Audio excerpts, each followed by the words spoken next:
Hello. How's everyone doing? Mo F0 tonight. We're gonna flip it, and we're gonna start with 99. I'm just gonna go until I'm bored. And then maybe we'll end the stream with a little bit of F0X. Maybe not. Maybe we'll just go for a full 6 hours. We'll see what happens.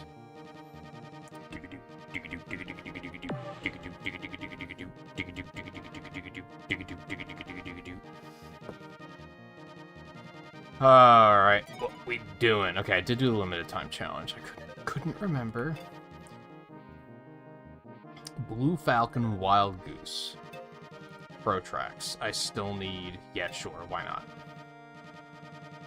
I still need to, like, defeat your rivals, which is just... difficult, because it keeps pairing me with people who are literal gods.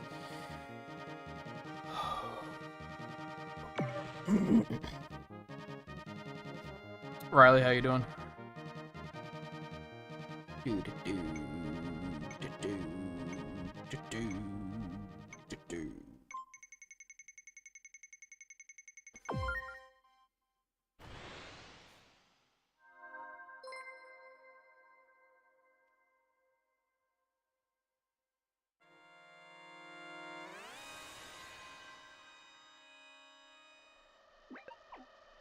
the fuck voted on Deathwind? I don't think Deathwind would bother me if it was more rare, but, like, there are actually people who unironically vote on this shit. God damn it. And that makes me unhappy.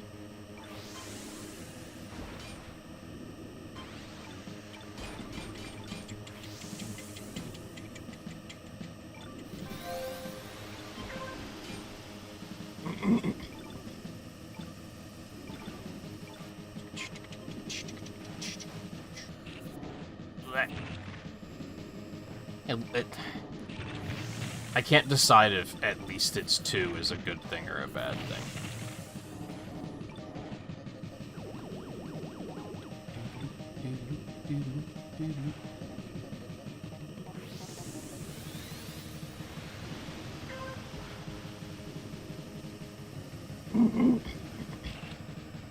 It's more interesting, at least, and actually provides, like, demands that I pay attention.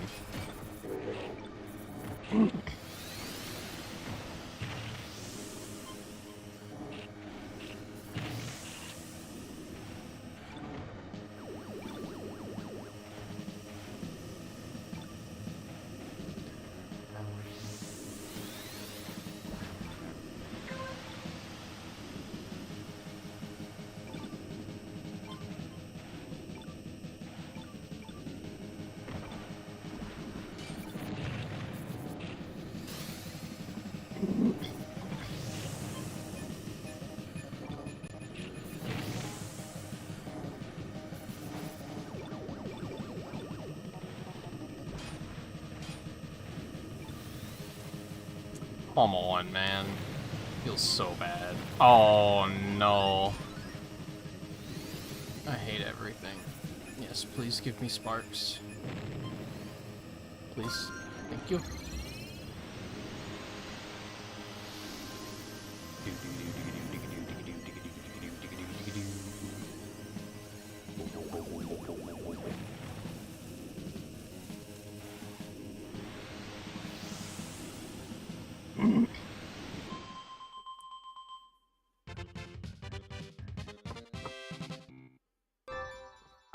I got a win for Luna Bomber yesterday during my daily lucky ranks.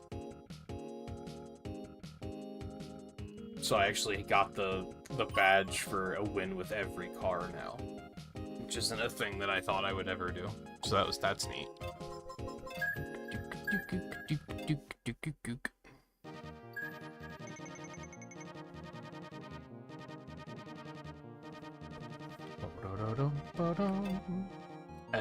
Wild Goose.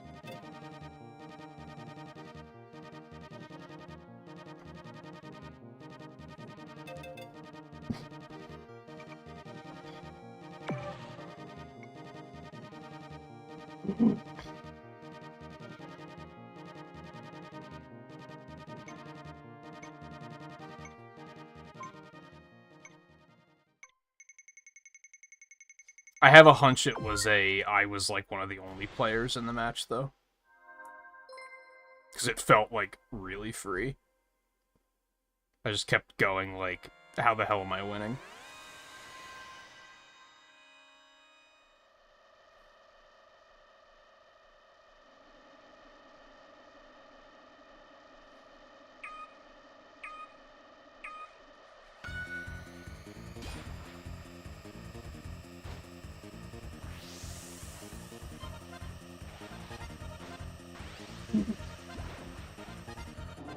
Which, hey, in the interest of getting the challenges done for getting wins, I'm okay with that being a thing.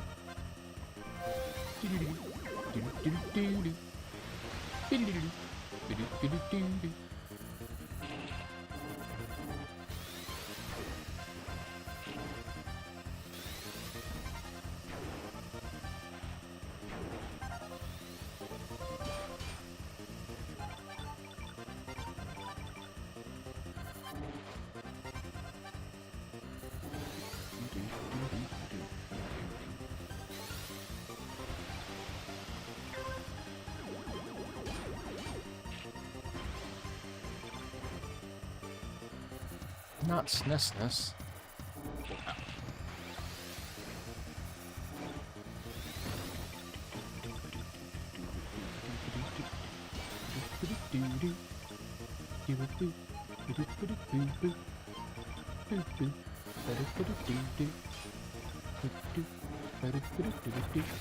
Oh, not good. Oh, not good. Okay, everything's fine somehow. That was very bad. I need health. Like, holy shit.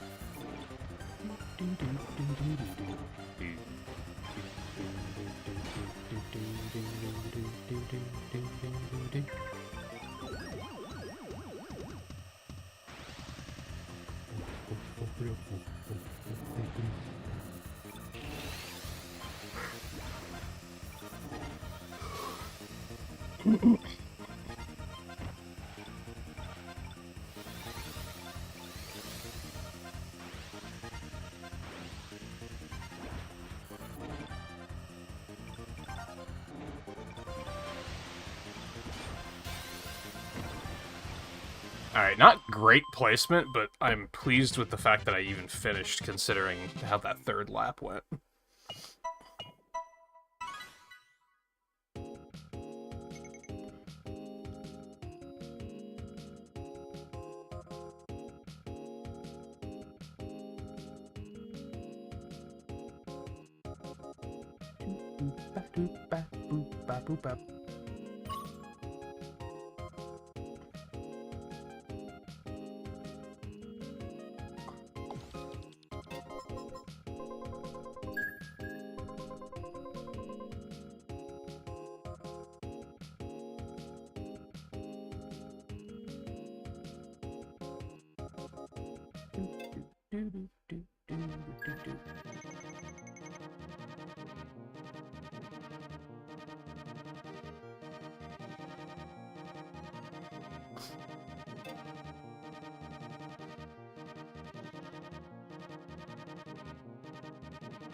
Come on, really? Oh my god.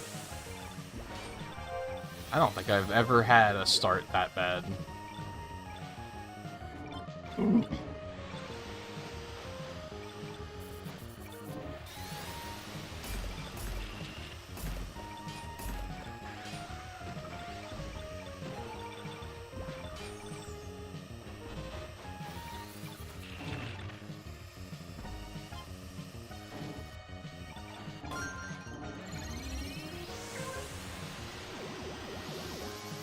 I probably should have saved that.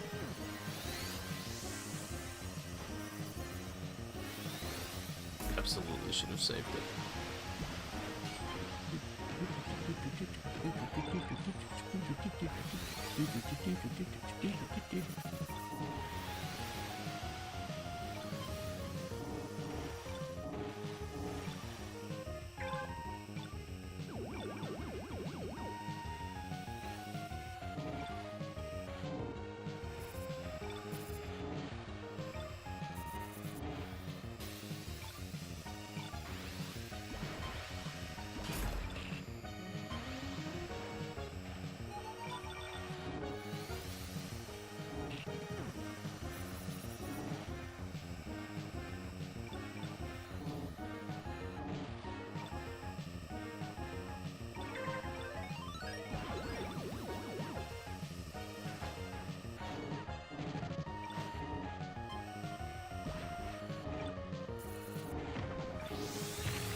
That was a really shitty race. Holy hell.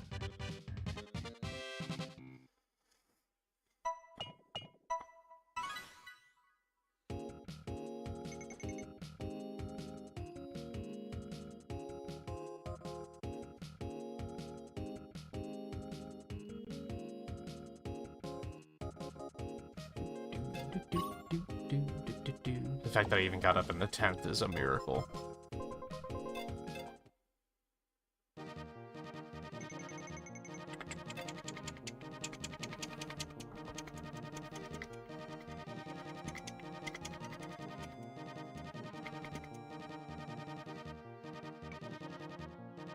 Hey Theo, how's it going? How are you guys switches like never charged?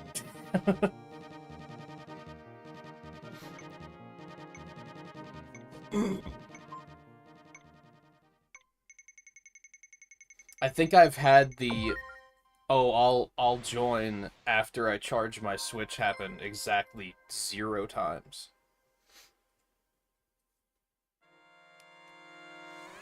I mean, Riley I get because he has a Switch Lite, so it's portable all the time. That checks out.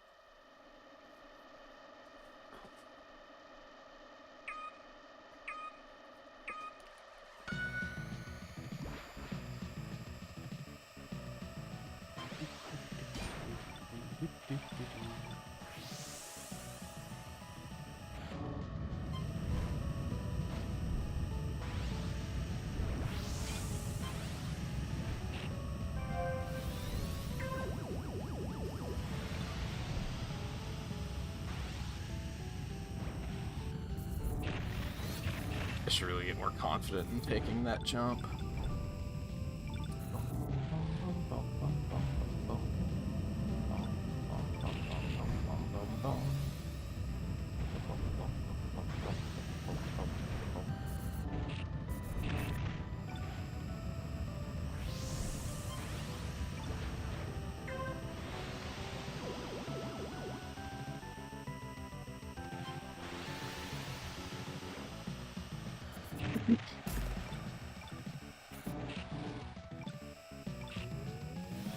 See, like, why is it making my rivals the guy that's a full lap ahead of everyone else? Like, the rival system sucks. The more I play this game, the more I'm like, the rival system is terrible. Unless you're in a Grand Prix, and then it is great. I'm not making that. I am making that, apparently. Oh, jeez. I didn't mean to. I fat-thumbed it.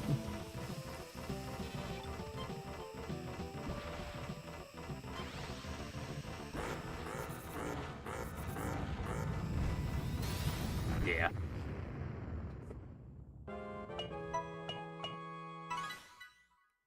Like, I'm never gonna get that as long as they keep putting me up against rivals that just no-life the game.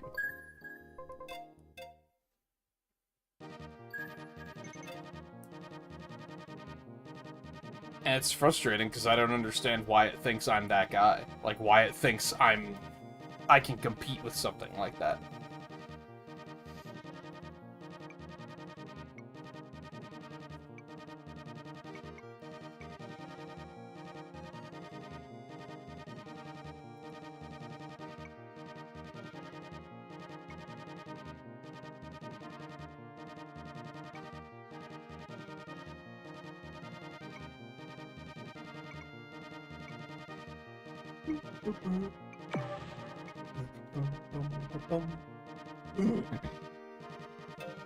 Switch to the bomber because I kind of like having that much boost.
Like, I like that I can nearly burn my boost to the bottom and then just recover it all in the next lap. Like, that's a good feeling. Even though there's other things about the Golden Fox I don't like so much. Like being bumped around like this.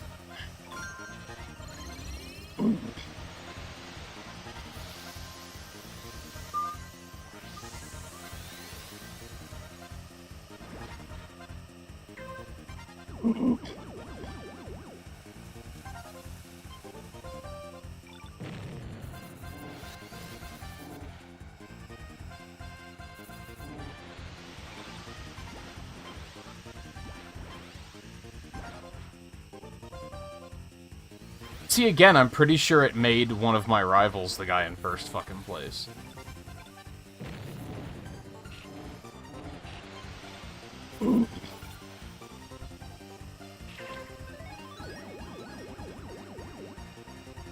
Oh, no, okay.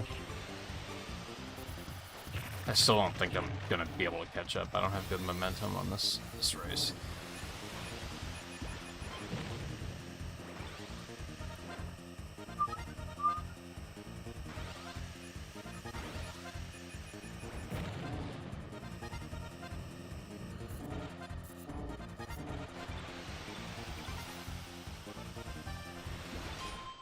No, I wanted it.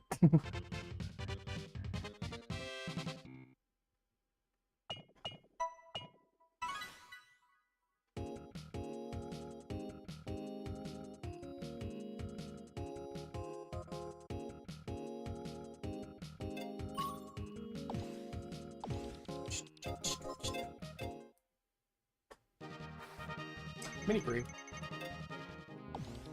Rip.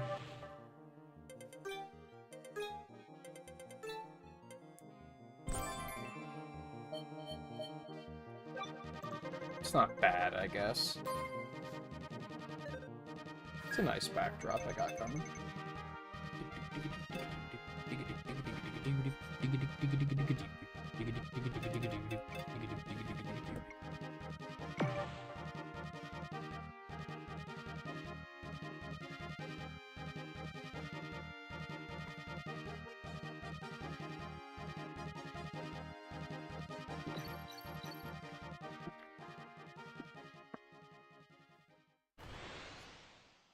I like that the glitch tracks can show up in mini-pre's now. I don't know when they changed that, but I don't remember it ever being a thing.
Wow, I did not get much health from that.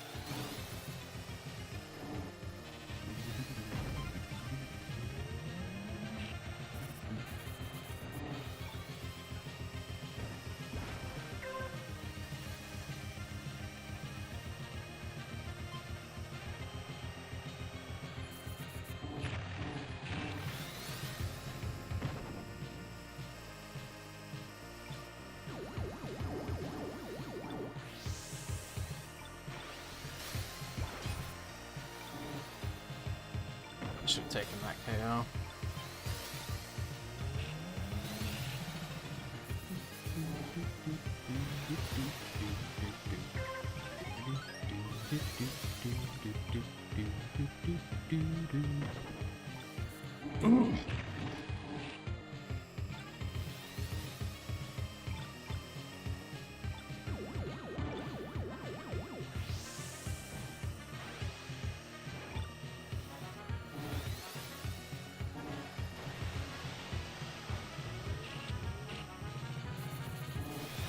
I couldn't get any fucking sparks, man.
Oh.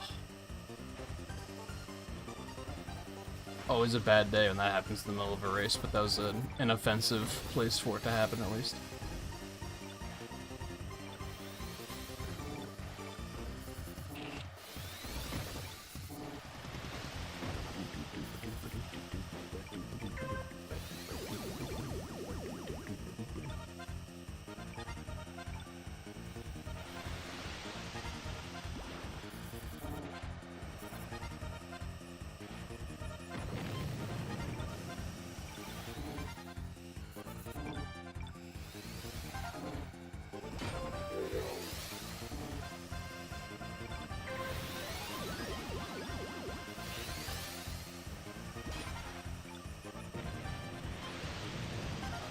I should have taken the spark path on that lap.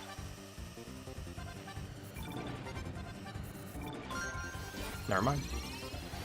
I mean, it was too little too late, I think, but...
Oh, I always boost there because I don't pay attention to if it's Port Town 1 or 2.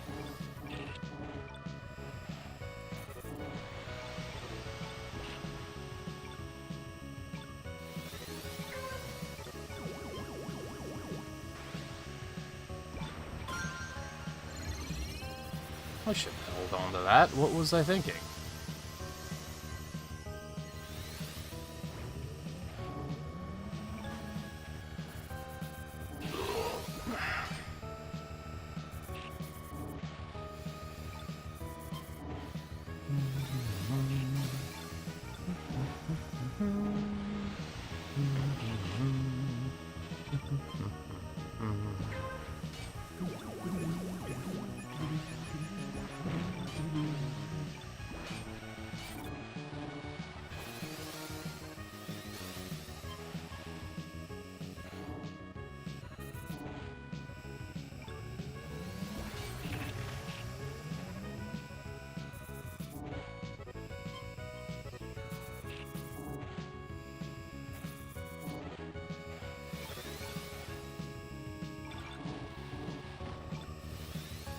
I feel like the more I play this, the more I get to a point of it's the Blue Falcon or nothing for me. Because most of that was a terrible recharge. Most of the other cars are like, there's things I like about them, but then there's things I hate about them. Like, I like how this car controls.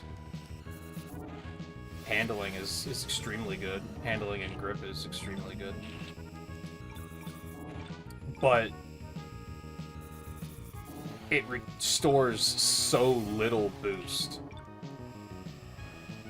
But that makes it feel like it's another situation of I feel like I can't boost, and that's like typically just a really bad feeling.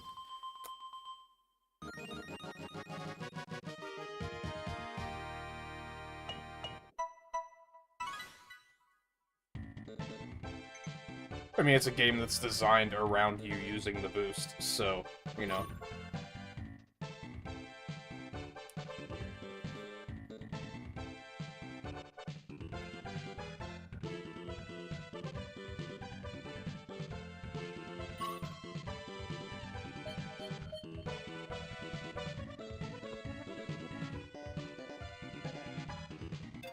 I did not place well on that one. Jeez. I played horribad.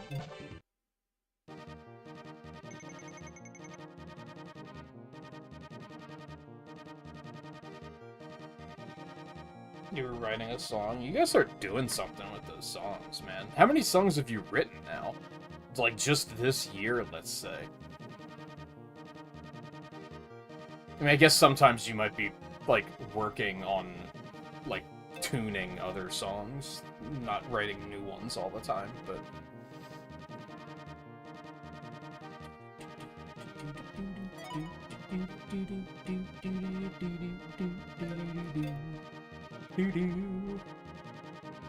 I feel like if they're all in good shape, that you've probably made several albums worth of songs at this point.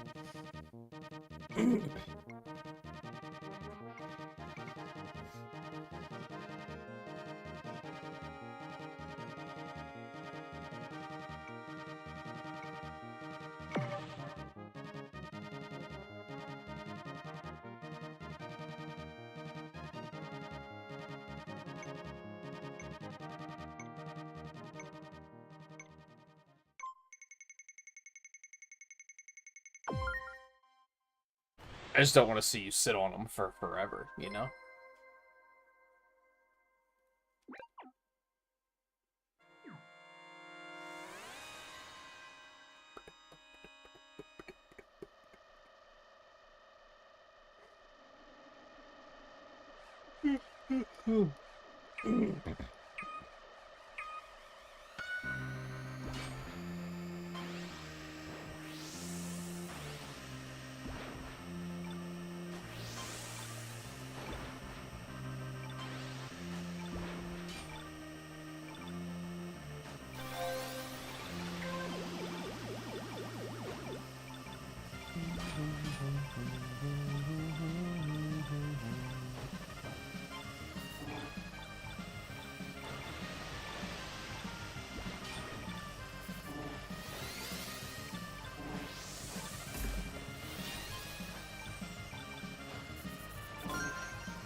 Wish it was defeat rivals in, like,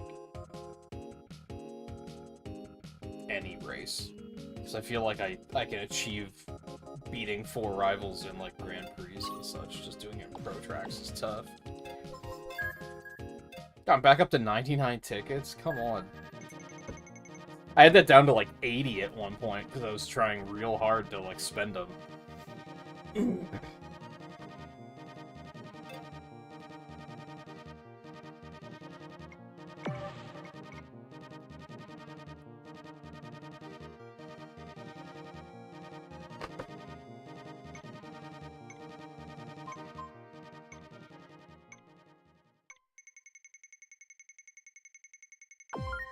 Sorry to you guys trying to join. These lobbies keep filling up real fast. Like, I keep joining right as they're about to cut off.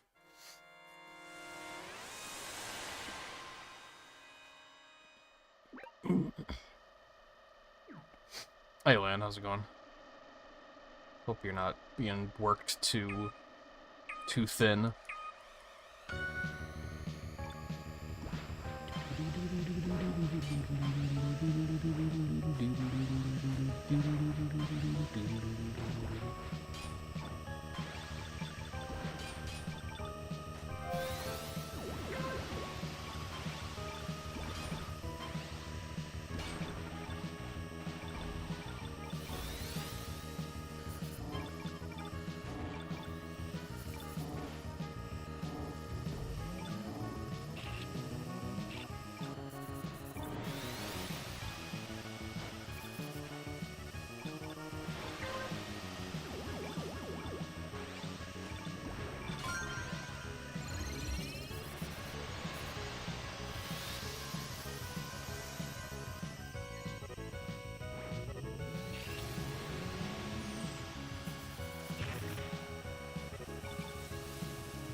See, I can't hold this with this amount of boost now.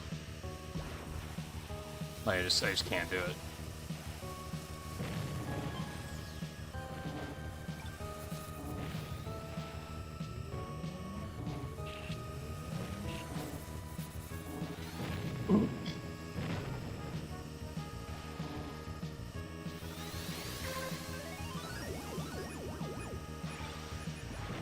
God, I got, like, no boost, man. Like, the fucking goose doesn't even get, like, a full 1 boost per lap. Like, it's a pitiful amount of health you get back.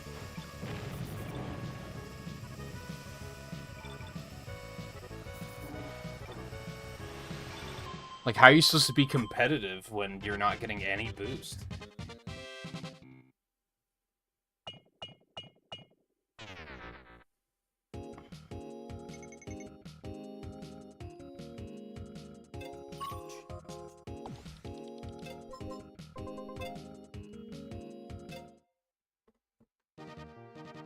Seems like a pretty heavy paycheck for sure. I think you said you're just gonna huck what you don't need into savings, which is probably what I would be doing.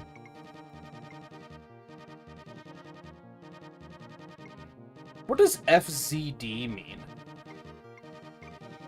I see so many usernames with FZD in the name.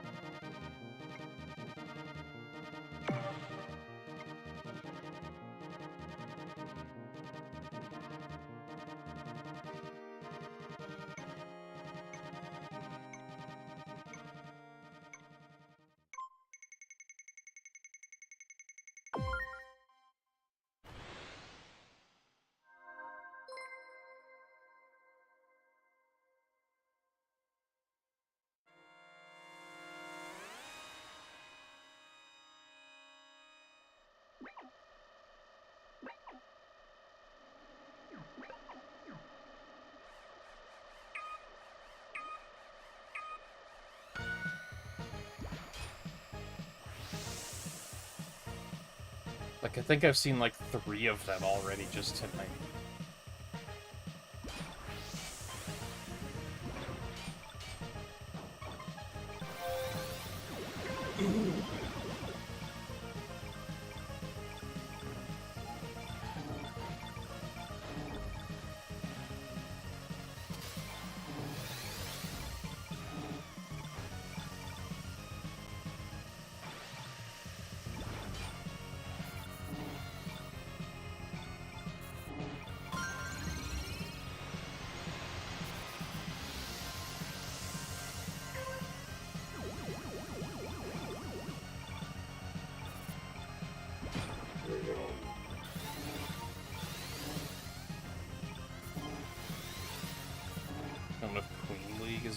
removal this week? Is that like the way it works? I don't need queen anyway, so that's fine.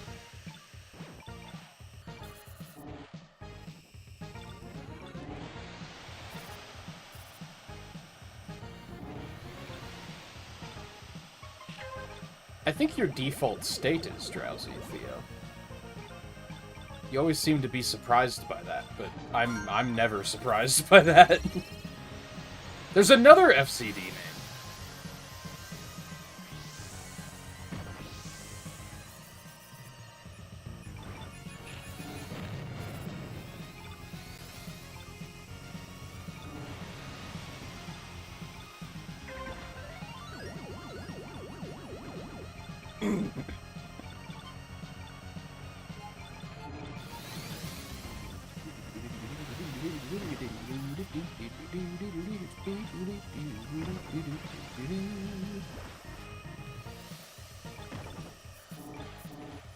I don't know, Wild Goose is good for, like, I just want to survive, but, like, I'm committing to placing in, like, the 20s every single race.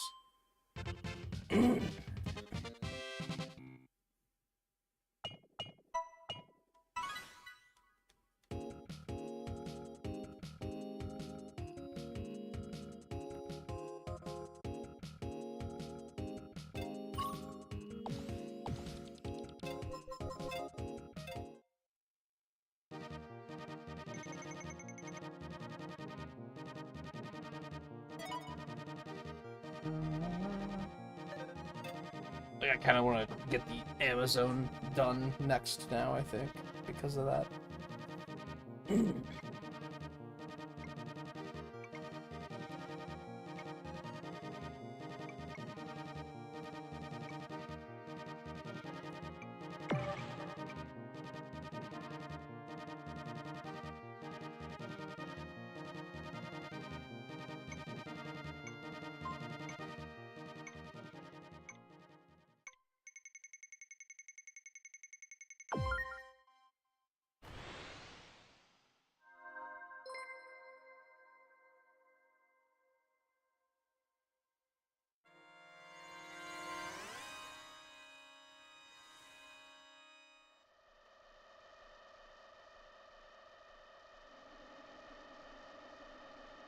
Yeah, at this point I only need Mirror King and Mirror Ace, and then beyond that is just whatever, because I just need leaderboard points.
The shortest skyways ever tonight.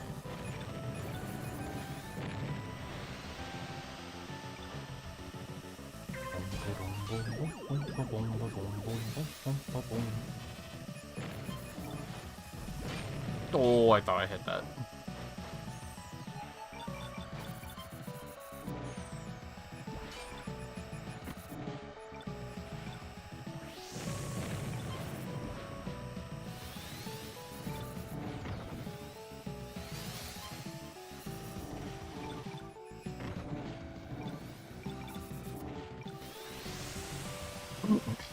It's a lot of sparks.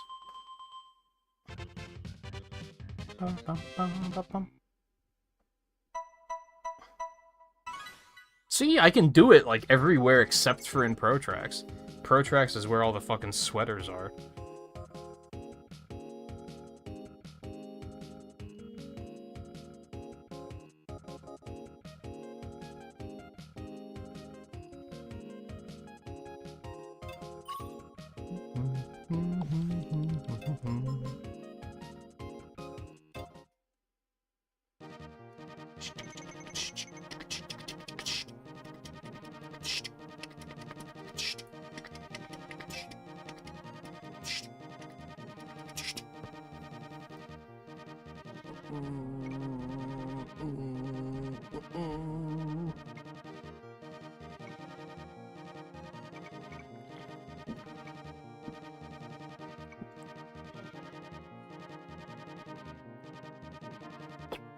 Oh, I saw that guy yesterday. Jeff Zero is a top tier name.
I definitely should have saved that. That was stupid.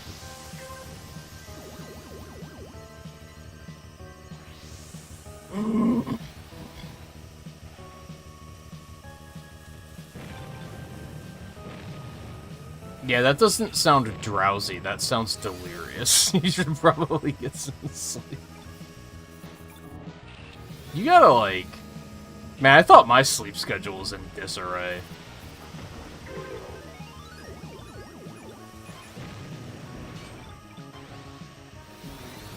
Sounds like your body doesn't even know, like, when it should be tired, so it just does it whenever the hell it wants.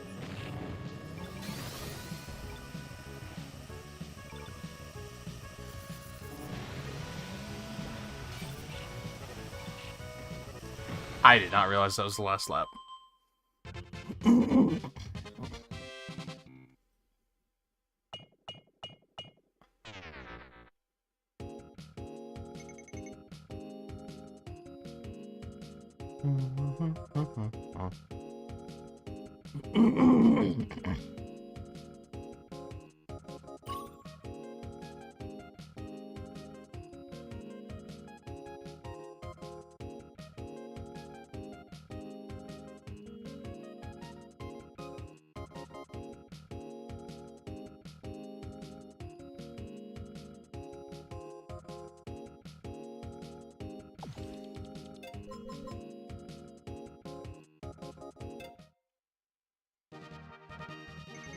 King.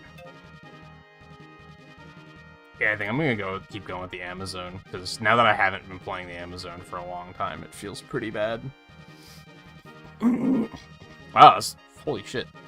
37 people? What the fuck? 30, what the fuck? Can I get 40? Oh my god, a new record?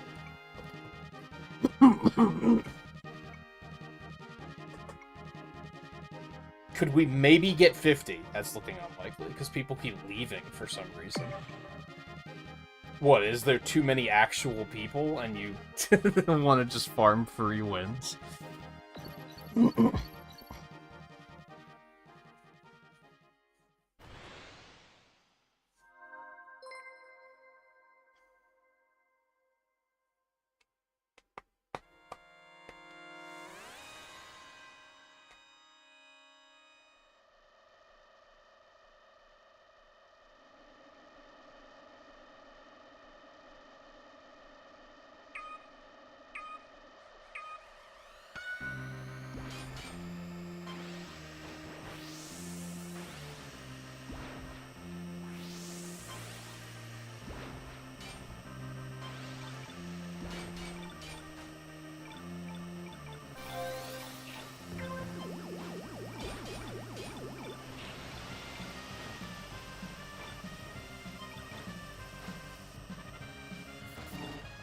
Yeah, like, I like how this car controls, but I don't like that you basically aren't allowed to boost.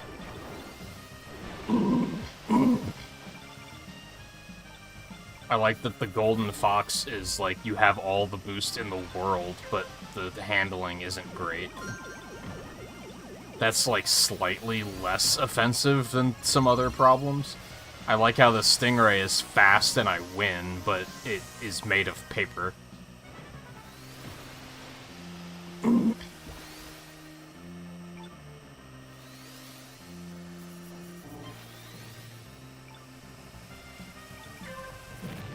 See, I can't, like, I was up there, but I just can't keep the lead because I was out of boost. And then I restored, like, no boost at all. Like, I don't understand how you're supposed to keep a lead with this vehicle.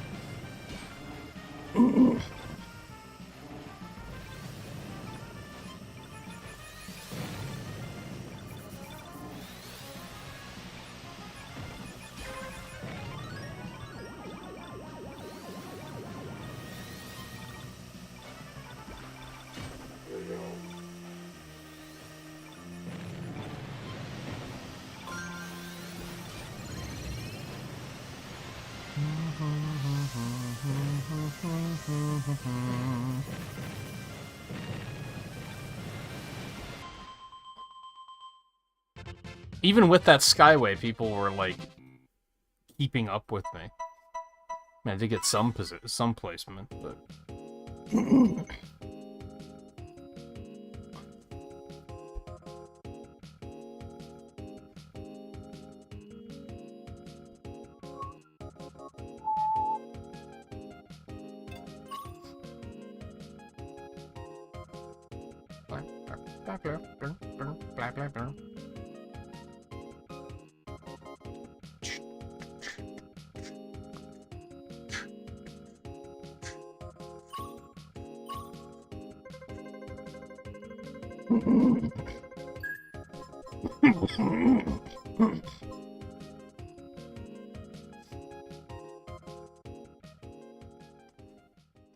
I wanted to potentially hit level 100 before, like, I stop streaming F-Zero99, but I don't think that's gonna happen. I'm only planning on it being today and tomorrow.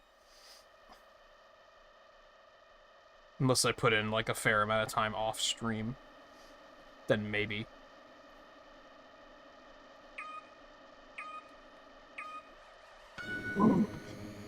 I haven't been. I've been doing other stuff off stream.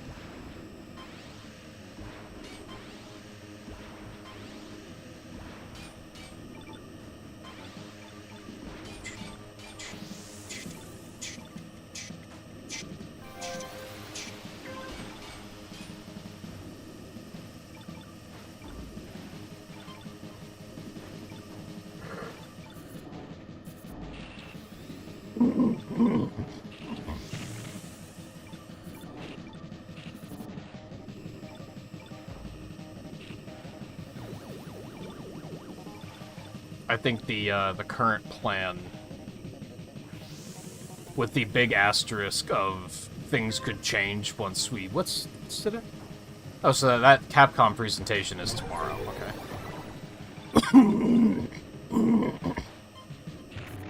once we see what's happening with the Monster Hunter update, and if it's actually going to be worth devoting a stream to, that could change some plans. But I think the current plan is that more F-Zero tomorrow, off Friday. Saturday, I think we're going to start Lies of P DLC.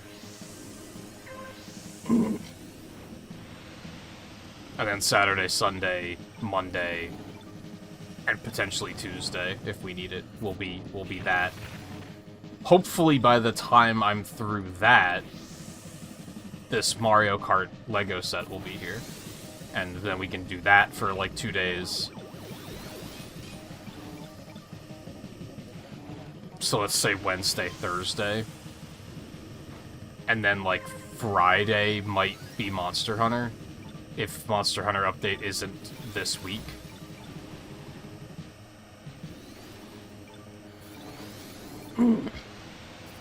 If there's even enough in the update to warrant a full stream, that is. We might just do it off stream. And then off for a week for GDQ, and then when we come back...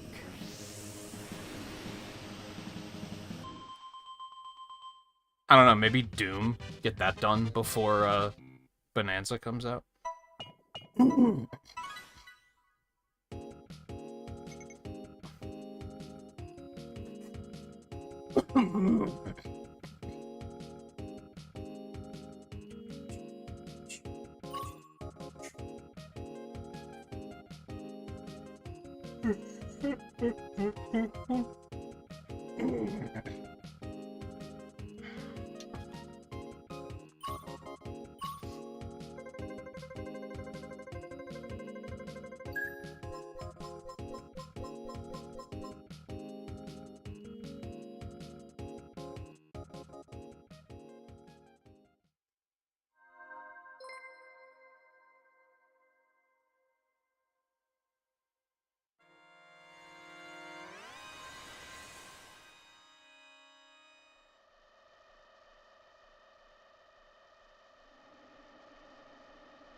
I didn't realize, again, I didn't realize it was Port Town 2.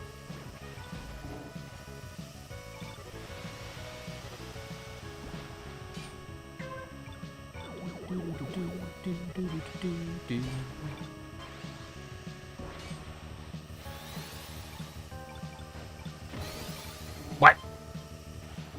I didn't get that? You're kidding.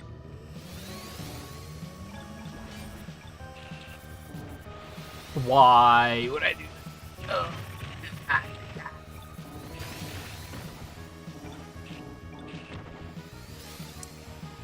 Oh, that's horrible.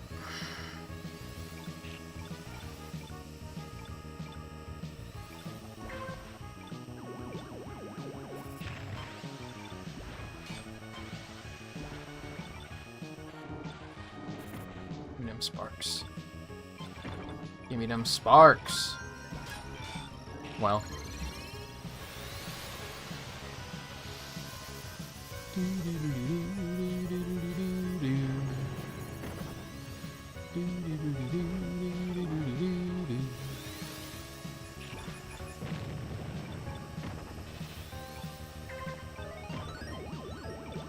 I hate being boost starved. Because I'm just sitting here going, it sure would be nice to have boost, and everyone else is boosting past me, and like, it's just, I don't get it.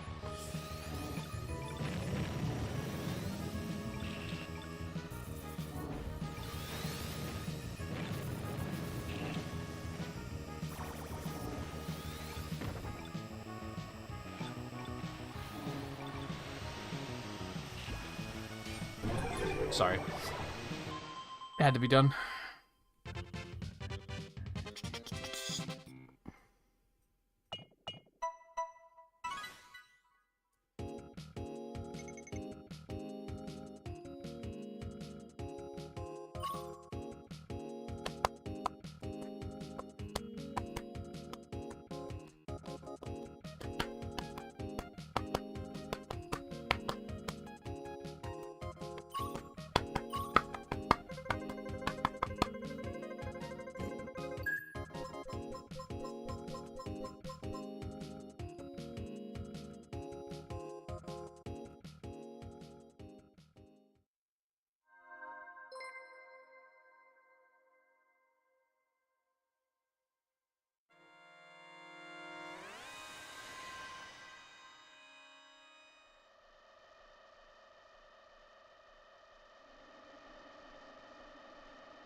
Everything's fine.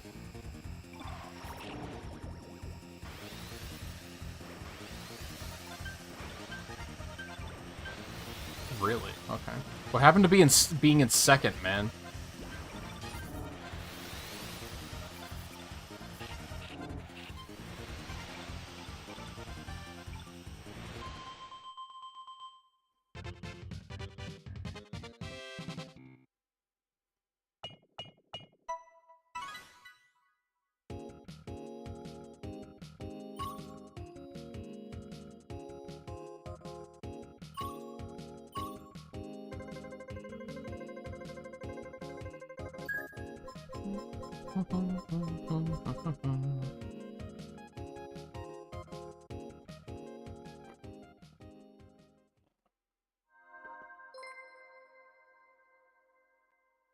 God, that's right. King League is Firefield. I always forget.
Especially on these longer courses with only one refill strip, like, I'm just like, where's my health? I just have to, like, do laps without boosting or without hitting anything.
Like, too far back to get more than one place back here. Yeah, there's another one.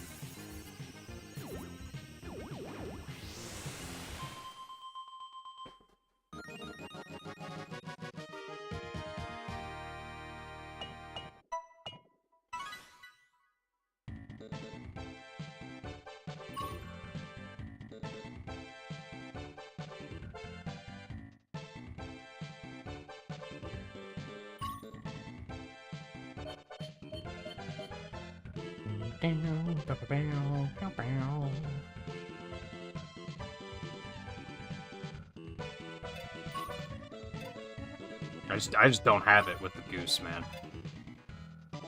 I just don't have it. Team Bucket.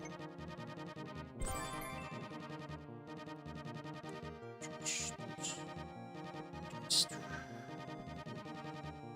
pretty nice. Sure.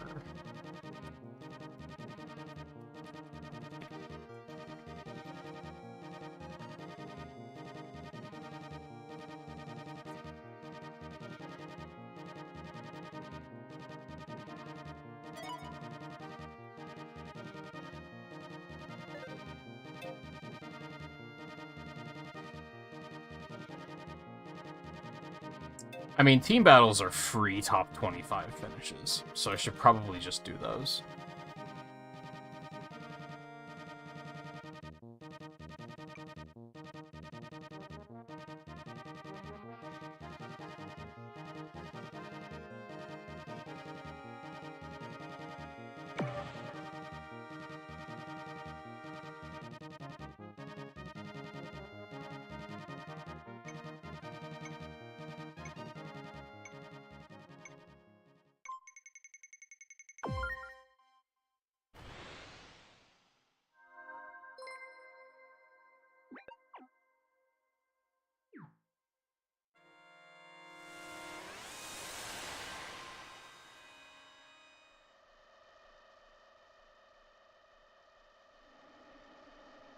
Just find some documents. Adult things. How, not pleasant.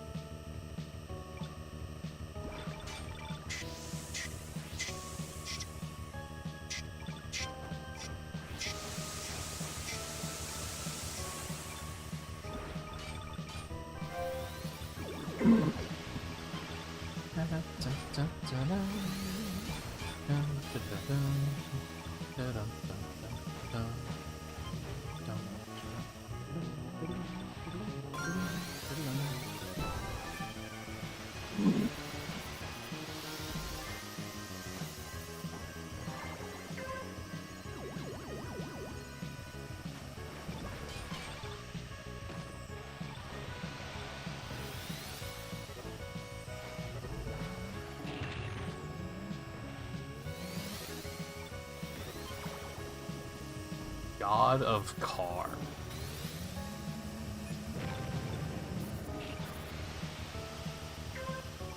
You can tell a lot about a person by their username.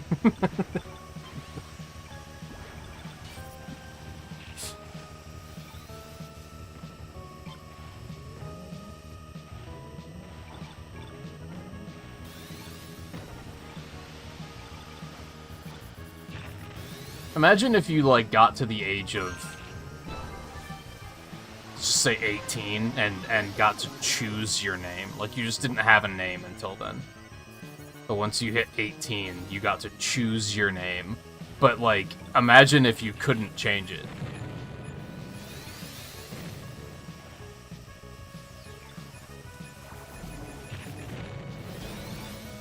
You'd just be stuck with it for life. How many people do you think would have regrets?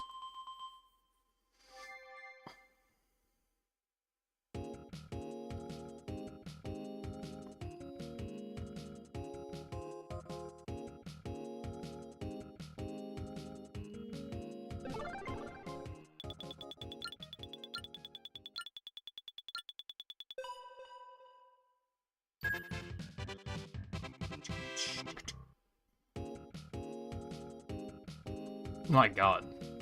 Green one? I'm surprised by that, because pink was, like, trying really hard.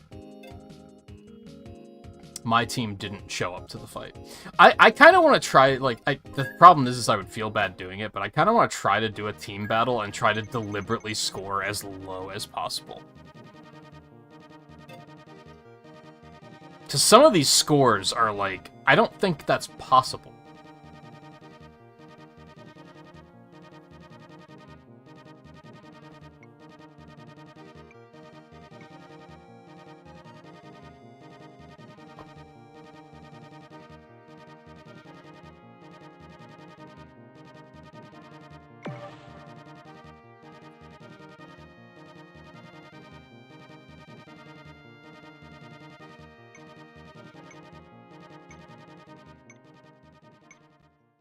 A lot of people, correct answer.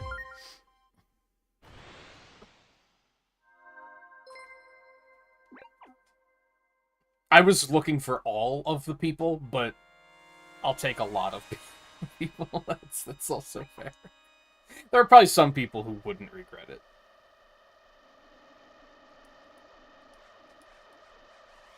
Now, I'm obviously, like, nowhere close to parenthood, but, like, I feel like naming a child would be a lot of fucking pressure.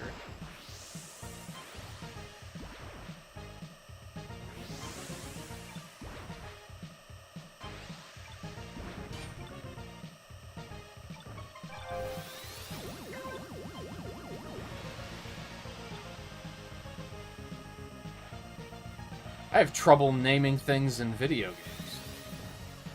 And that doesn't matter.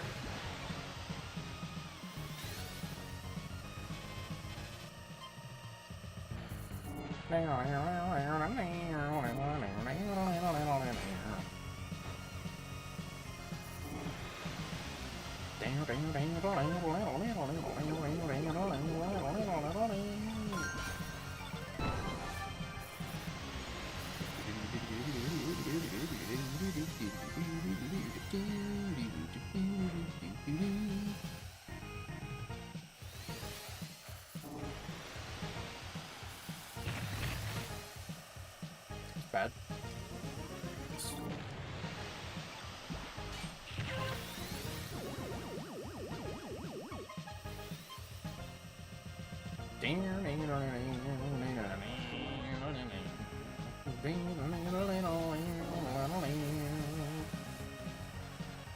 I'd like to think I'd be in good shape with that, because, like,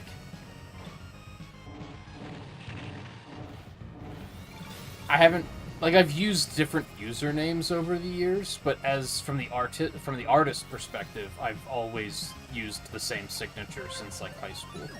In high school, I started using KXN, and then that became Kexen, but I still sign everything KXN, and that's been for 20 years, 20 plus years. So I feel like I would be able to say, like, oh, no regrets. Because, like, I effectively did choose, kind of.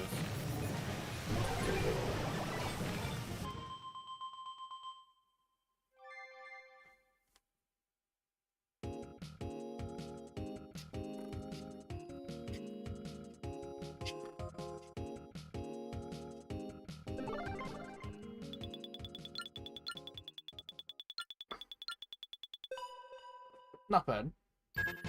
Happy with that. Even second places are extremely rare. And I feel like in team battle, either... When you start a team battle, it's already been decided who's gonna win, right? Because I think the game chooses where to put the AI and then determines who the AI is gonna be, like, which of the AI is gonna be good. And I think that pretty much locks in who's gonna win this. And I feel like I wind up on the team that has, like, no working AI at all, like, most of the time.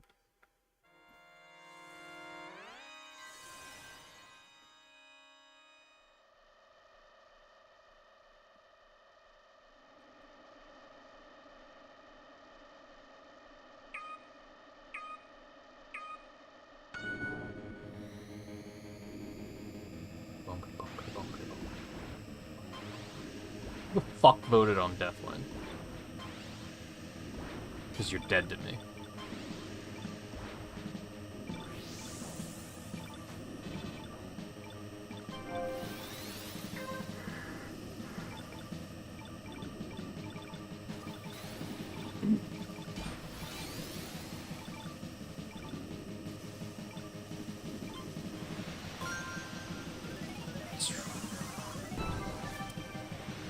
I hate how you only have, like, what, 5 seconds to use it in team battle? I mean, it's fucking garbage-ass Deathwind, so it really doesn't matter where I use it, but still. I feel like they might as well just make it launch itself, like, as soon as it's full. Just be like, okay, Skyway time.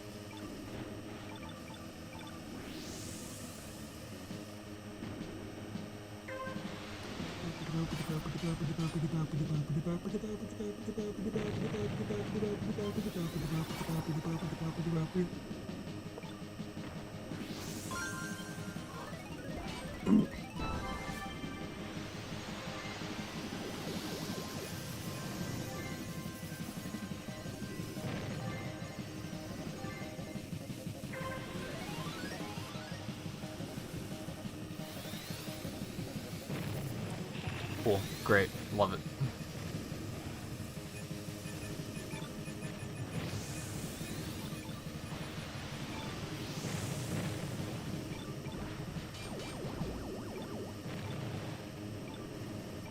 Dude, it's so little boost.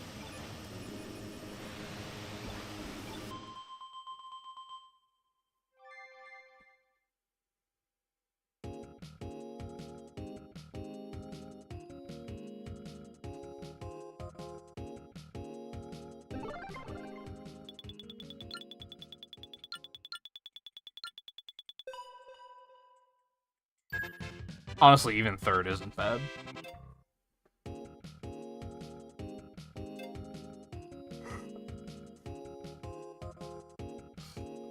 It's that 5th place where you feel like you just wasted your time because it was like, it was a losing battle. It was just weighted against you. It's like, just go fuck myself, I guess.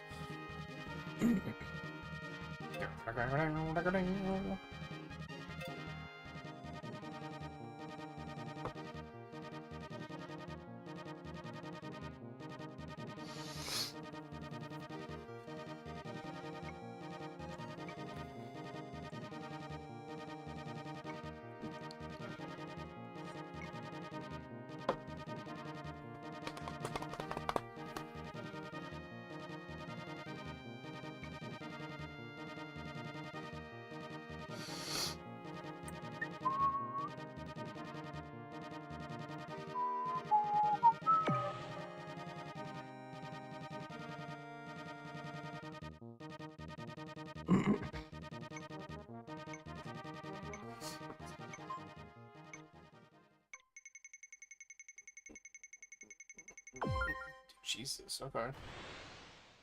Fine, we'll go to Sand Ocean.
Like, strafed in front of me perfectly.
What are we getting after?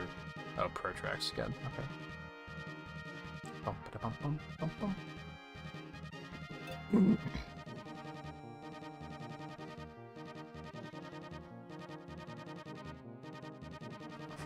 You might be onto something, Riley, with it is like only a certain selection of Grand Prix every week.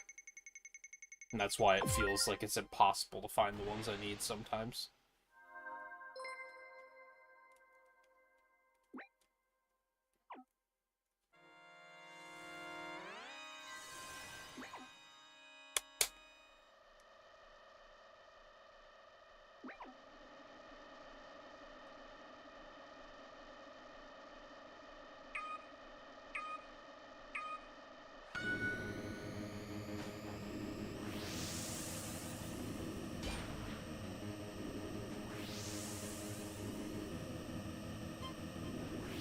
The fuck voted on Deathwind?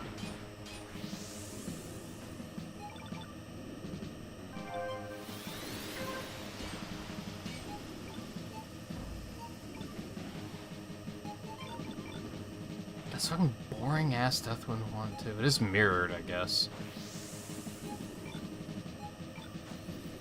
Which makes me thankful that they actually changed things for the mirrored courses instead of just mirroring them. But really, all that means here is that we get more Skyways, so it's still like, who fucking cares?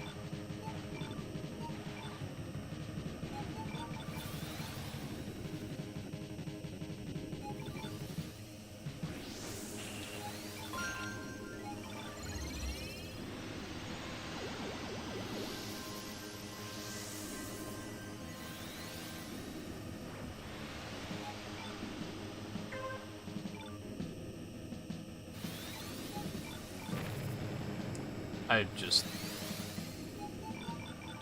said before, sometimes my brain just doesn't register the red ones as, like, a problem. I don't know why.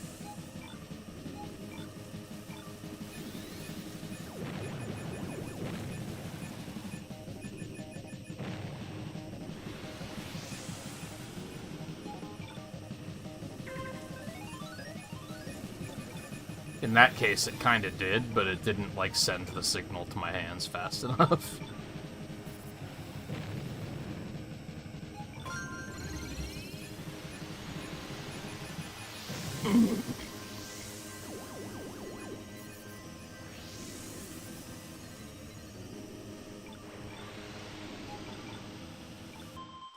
Well, that was boring.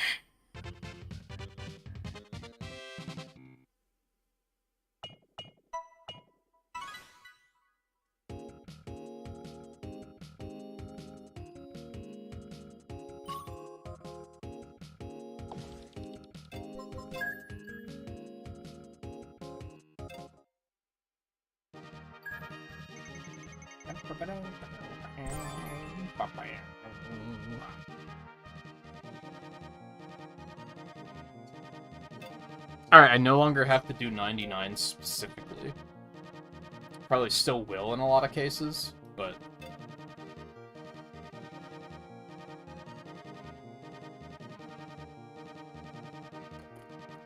I want an Amazon break. On that note.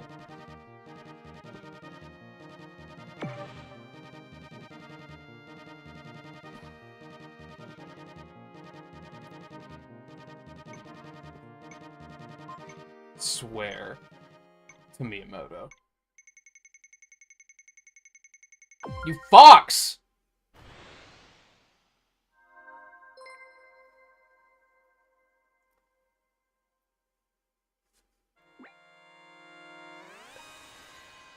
You're getting angry Goro emote. You fucking fucks.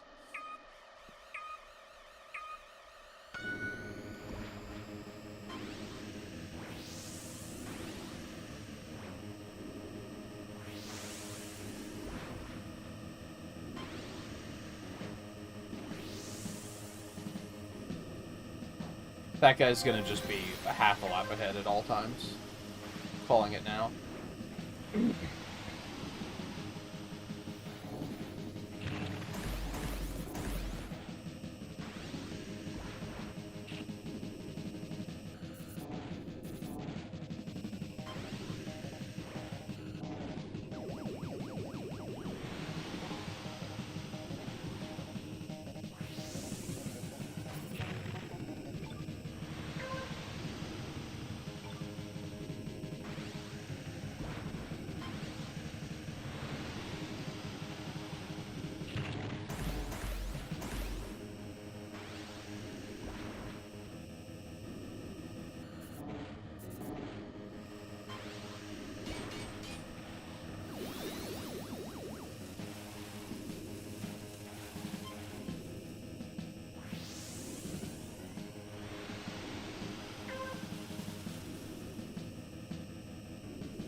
Did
it really get Deathwind again? I'm about to close the fucking application.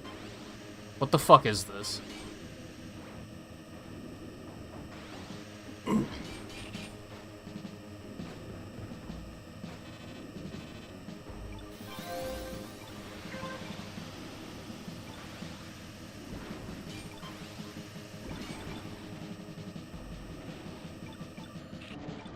There's like 40 tracks in this game, and we just saw Deathwind 3 times in a row.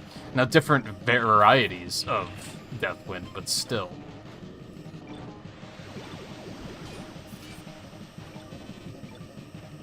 Now, although I'm pretty sure the last one was this.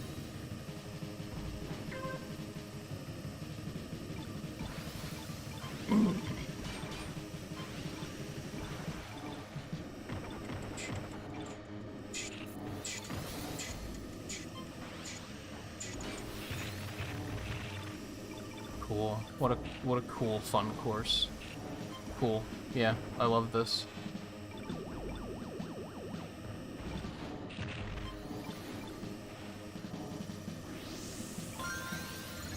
Ever get salty about something in a game, but you're like, I shouldn't be this salty about it, it's not that big of a deal. Like, I'm mad right now. And it's like, it's not that big of a deal. But I'm legitimately like, I don't want to play this game anymore after seeing Deathwind 3 times in a row. Like, that was enough for me to be like, I want to do something else.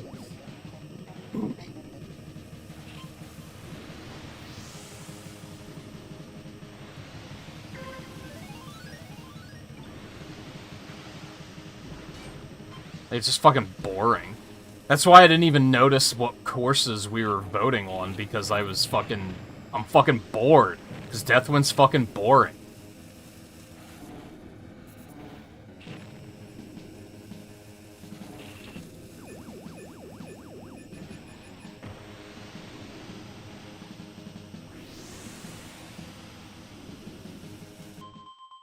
Get the fuck out of this garbage.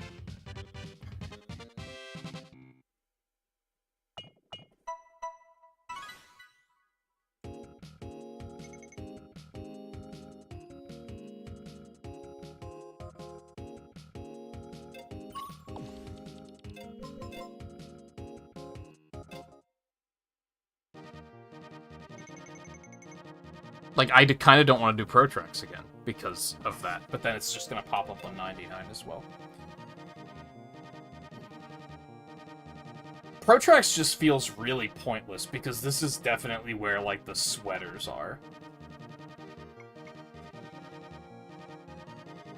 Like, this must be where people farm wins.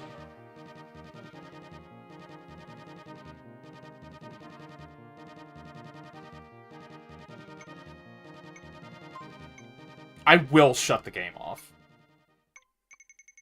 I will do it.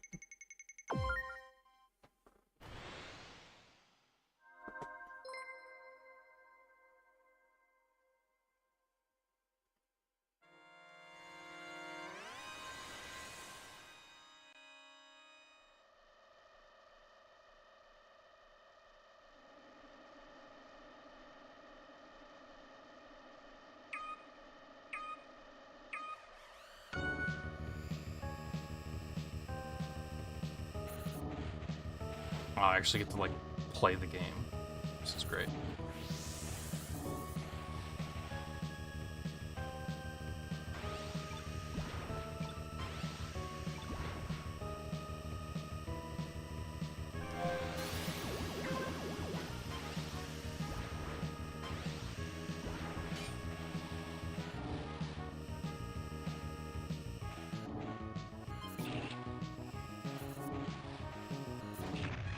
What the fuck?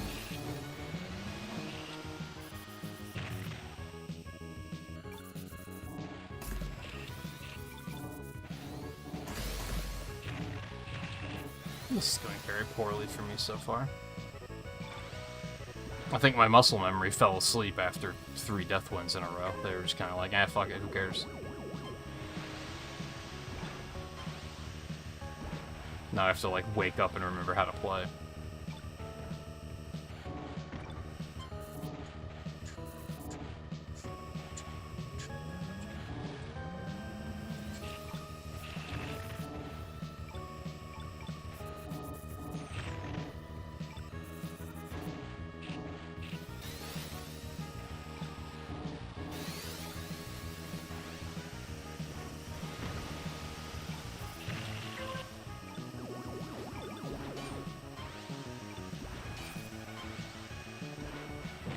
Box is also too fucking lightweight.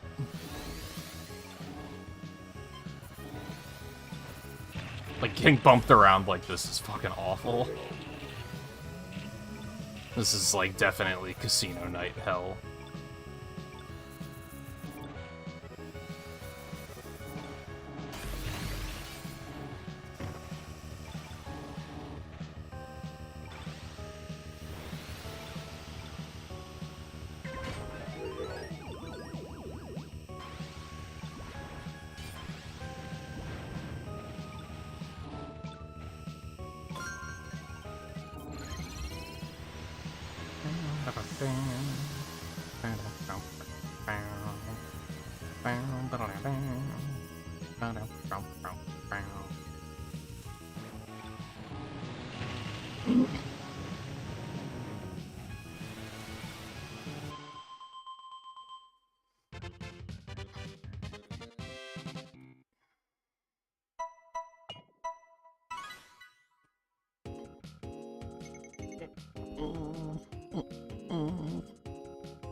The fact that we even saw Deathwind as an option 4 times in a row is, like, completely insane.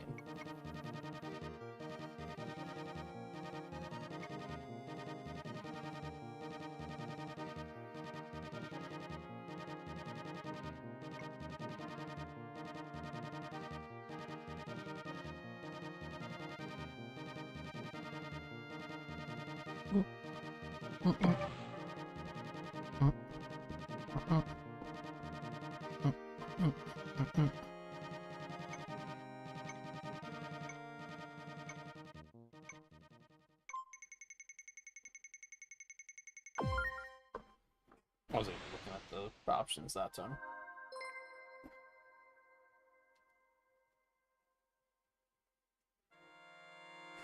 Red Canyon good, though.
Motherfucker.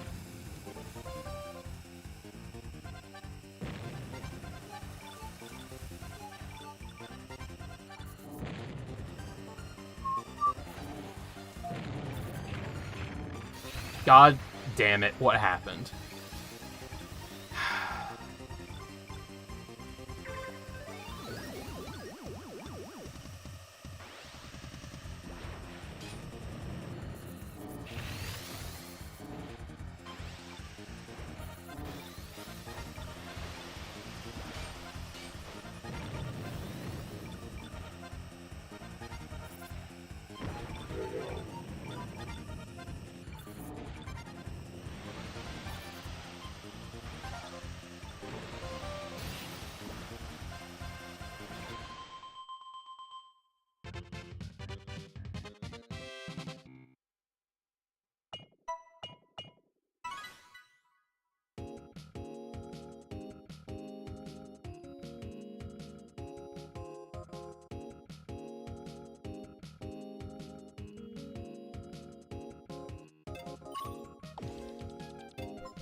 Three minutes? Okay.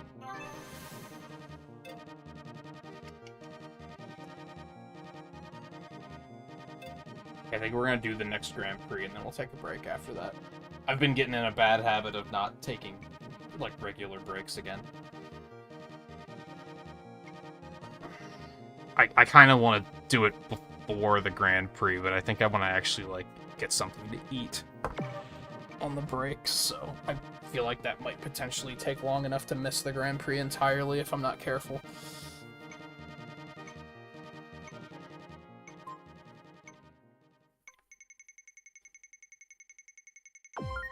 You're fucking right.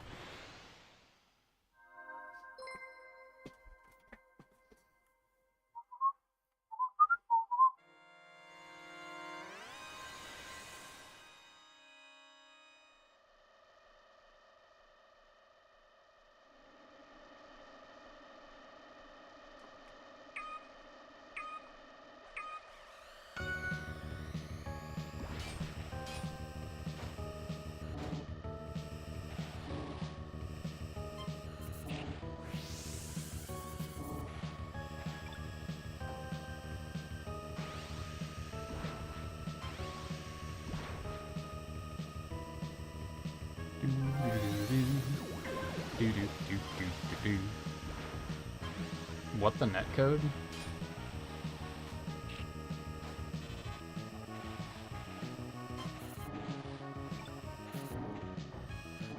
Motherfucker, like, zipped through me.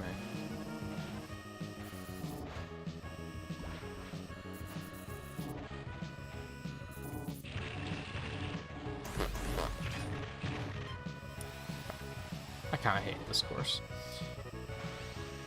Just kinda, though.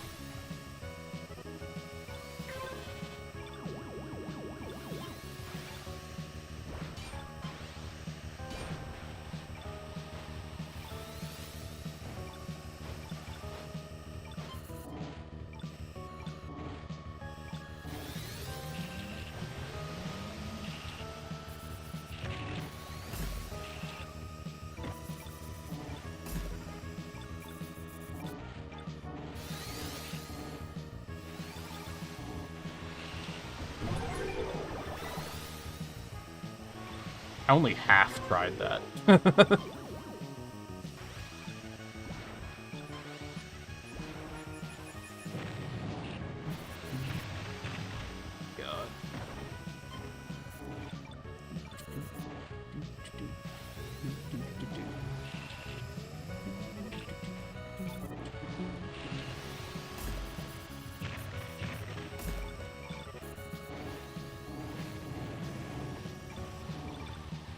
Emerson, there's a name you don't see often. That's my grandfather's name.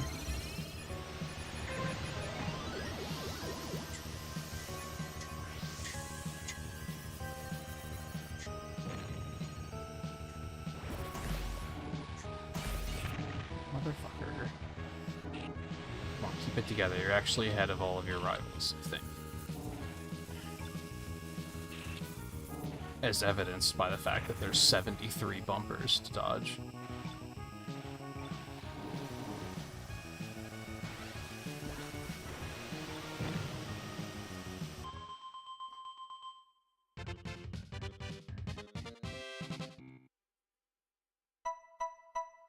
Hey, I actually got one. Feels good.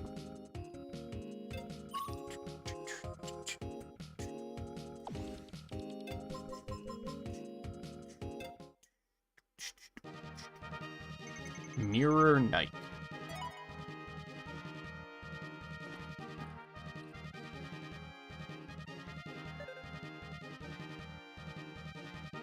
If I do Lunar Bomber here, I might be able to get both of the. I'm not gonna like. I'm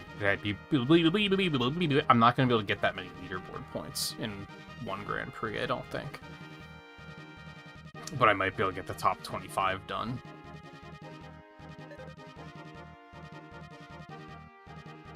I think I'm gonna go Amazon though.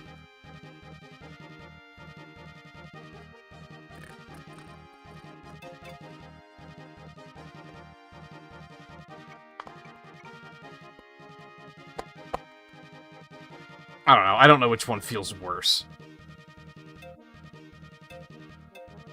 Both of them feel very bad in different ways to me.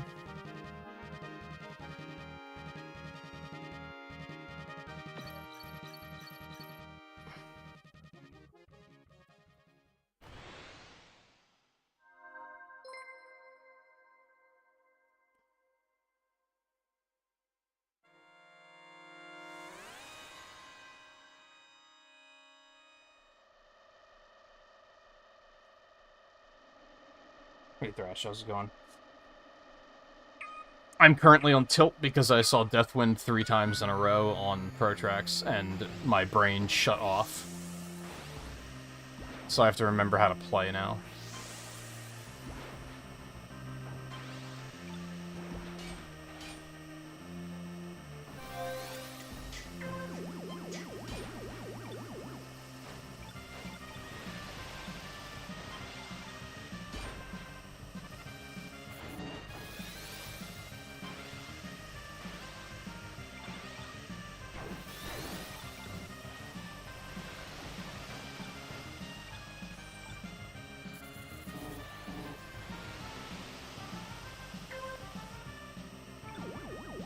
Also worth pointing out for those on YouTube, I think I half fixed the latency problem on YouTube. They let you set that on through Restream now, but I set it to ultra low and it only set the stream to low. So it's better than it was, but it's still not as good as it could be.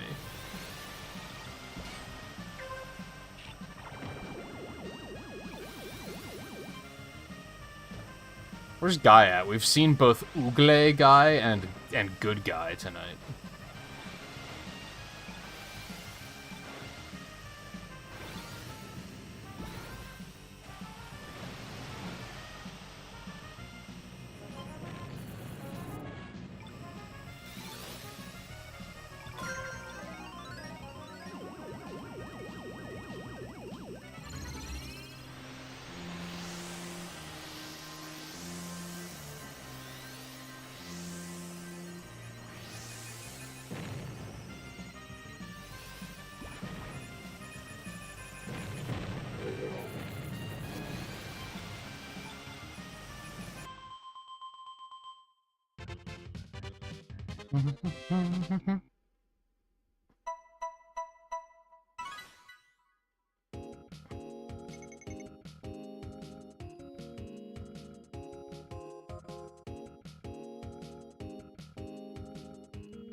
Bad.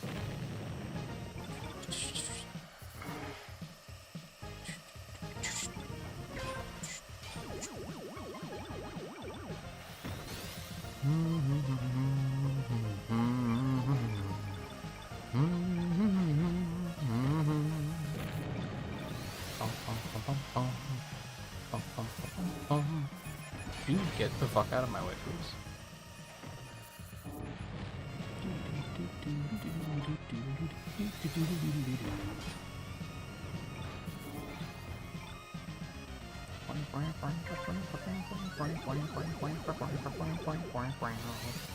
Oh, right, I'm on the fucking goose. I was like, man, where's all my health? That's right, I've been boosting like an idiot, so I don't have any.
should have held on to that.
Wasn't great.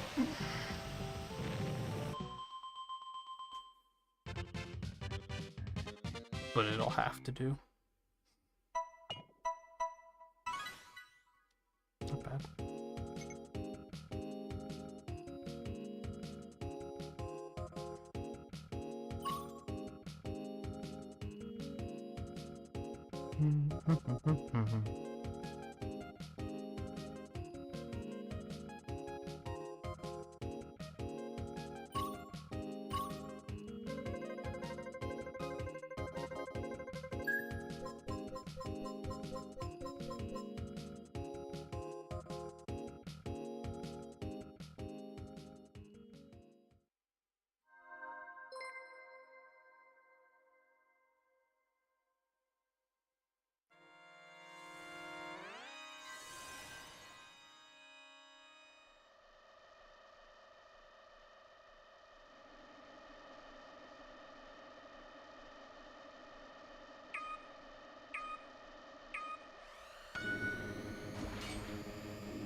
They should make Deathwind only show up in Grand Prix. Because this is like the only context where I'm like, yeah, it's fine.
Wow, that was like the shortest Skyway ever, and I don't think I actually gained any rank at all.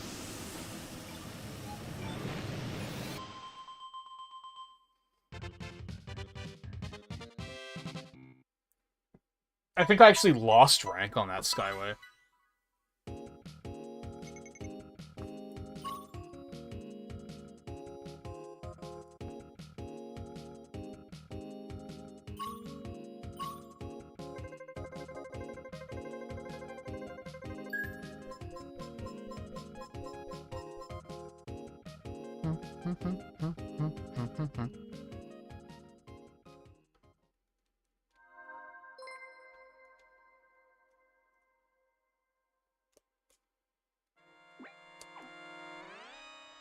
Oh, you crashed out. Or got eliminated. I've been playing like shit tonight, and I think that's mostly because of the goose.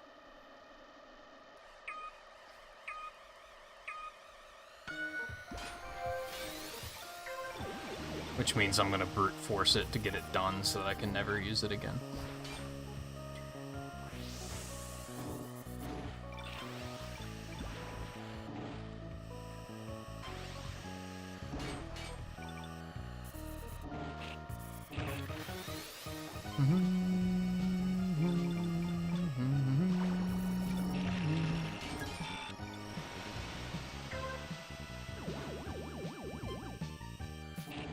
Is Classic next? That sucks. But I was planning on taking a break anyway, so... I guess it's good timing.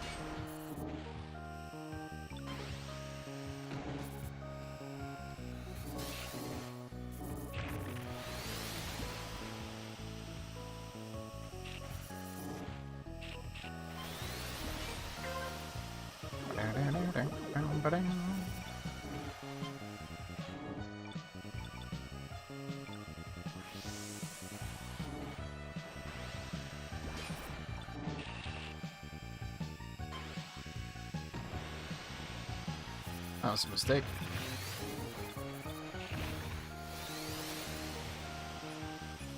This was also a mistake.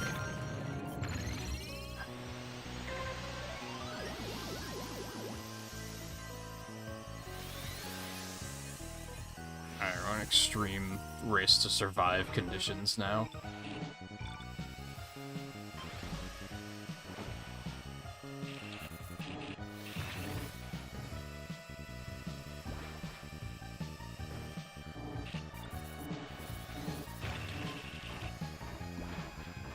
Okay, that was ugly and I hated it.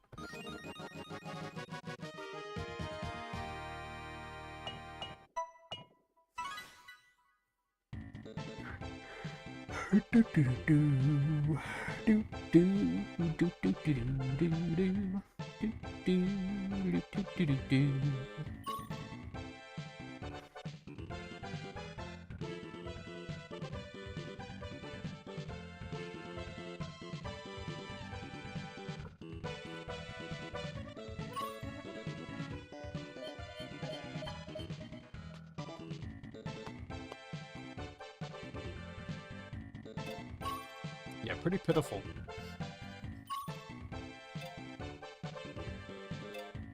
I mean, I guess rank 11 overall isn't that bad, but still. Whoa, Queen League! Did you actually need that one, Riley, or were you just happened to observe that one in particular not showing up a lot?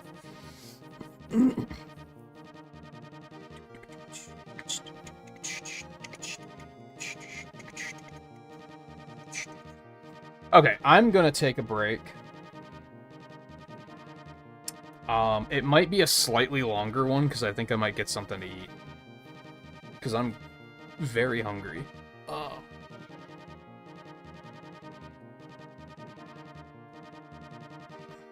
I'll try not to be too long. So hang tight, I'll be back in a couple minutes, and then more 99.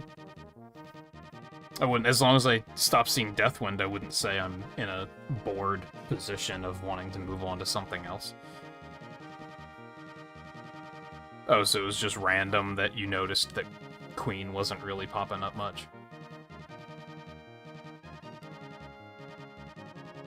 Oh, there you go. In 40 minutes. Hopefully, yeah, mini-pre at 12:30. I'll try to be back by that for sure. So yeah, hang tight. I'll be right back.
It didn't take as long as I expected, so I count that as a win.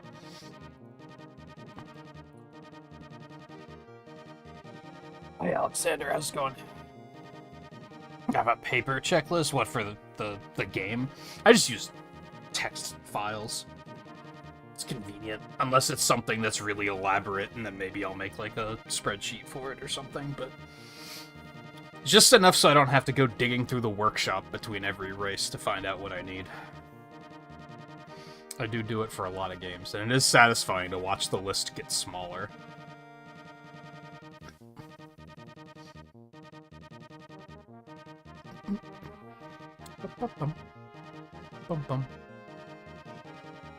Yeah, I think we just go with... so I kind of want to get the Luna Bomber done. But I can't decide if the Luna Bomber or the Amazon feels worse right now.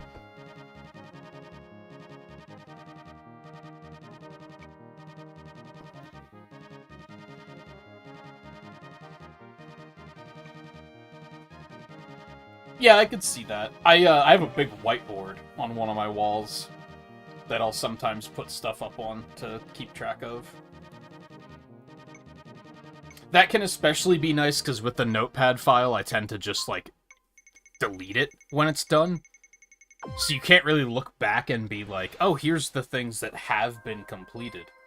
It's just that the list gets smaller. But with, I mean, I guess with the whiteboard, I could just erase them too, but I don't. I tend to cross them out. And that can be a very, oh, look at all the stuff I got done.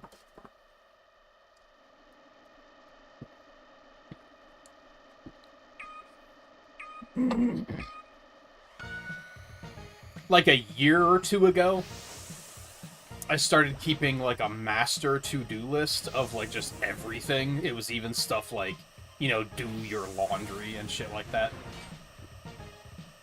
Both to not forget to do things, and to have that satisfaction of like, oh, look at the things I got done. And that was just a text file, but that I made a point of, like, Xing them instead of just deleting them, so that I could actually keep track of, like, the things I'm completing. Mostly for off nights, because then I would just, I would look at it and be like, oh, what's some, like, real quick stuff I can get done? Just to feel like I'm actually doing something with my night. Otherwise, I would wind up in a lot of situations of, I feel like I didn't do anything tonight. And even adding stuff like video game related stuff to that would still be satisfying. So it'd be like, yeah, at least I wasn't just like being a potato. Which I've definitely had off nights like where I'm just sitting here like watching a stream and tapping at my phone and just getting nothing done.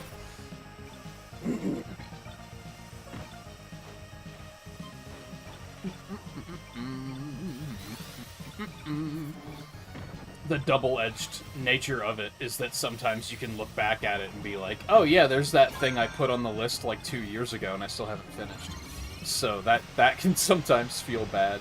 I have, on the whiteboard, I have a list of indie games for IndieWary, which I haven't even done an IndieWary in like a couple of years.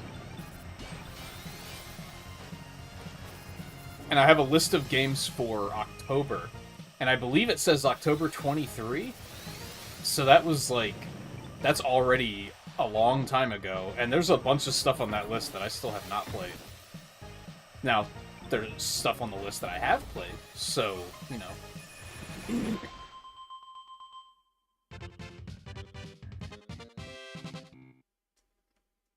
The bigger list on the whiteboard right now is a big list of here's what you should do once you get Twitch monetized, and you can, like, what should you do with the channel points, and like what should you do for the badges, what should you do for certain alerts. Like, I have a big list of stuff like that up there just to keep track of. Mini pre.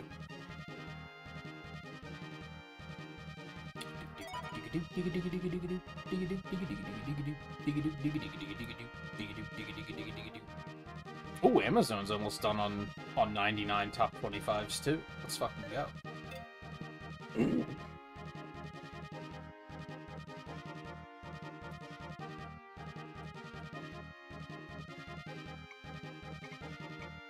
I don't know if I'm gonna do the GDQ watching in the Discord. I haven't figured that out yet. I mean, if you're asking about it, I should be taking that as interest. And I should probably do it. I seem to remember last year... So a big factor, not to, like, talk bad while they're not here, but... Volpe's out of action right now. And that's why I've been cutting back on the Discord hangouts. But I kind of remember last year that he in particular didn't really give a fuck about GDQ anyway. Like, he was very much, like, not present and just kind of like, whatever. So I was kind of leaning on not doing it. Especially since I probably want to be working on art a lot that week. But I could still set it up somehow. I'll have to think about it. Because really, I could have the stream running on my old computer and then screen share it from there to free up resources so that I can still do art stuff on my computer, or even, like, play video games or something and not have it be disruptive.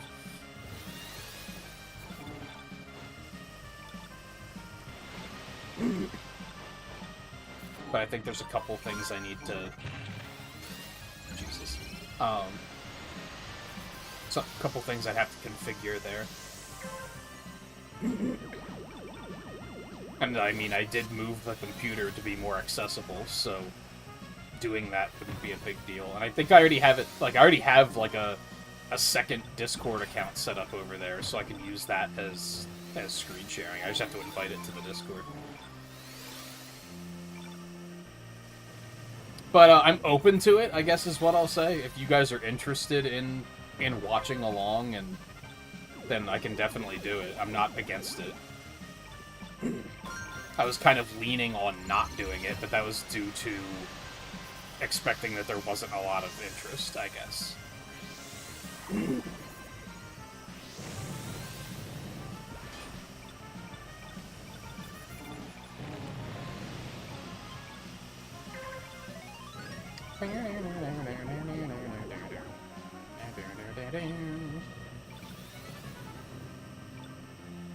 The interesting thing about setting it up to run on my other computer and screen share from there is I could just literally leave it running all week.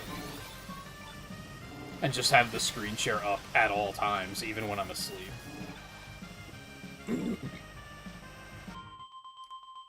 I just might have to, like, make some changes for, like... I might have to, like, revoke Theo's voice activity for that week so that he's not popping in while I'm sleeping and thinking that I'm awake.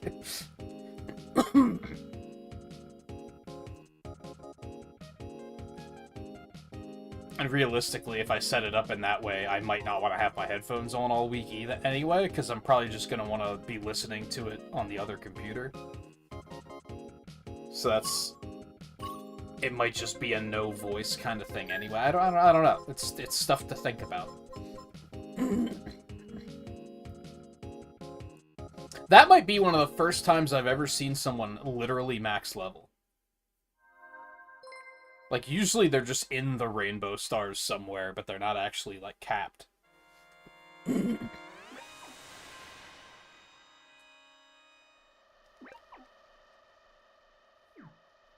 Yeah, the main events are twice a year. There's one in the winter and one in the summer. It tends to vary a little bit. It's usually, like, the first week of January. And then the other one is in June or July somewhere. Like, that's the one that tends to, like, vary slightly.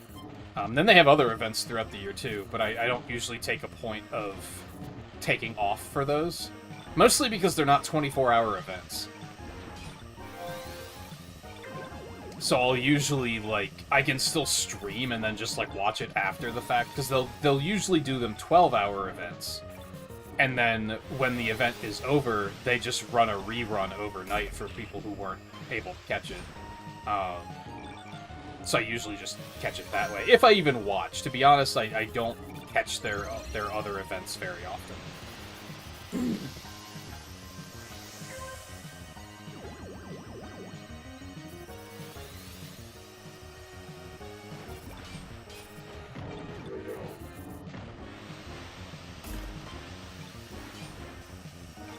It's interesting, because I was watching a stream the other night where they were talking about GDQ kind of, like, lost its punch for them when they started doing more events, because now it's less exciting when GDQ is up.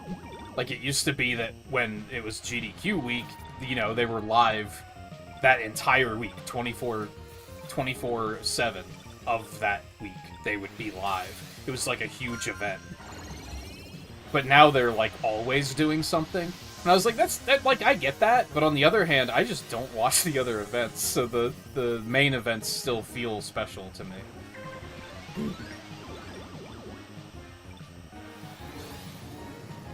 With the exception of the last few events, the, like, final days have been really boring. I feel like the first like 2/3 of the event is like the best part. And then the last third of the event is when they're like, here's everything mainstream that you don't want to see because you've already seen it on the last 7 events, but we're gonna do it anyway because it appeals to people who are mainstream and then it's gonna boost our numbers. Which is fair. I get it. I get why they do it, but like, if I have to sit through another Friday night of a GDQ where they're like, here's Ocarina of Time, Mario 64, and Elden Ring, I'm gonna fucking scream. Like, it's the same thing every goddamn event now. But really, that just gives me an excuse to be like, I guess I'm doing something else on Friday.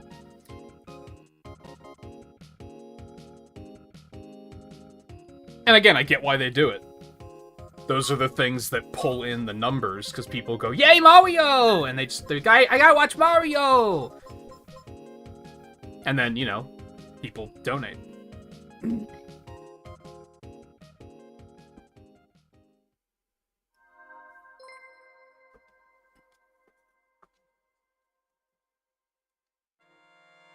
I get it. It's not smart. Like, it's a good idea if they want to make money. Which they do. Just for me as a variety watcher, I tend to not give a fuck about, like, Friday and Saturday, especially. If I recall correctly, last event's, like, finale event, like, or finale run wasn't even interesting either. I don't even remember what it was. But I seem to recall it was something really short. I like it when they do the finales that are, like, 6-hour RPGs that go until, like, 3 o'clock in the morning. Like, that's super, super vibing.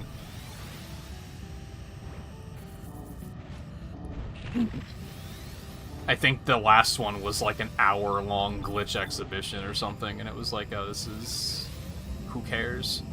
But it was like, oh, it's Tears of the Kingdom, we haven't seen Tears of the Kingdom yet, oh, fuck, pog! Remember Breath of the Wild? Pog! And it was just like, man, it's not for me. But, like, the first 2/3 of the event are always slapped, so, you know what? I'll take it.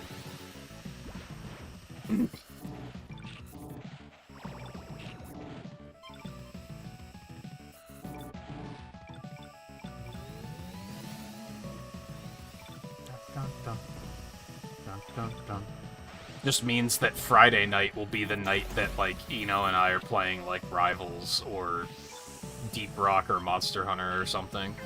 Like, I'll have it on in the background, but I won't really be, like, paying attention. I'll peek over every now and then and be like, oh, look, they're doing another, like, mainstream first-person shooter run, what a shock. Whoa, Halo? You don't say. Well, he pulled out in front of me, officer? I didn't...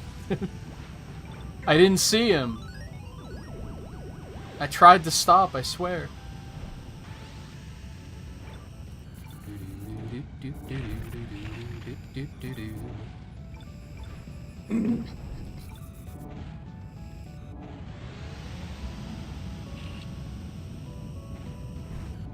Daddy crashed out. No.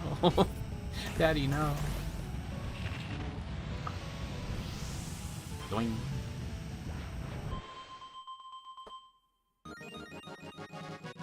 Yeah, this mini-pre was spicy. I don't think I placed above, like, 15 the entire time. But I was also kind of on autopilot.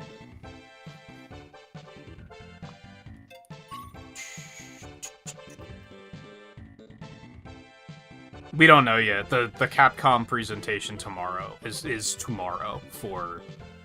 I think it's like a Capcom Spotlight or whatever they call it. It's not just Monster Hunter. Like, I think they're talking about other stuff too, but the Monster Hunter is the one I care about. Unless they, like, actually announce some new games. They don't seem to ever announce video games at their own events. They seem to only ever talk about what's already been announced, and then they save the announcements for, like, Nintendo Directs and State of Plays and stuff. And whatever the Xbox ones are called. Showcases, I think.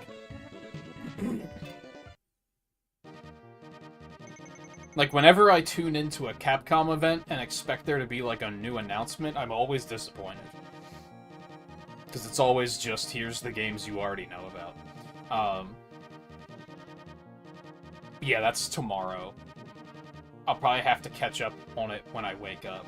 We know they're adding one new monster to the update, but, like, if it's one new monster, we're probably not going to stream it. Because that's just not going to be enough to fill a stream.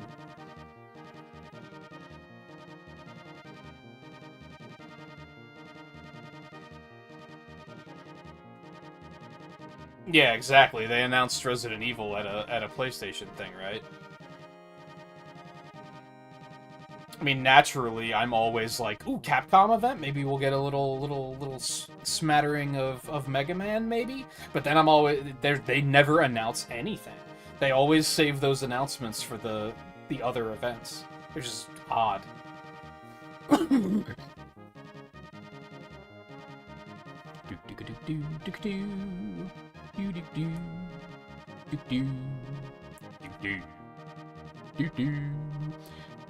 Oh no, what team battle, I guess.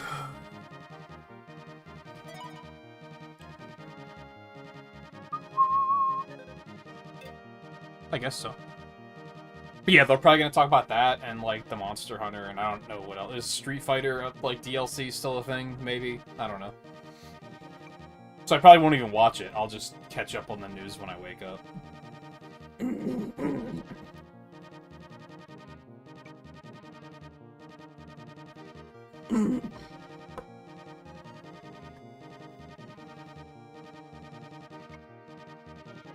Hopefully, like, I don't know, I'm in a weird spot with Monster Hunter Wilds.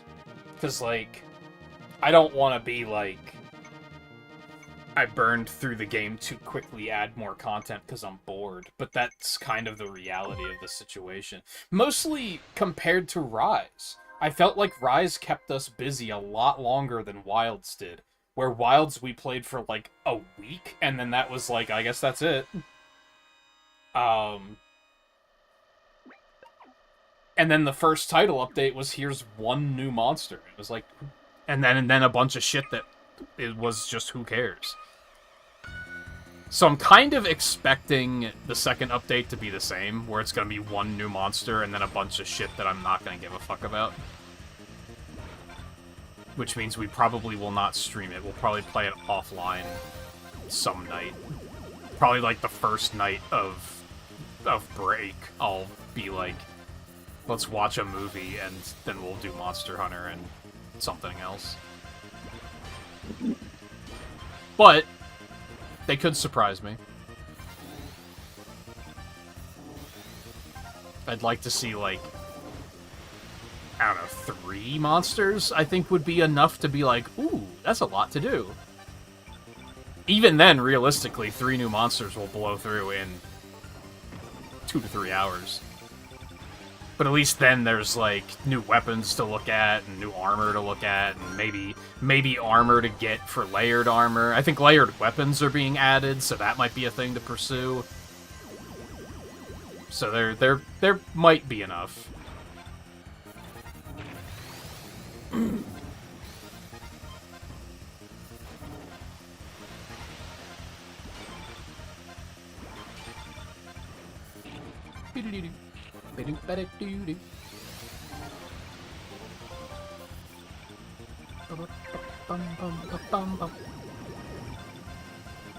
So really what it comes down to, and I hate to disappoint Riley on this one in particular, we probably will not be streaming Mario Kart again until after GDQ.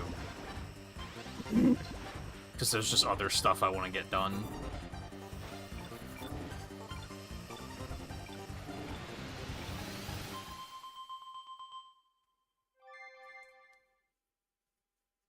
You're disappointed in Wilds? It's weird. It's really weird, because I liked the campaign for what it was. Playing the campaign with a friend was absolutely awful, because their online play is fucking garbage.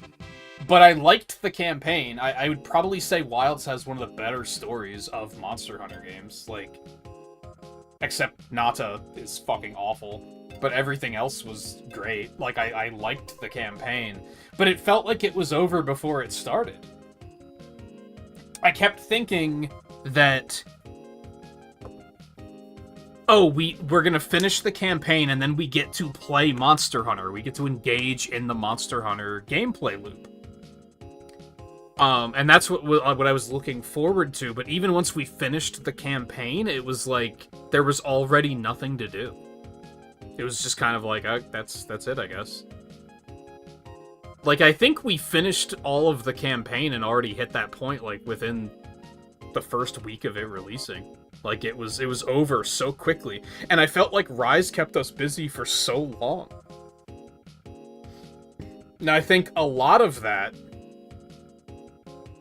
is that with breaking monster parts, with, like, the focus attacks or whatever, like, hitting the wounds, you get so much loot from a monster now that it made making armor and weapons extremely easy. And I think that's part of what made it go by too quickly. Because even in, like, post-game, when we were like, okay, what armor do we want? It was usually, like, 1, maybe 2 kills, and we had everything we needed. Like, it was so easy to do.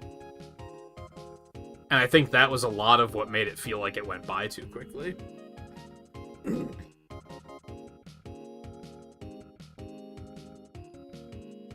So, like, I think Wilds, like, it's very similar to Mario Kart World, actually. The core gameplay is great.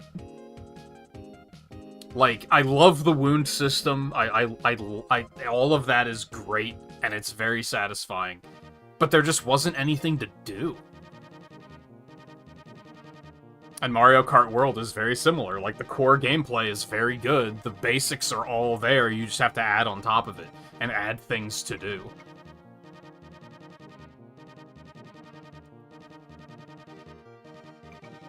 That being said, I think I still played it for like 140 or 160 hours, but like I had to like stretch to like, I had to invent things to do to keep myself playing it. That's when I started making like the bingo cards and shit, so that I was like, because I wanted to play it more, but they just weren't giving me an excuse to. The big thing is I was extremely disappointed in Title Update 1. All they did was add Mizutsune, who fucking sucks. And that was pretty much it. Everything else I just didn't give a fuck about. Arc-Tempered, I sleep. Spring Festival or whatever, I sleep. I was looking forward to the bowling thing. I thought that would have been fun, but even that was like, I did it 3 times and was like, that's enough. I get it.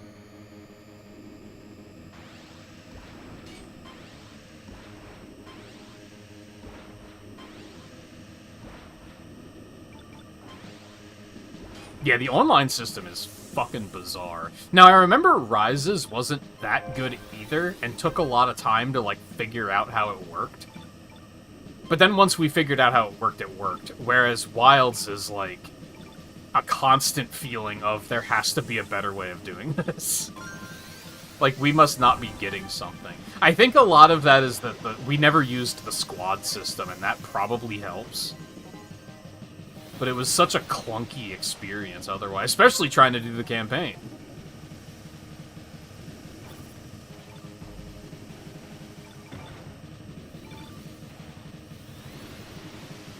And I think that is, like, kind of the underlying why it was disappointing in the long run, is that it felt like they were making a single-player experience, not a multiplayer experience. Like, they set out to make a single-player Monster Hunter, which is not, I would assume, not what the community wants. Now, maybe they were trying to make it super mainstream, because I think that was kind of the plan with World, too, wasn't it?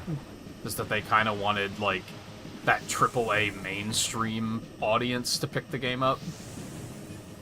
The ones that won't shut the fuck up about how good The Witcher is, like, stuff like that. Like, I think they wanted that audience to pick it up. Pick it up, play it for 5 hours, say it's the best game they've ever played, and then never touch it again, because they're too busy playing Call of Duty. Like, I don't know. I feel like they kind of forgot who their audience was with, World and Wilds. That being said, as a single-player game, I think Wilds was pretty good. Like, again, I liked the campaign. It was interesting. I liked how they went about, like, revealing monsters. I'm glad that I cut myself off on social media, because they literally revealed everything but, like, 3 monsters on social media before release. So I had a lot of cool surprises, because I wasn't watching social media, so that was cool.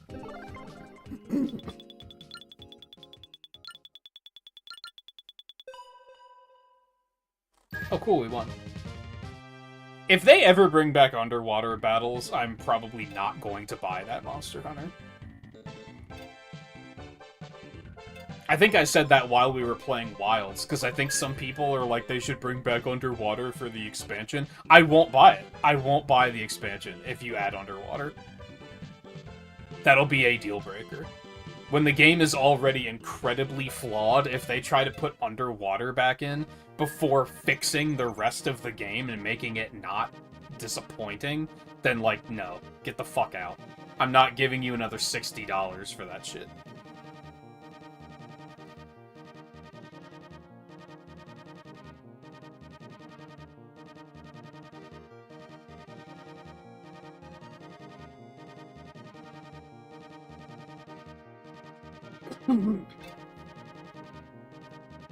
Yeah, I'm under the impression that squads are still not a perfect fix.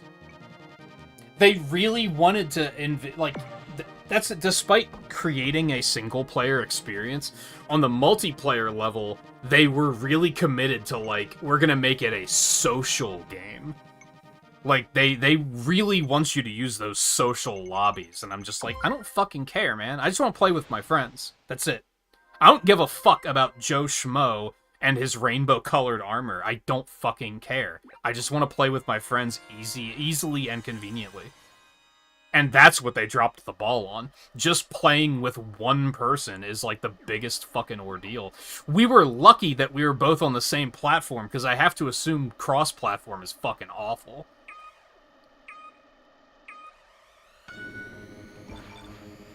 We were talking about how, like a quick history of Monster Hunter on the channel. I had been playing Monster Hunter since 3. Which is probably why I hate underwater combat so much. I would say 4 is where I really, like, got, like, oh, I really like this. Like, that's when I got into it. Generations was the first one I streamed when it came out for Switch in, like, 2018 or whatever it was. And, the streams were popping off. We got also, like, Riley right there is someone who found us when we were playing Generations. And, got a bunch of, like, new viewers, got viewers that wanted to play. And then later I played Iceborne when I got that. Now, granted, that wasn't at release. And then played Rise, and Rise streams were fucking dead. I don't think we ever got a single person being like, hey, can I play, when we were playing Rise. We definitely didn't during Wilds. But even if we did, I imagine the act of, adding people to your friends list is a goddamn nightmare in Wilds. Like, I think we managed to make it work because of Xbox lobbies. Because even starting out, we were like, how do we even invite each other? And I think we had to use the Xbox lobbies to, like, even get into a lobby so we could friend each other. It was so... For a game that made its fame off of being like an online multiplayer game. Its online multiplayer is fucking terrible. It doesn't make any sense. It's like they didn't prioritize it at all. Especially, the really weird thing is that they fixed a lot of it with Rise, and then they broke it again in Wilds. Like, Worlds Online was really bad, too. And then Rise made it, like, pretty good again, and then Wilds was awful again. It's so weird.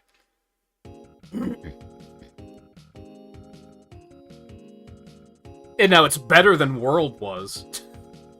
Worlds Online was super bad, but saying it's better than Worlds isn't saying a whole lot. And at least Wild has a better story than World does. So at least it being story-focused was kind of like, well, at least the story's, like, entertaining and good.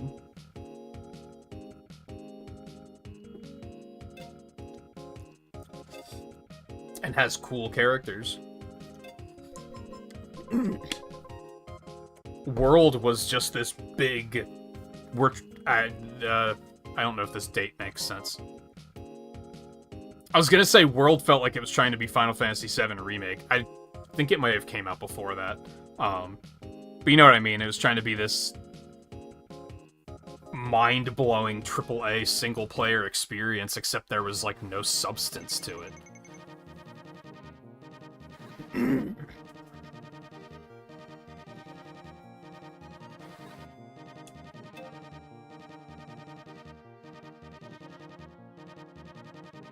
See, to be fair, the first time I played World was completely solo. And then I think when I got Iceborne, I think I tried to play it with a friend, and we literally gave up because it was, like, so clunky and terrible that we were like, we're just gonna not bother. Like, fuck this. It's not even worth it. Do I want the glitchy track? I think it might be gone already anyway, never mind. Yeah, I think I just missed it.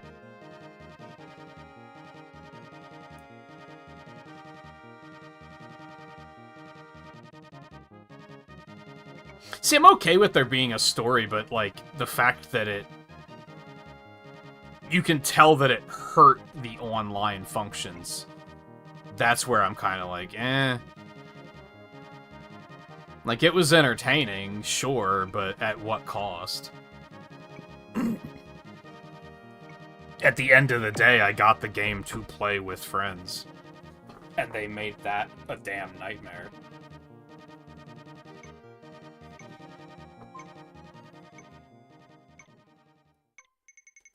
Really, what they should have done, which would have been awful, but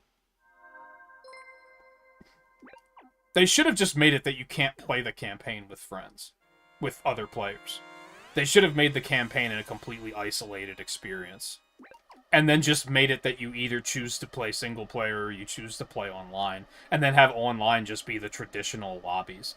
They really wanted to make... They want to do away with those traditional lobbies and make it this, like, super robust, like, open world online experience, except they weren't, like, ready to do something like that.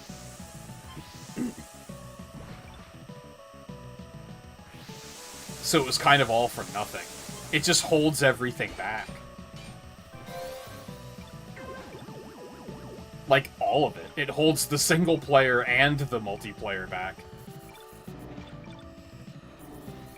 Which is kind of that's fucking open world. That's why I'm so against open world. Most games add open world, and it just hurts the game. Because they didn't, like, design the game around the idea of it being open world. They just fucking tossed it in just to be like, hey, look, it's open world. Is your dick hard yet?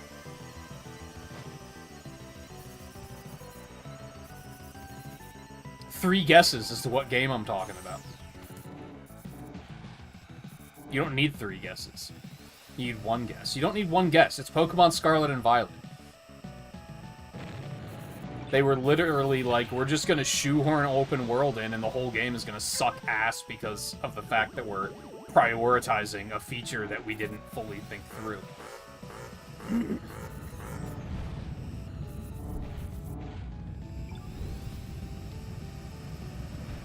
Fuck, I hate that game.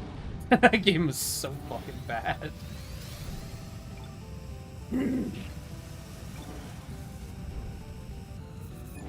I'm glad that it got a really big update on Switch 2, but I'm also like, let's quit with the revisionist history bullshit. Like, I've seen people saying, like, finally people will understand that Scarlet and Violet is actually pretty good now that it doesn't run like shit. No, it sucks! It's not just the performance, the fundamental game design of that game is fucking terrible. Let's not get it twisted.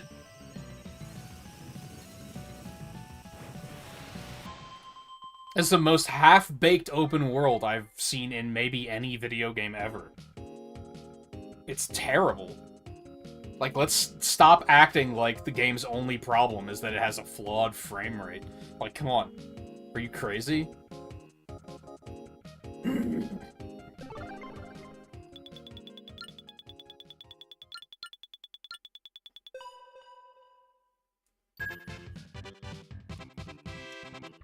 See, I didn't even get World at launch. I got it on PC, like, a while later.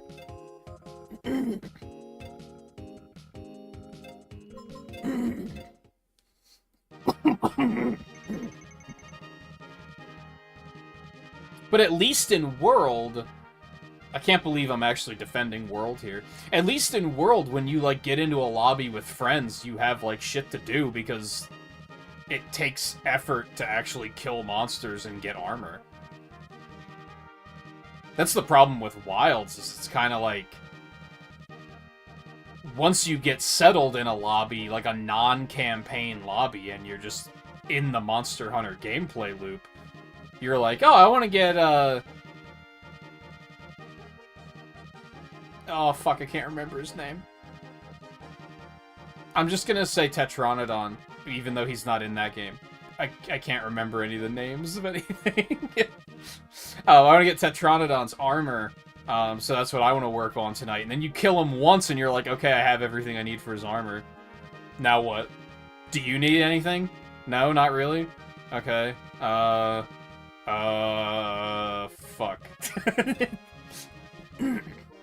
The amount of times Eno and I booted that up and had exactly that happen is unreal. Where it was like, oh, I need this, okay, I need this, and then we'd go kill each monster once, and then we would just be like, now what? Do you want to play Marvel Rivals instead? Yeah, sure. Like, it was just, it's insane.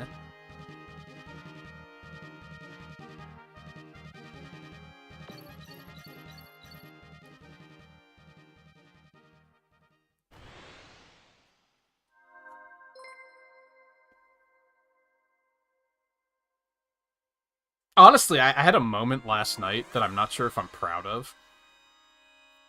So the main streamer I watch on Twitch, I haven't been watching because they're doing the Lies of P DLC, and I haven't played it yet, and I want to play that myself. So in the meantime, I've been watching the replays of their Elden Ring Night Rain playthrough. And Night Rain looks pretty cool. I think I'm pretty interested in picking it up when they add proper support for playing with two people. But it got me thinking, what if Monster Hunter did something like this? Where you're just, like, dropped on a map and you're just fucking killing monsters. I don't know, I haven't thought it through too far yet, but, like, I don't know.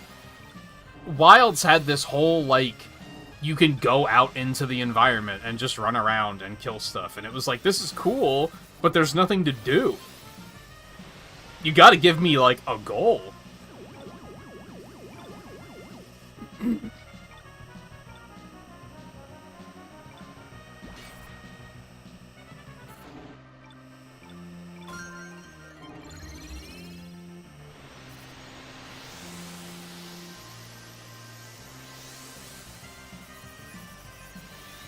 And maybe make it actually one big open world instead of... Sorry, I was scratching my neck.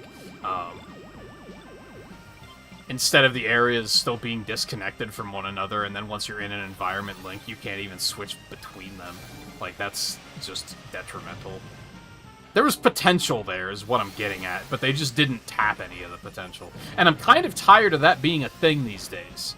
I feel like so many games launched, like, half-baked, and you're like, well, I can see the potential here, but for whatever reason, despite the fact that they spent millions of dollars making this, they didn't see the potential themselves. Why does that happen so often? What happened to games just, like, coming out and being, like, thoroughly thought-out projects?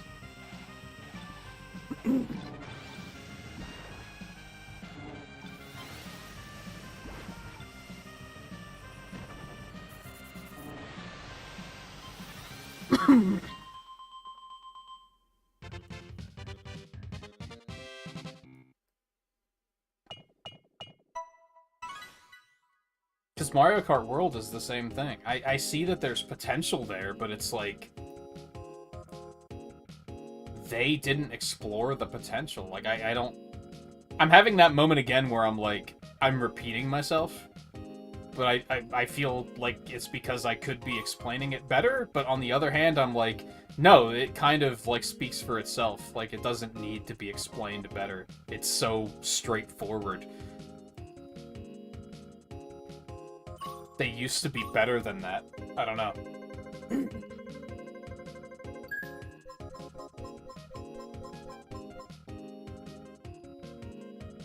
It too often feels like the development is too stretched in multiple directions. I'm under the impression that game development is very, like, you start with your core features, right? And it feels like games like Monster Hunter Wilds and Mario Kart World didn't have their priorities straight. It feels like they got confused. It's like they expanded the team too much, and then they had like a dozen people working on like the open world environments, and a dozen people working on the campaign, and a dozen people working on the multiplayer, but they didn't communicate at all. So it feels like the mechanics don't work well with one another.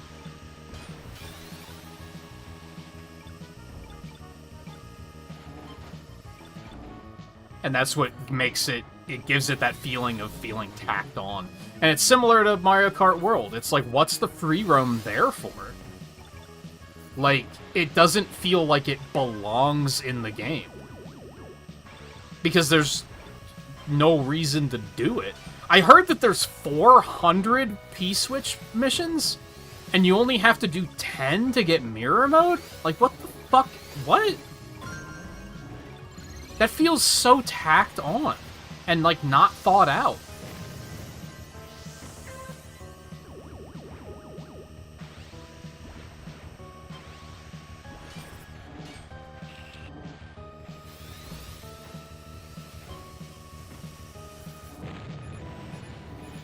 So, I don't know. I agree that Wilds was disappointing, but I also defend it because, like, I can see that there is something there.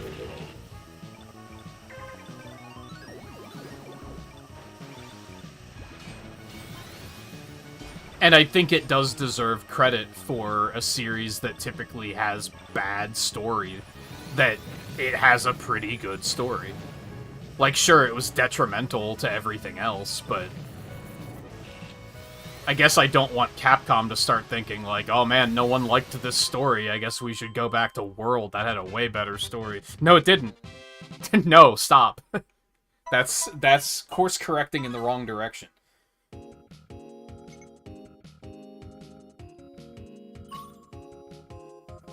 Legends did the open world element better than Scarlet and Violet, for sure.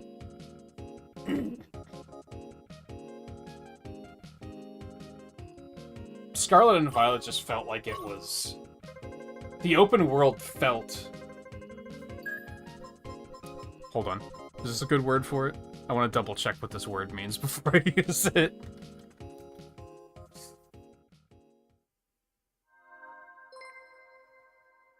No, that's not the right word. I was gonna say it was that the open world was ancillary, but that means it's providing necessary support to the primary activities, and that is not what the open world did. It did the opposite of that. It felt like it didn't do anything for the game. It felt like it just made it worse.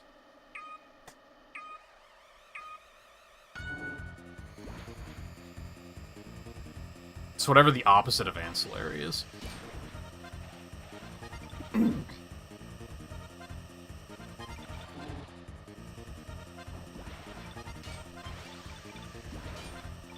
I don't know, open world is such a fucking lie, man. I think it's a plague on video games.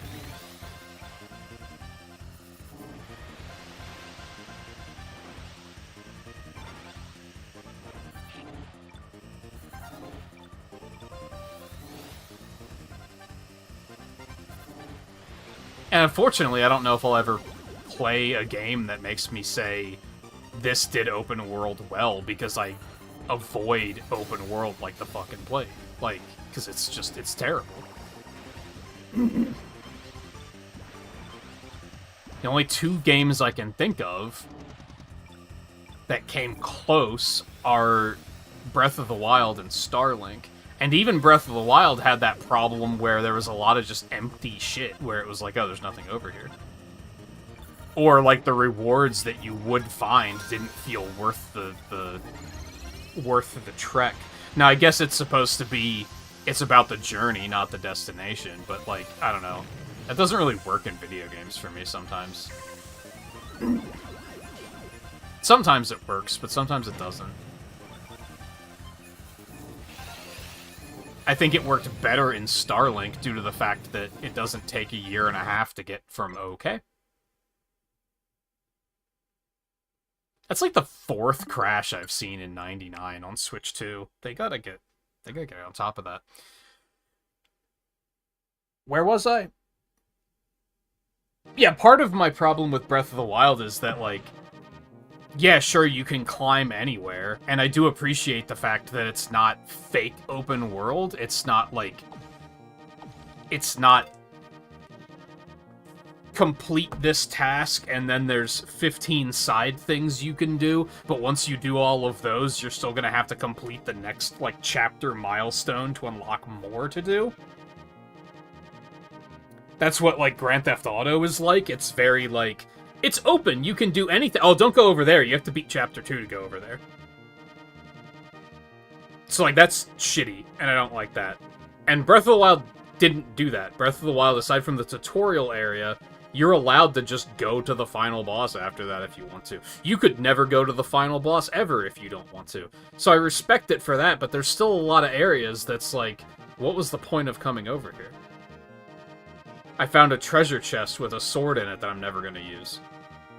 Oh boy.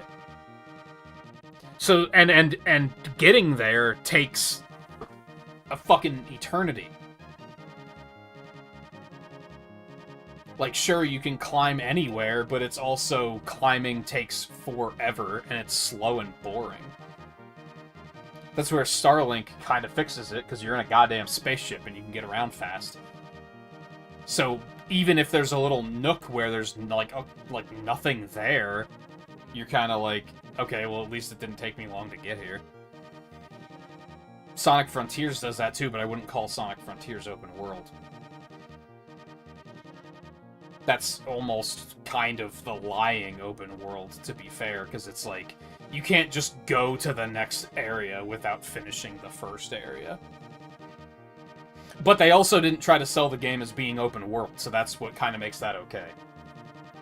They kept saying it's not open world, it's open zone. Like, they tried to make a point of being like, no, don't call it open world, because it's not open world. To their credit.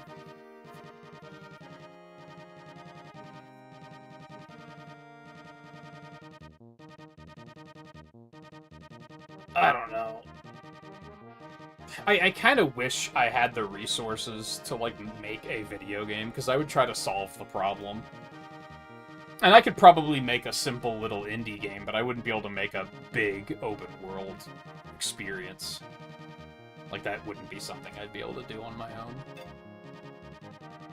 Because it's in my nature, I guess, to see the problem and be like, hey, let's solve this.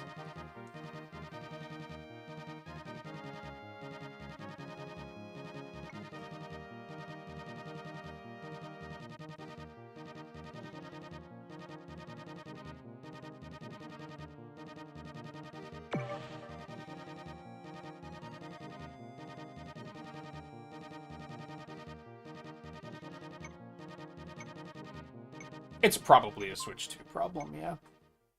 I haven't really played it on my Switch 1 since getting the Switch 2, but I don't remember having... I feel like I haven't seen 4 crashes in all of the time I've played it on Switch 1.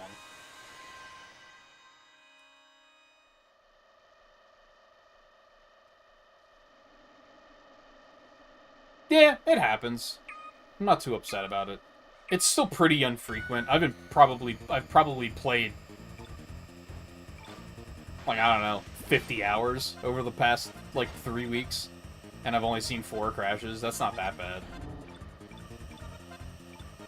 At least it wasn't a Grand Prix that I needed. That would have made me a little bit more upset, I think.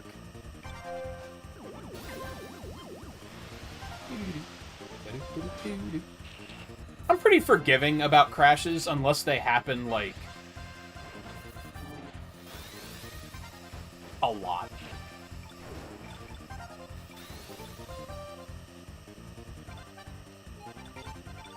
Or if it's something reproducible.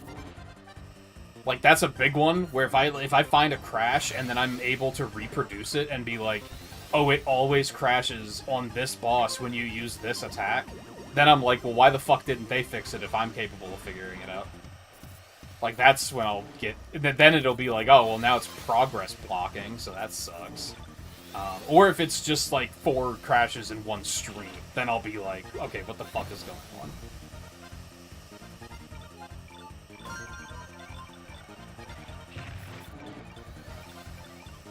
I know some people will get 1 crash and they'll lose their goddamn mind. I paid $70 for this pot. Oh, shit. What the fuck? Like, they just get mad, and I'm just kind of like, oh, that sucks.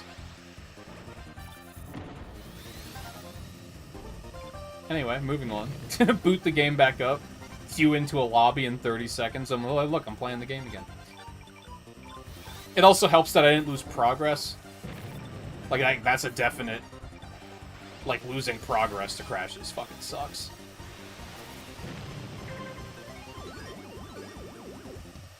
Like, that crash I had playing F-Zero GX, that was rough. Because I actually lost a lot of progress from that.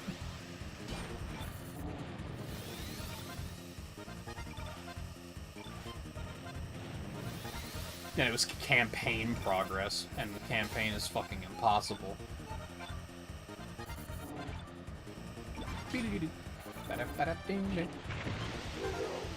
Okay. Anyway, where were we?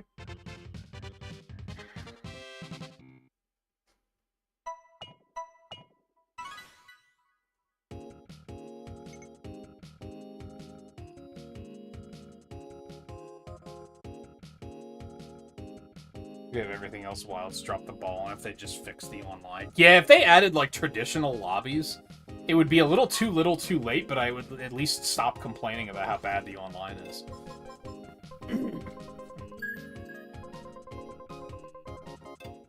Like, I'd at least stop holding it against it.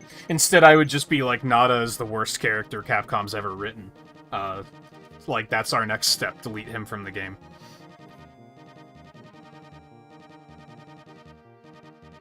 Which they'll never do, but, you know.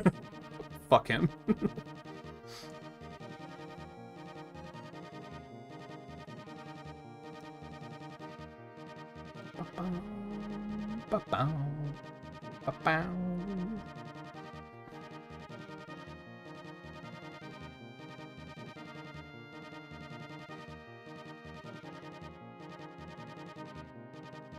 God, what a piece of shit character he was. Sorry.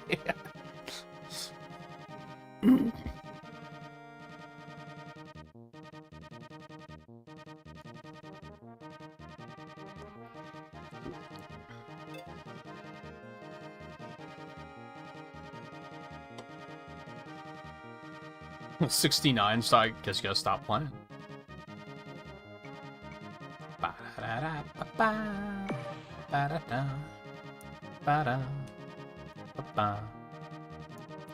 I would legitimately consider no longer playing if I ever got 69 wins.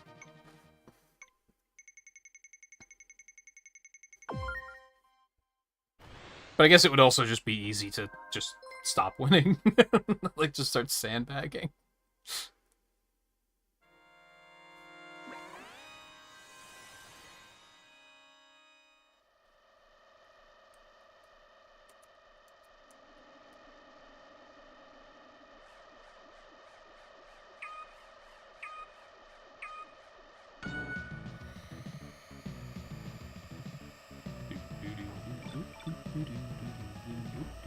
So anyway, how did we get here?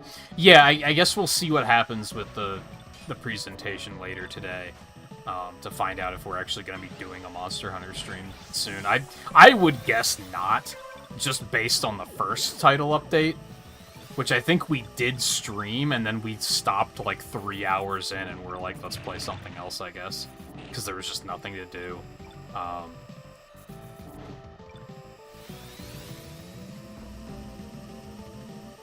Like, even if we were to be like, well, let's pick new weapons, even then we're like, that's not gonna fill a full stream. Like, I don't know.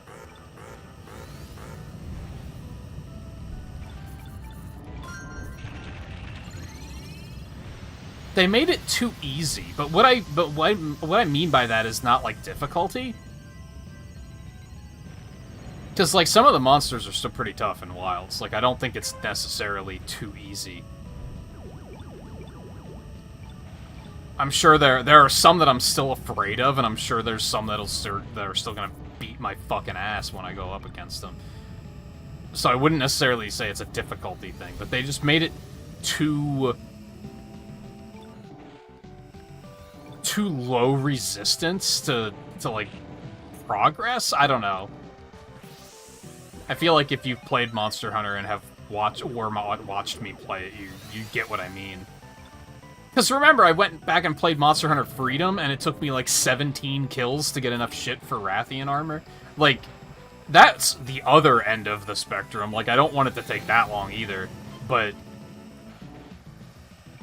I feel like in Rise it took like 3 to 5 kills to get enough for armor in most cases, which felt comfortable. Like, sometimes you'd get bad luck and you wouldn't get what you needed, but then, like, Wilds is just too fucking easy.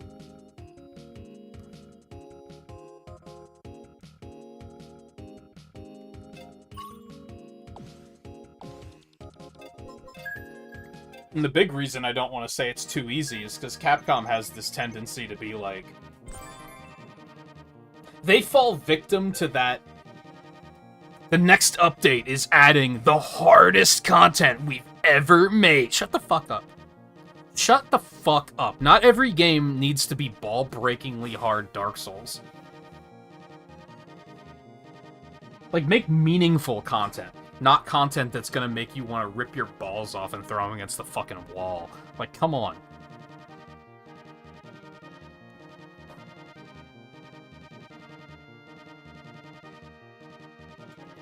That's what made me lose interest in Sunbreak.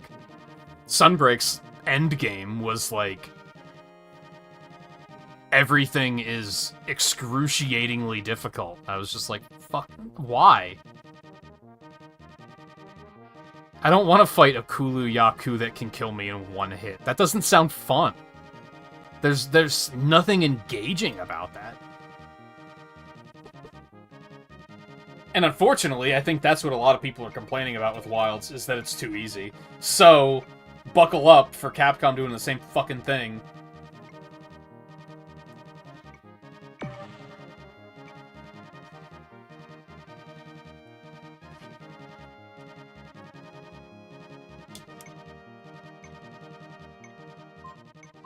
I don't know, I think I said a little bit before Wilds even came out that depending on how Wilds turns out, it might be my last Monster Hunter game. Or maybe not last, but, like, I'll skip the next one.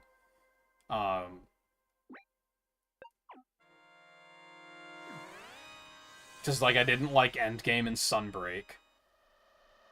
In general, I didn't like Endgame and Rise, because they were just like, hey, here's a fucking Elder Dragon that you didn't want to fight again. Thankfully, they're not doing that in Wilds, at least. So credit where credit's due on that one.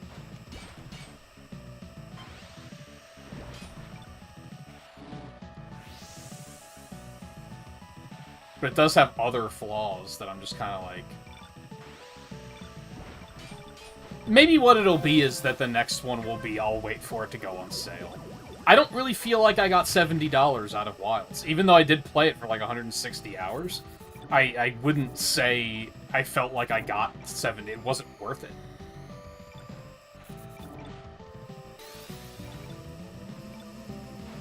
Compare it to the most recent release I can think of that really blew me away, and it's just because I just played it.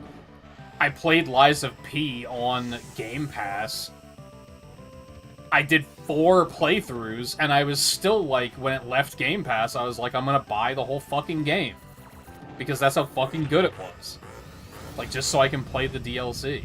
And then I did a 5th playthrough, because I was like, this game fucking rules. I actually feel a little bad for waiting for the game to go on sale before I bought it.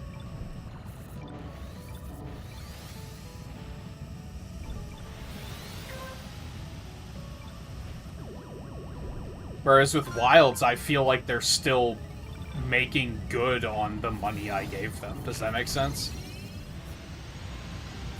I feel like they owe me, which is very entitled gamer thing to say, and I typically don't like it when people do shit like that, but Mario Kart World is the same way, where I'm like, I feel like, $80, huh? Like, I don't... I'm still waiting for that IOU, Nintendo.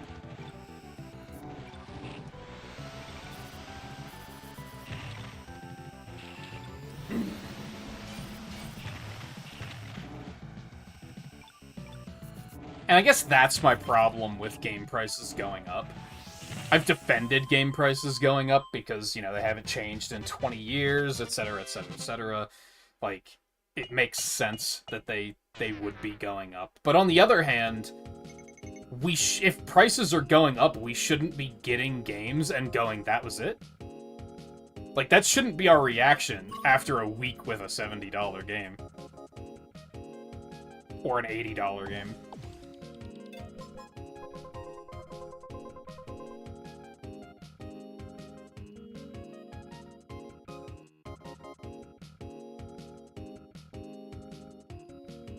Oh yeah, I remember that, Riley.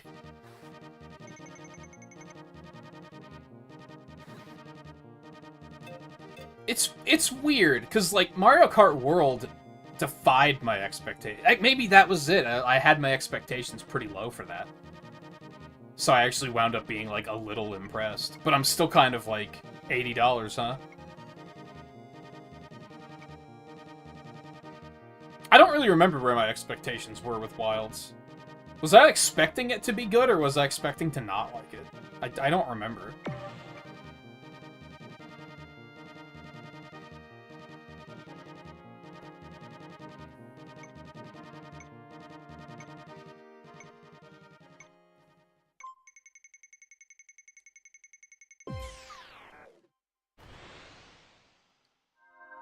Literal hundreds of friends on World Iceborne. We had to make 2 different groups for a massive squad. World was a weird one to me. Because World's, like, very controversial, right? Like, there's a lot of people that really like it, and there's a lot of people that really fucking hate it. I'm kind of neutral. Like, I liked it for what it was, but I did think it was, like, absurdly overhyped. Like, I never really got the hype when it came to World.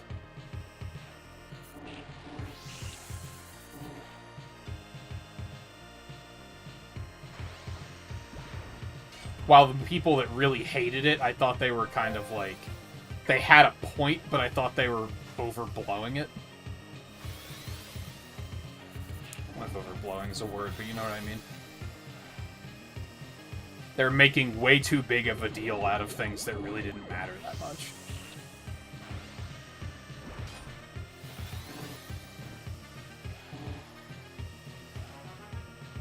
But I guess I do that sometimes too, so... Like, does the dumb kid in Wilds really... Did that hurt the experience? Probably not. But it was, like, a constant fucking annoyance.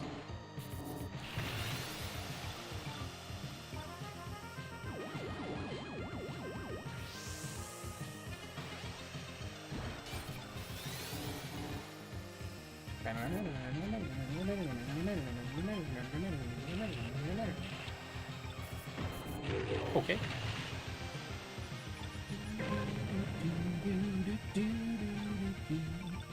This song fucks so hard. They gotta make more of these tracks. Because this track is so fucking cool. And then fucking White Wind, or whatever it's called, is fucking awful.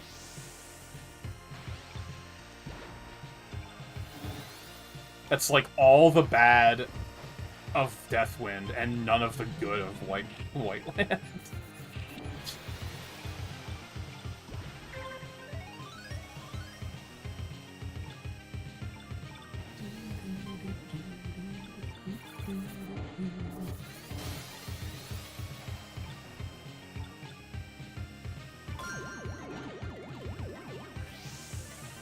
Yeah, I think we were talking a couple of weeks ago. I don't know if this was on stream. Eno and I might have been talking about this off stream. About, like, potential Game of the Year so far. Like, just nominees. That's right, I don't think it was on stream. Well, I don't know, actually.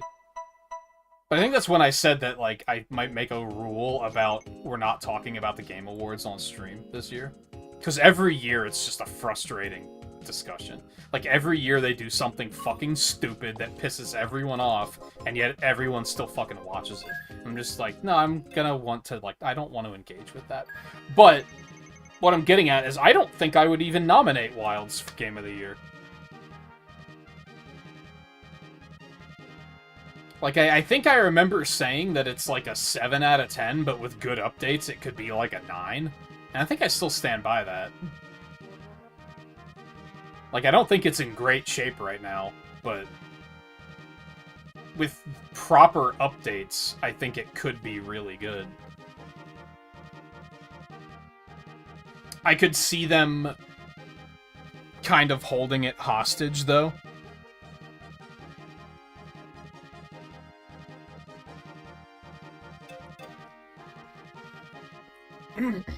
They're gonna pull a Diablo 3, where they're gonna fix everything wrong with it, and charge us $60 for it. Like, they'll hold back on fixing things until the expansion. Because then they can sell the updates. And it's like, I don't know.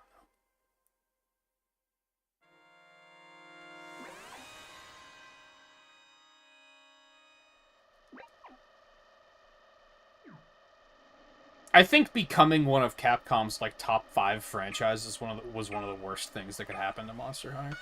I don't know if that's a hot take.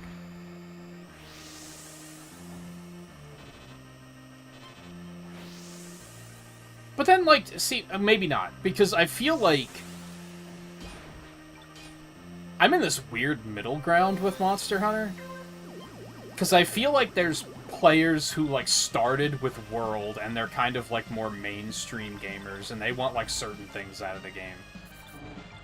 But then there's people who've been playing since the first one, and they want certain things out of the game, too. And those people I usually think are fucking insane. They're the ones that are like, we can't track how many endemic life we've caught. This game is a 0 out of 10. Like, they're the ones that have really bizarre requests where I'm like, that doesn't even fucking matter for the game, man. Like, what are you talking about?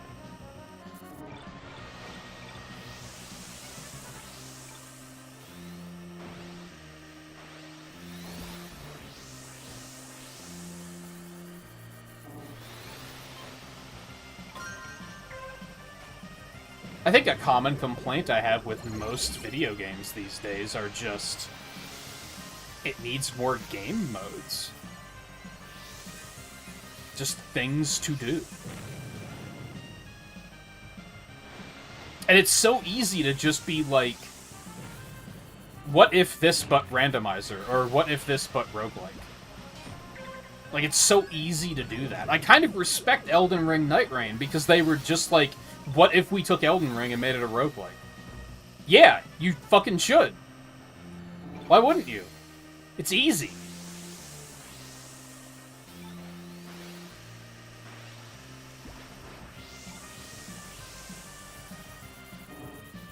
God, the fucking turn. And that's where I'm at with Monster Hunter. What, like...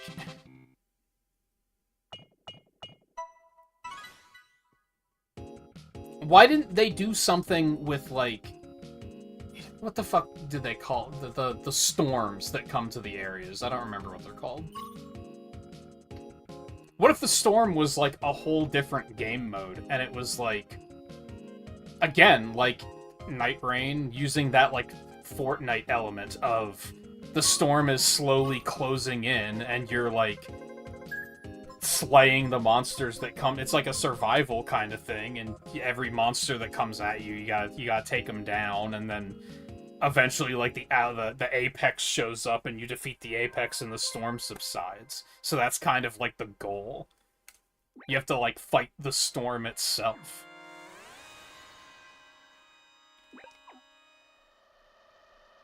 Between every monster, you have, like, a team of Palico that bring in, like, a supply drop for you.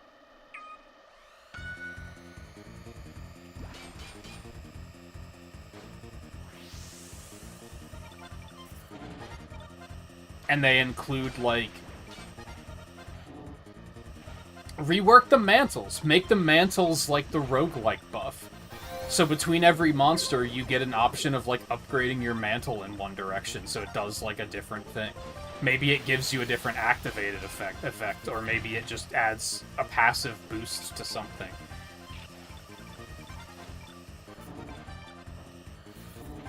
I'm also kind of thinking, like, Risk of Rainy, where you, like... 2 especially, where you, like, activate the teleporter, and then you're kind of just... You gotta stay in range to keep it charged, but you also have all this shit trying to kill you. Like, I don't know. Something with replayability. I think that's the big problem with Monster Hunter, is there's not a lot of replayability, unless you just want to do everything. If you want to get a crown for every monster, and if you want to make every armor set and every weapon in the game, then there's plenty of replayability, but that's really shallow replayability. What the fuck was that? Again, that's why I made the bingo, where I was like, I'm just gonna stick all the monsters on a fucking bingo card, and then I'm just gonna go out there and be like, let's go hunt some fucking monsters. It's that easy to make replayability.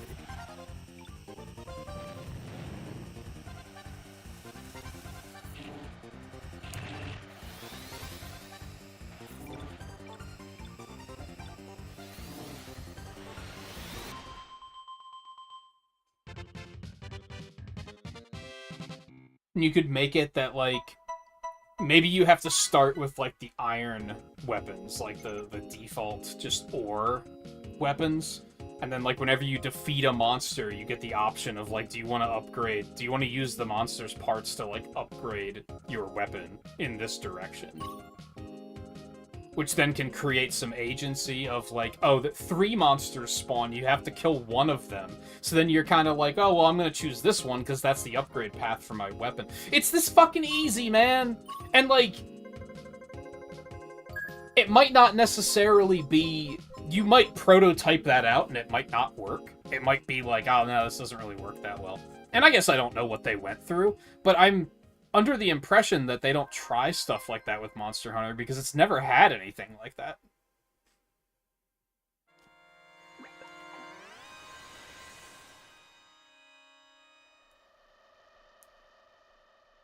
And I think part of the problem is reward? And I was thinking about this with, like, they added Arena to that last title update, right? Which was another thing that I just don't give a fuck about. And part of it was because I don't give a fuck about the rewards. And I don't really know what they can do to fix that, really. Because even when I was doing the dailies, or, like, the weeklies every week, even the rewards there, I was like, this just isn't worth it. Like, I'm doing all this hunting, and I'm sure I'm having a good time playing the game, but then the reward is, like, an armor sphere I don't need anymore and 5 potions. And it's just like, who cares?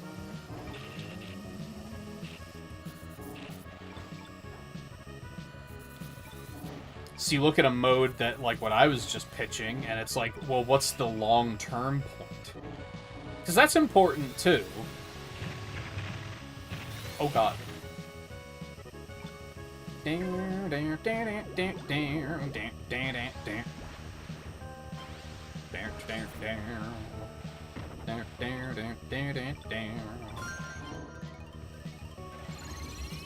yeah, like, the mode I'm pitching has, like, a short-term goal, which is good. But what happens when the match ends? What do you get out of it? I mean, I guess you're still gonna get all the monster parts. But monster parts you get so fucking much of that, like, who cares? Oh, it's just... Why was I less afraid of the red one than I was the gray ones? Like, what's going on?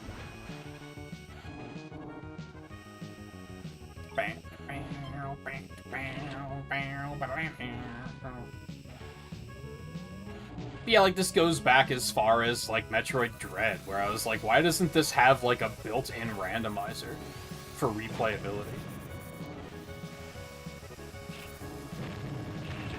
Like, that would have been one of the best things Nintendo could have done.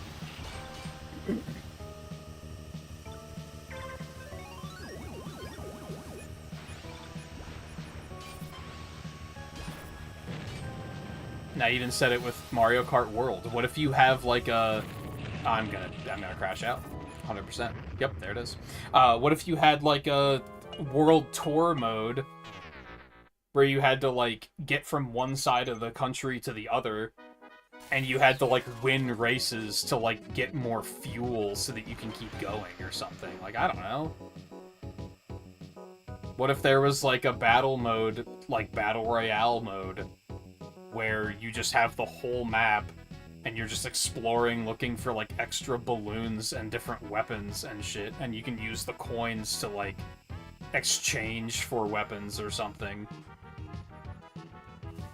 Like, I wouldn't even enjoy playing that, but I feel like Battle Royale heads would lose their minds. And I think it'd be interesting to watch.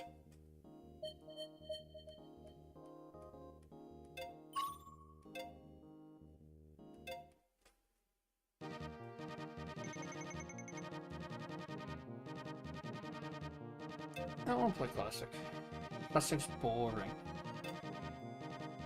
Luna Bomber 99 seconds. How we doing? I feel like I might be hitting a point of, like, getting a little bored and wanting to move on to something else. But, we'll see.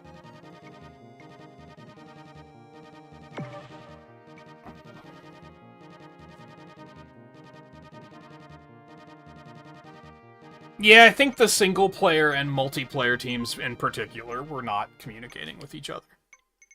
They had their own project goals, and whoever was in charge of them wasn't making sure that these goals aligned in any way. Which makes it sound like I'm putting full blame on, like, the game director, which might be what I'm doing, actually. I'm not going to try to deny that, because I think that is effectively what I'm doing, is, like, well, the guy in charge didn't have, like, a good idea for how these pieces fit together. And it's like, they don't have to fit together. I guess that's the other thing. Like I said, single player could have been an isolated, like, not online experience. But instead they had to brute force it and be like, oh, we still need our fucking social lobbies so people can get together and arm wrestle. And do nothing else.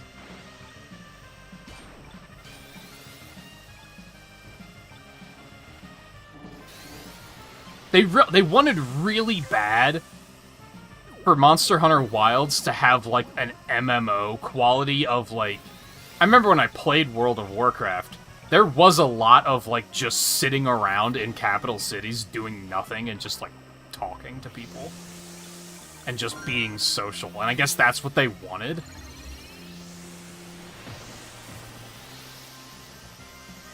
But I don't know. I'm both cynical and realistic in that I'm like...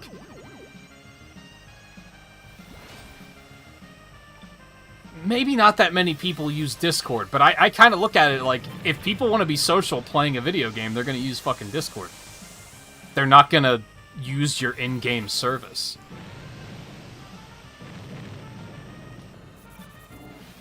That's why I was cynical about game chat on the Switch. I was like, who the fuck's going to use that when we have Discord that's free and easy to use?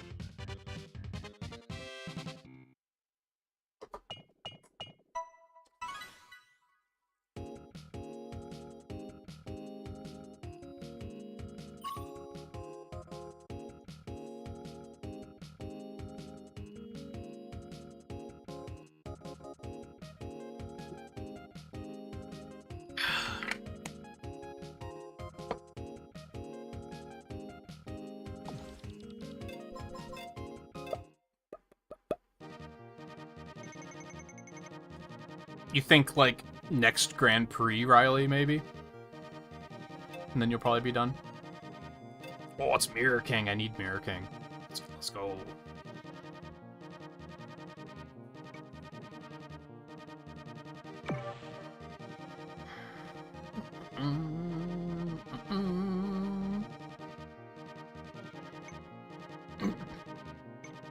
And to specify, or not specify, but clarify,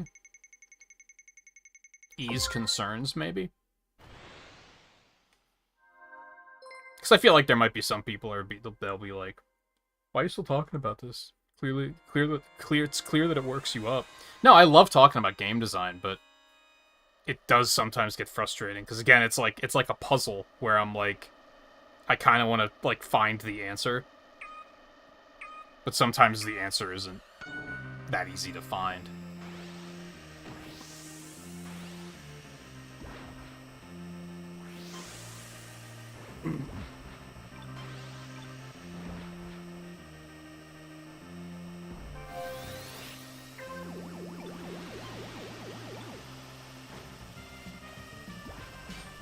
And really, maybe I'm seeing the code here, and because people have been saying this for fucking years, maybe big video game companies just don't know how to make good video games anymore.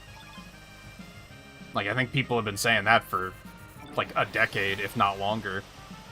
But maybe they're right, because I feel like a lot of the games that are like just really good anymore like tend to be indie games.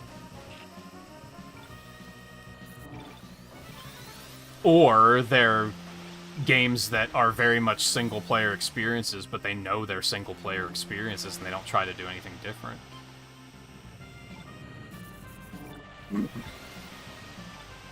Which again, I think that might have been what Capcom was going for with World and Wilds, is they were trying to be like, we're trying to appeal to that audience.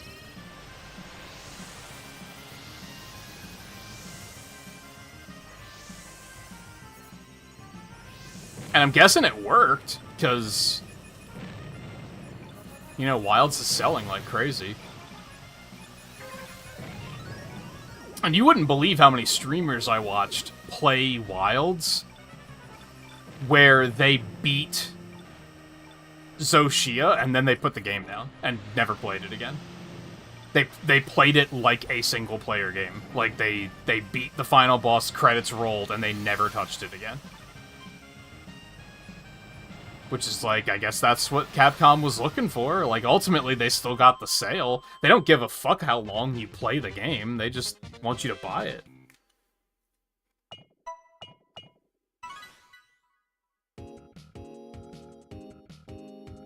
Now, the, like, actual, like, game developers and designers probably care how long you play the game, but unfortunately, their agendas are usually influenced by the people who just want the game to sell. And that's probably some of the problem. Maybe they had a much greater idea for what Monster Hunter Wilds could be, but unfortunately they were pressured by people who were like, just make a game that will fucking sell and make us money. And that's probably, like, the problem with, like, Pokemon Scarlet and Violet. It would not surprise me to find out if they were, like, pressured into putting open world in that game.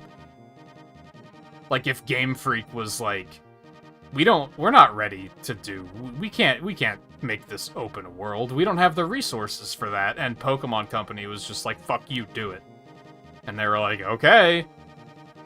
We don't promise it's gonna be good. And they were like, we don't care. We just want it to sell. We want all the fucking nerds that keep whining about no open world Pokemon game to buy it. That's your goal. It doesn't matter if it's good. Like, it wouldn't surprise me if that was the case and that Game Freak did the best they could in too little of time. I hate that people are, like, still try to blame Game Freak for that game's quality. Like, I don't believe it's their fault.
I don't know how I feel about the fact that you play enough of the game to know usernames and know if they're gonna be a threat.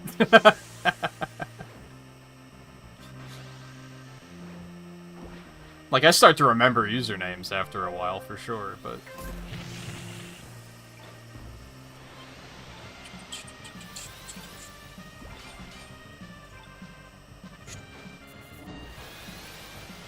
I should not have boosted there. I have regrets.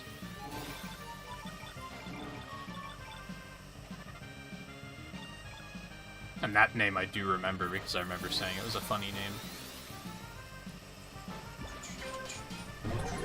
Well, sorry, Dad.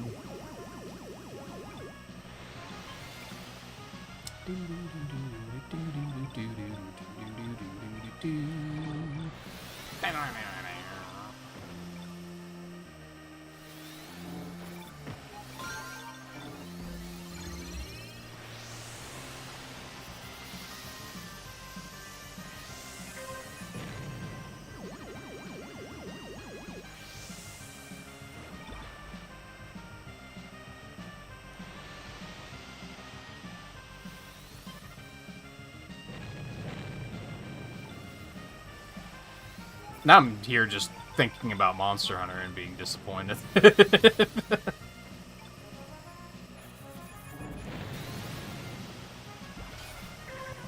Because, like, again, with the title update coming up, like, I haven't played it since the first title update. And we played it for, like, 3 hours and then stopped, because there was nothing to do.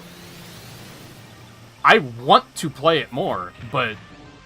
Oh, that was terrifying. Oh my god. Okay. Everything's fine.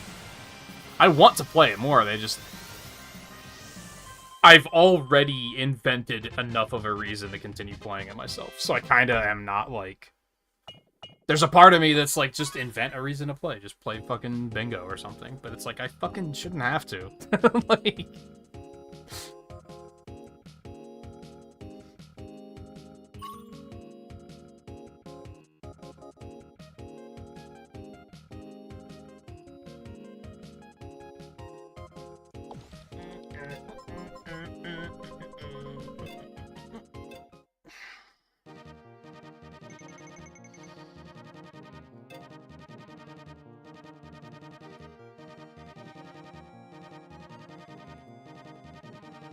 Oh, you're in some F-Zero Discord. What's FZD? Do you know what that means then?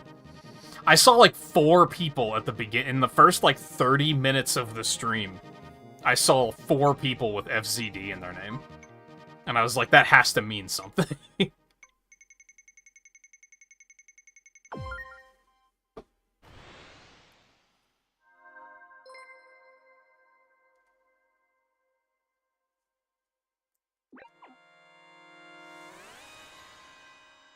Actually, is that just F-Zero Discord? Come to think of it. I was trying to think at the time that it was like clearly F-Zero something, but I just didn't connect to that.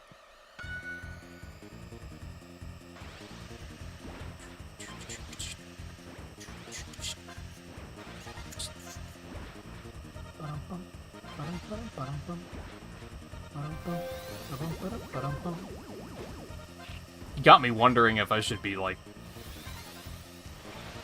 if those are places I should be posting about going live playing F-Zero in. But, one, I'm probably not going to be playing it too much longer. At least for now. And two, to be blunt, I feel like that's just going to invite a bunch of like really sweaty tryhards into the stream, and that's not the kind of environment that I wanna have. I'm sure you've already noticed that I am not a competitive person. So I would not want to attract that kind of crowd too much. I mean, if they know how to, like,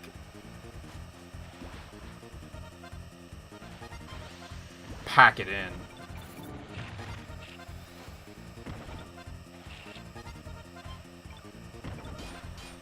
I mean, I guess that's what tryhards are. I remember back in the Smash Ultimate, like, release window, when someone was like, why is trying hard a bad thing? Shouldn't everyone be trying to win? And I had to explain, like, no, tryhards are when they are playing against their 7-year-old brother and their 2 friends, and they're still doing everything they can to win when they don't really need to. Like, that's what the difference is. Because there are some times where it's just like, you know, just take it easy. Chill. And I feel like there's either the people who figure that out or the people who don't figure it out. I remember playing Smash with people in high school and being like, I need to, like, not try so hard. They're not that good. It's fine.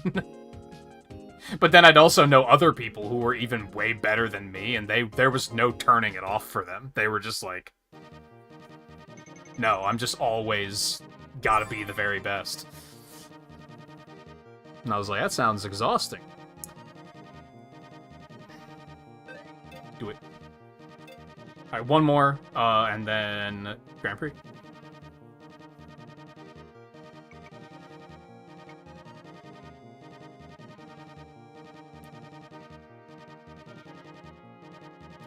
Yes, kind of my concern is that, like, what are those communities even like? Because if they're super competitive, then I'm just gonna be like, yeah, that's okay.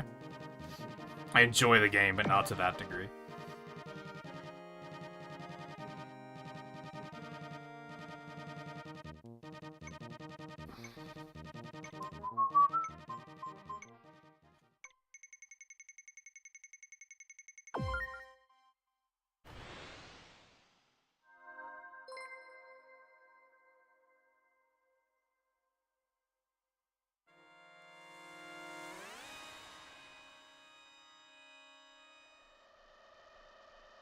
Yeah, I was gonna say, he better not be, because I asked earlier what FCD means, and he didn't answer.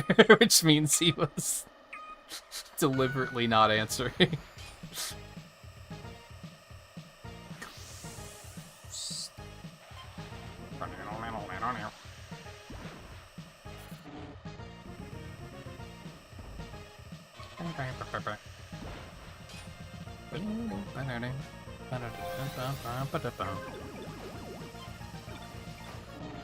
I still don't think it would necessarily be the place for me, just because...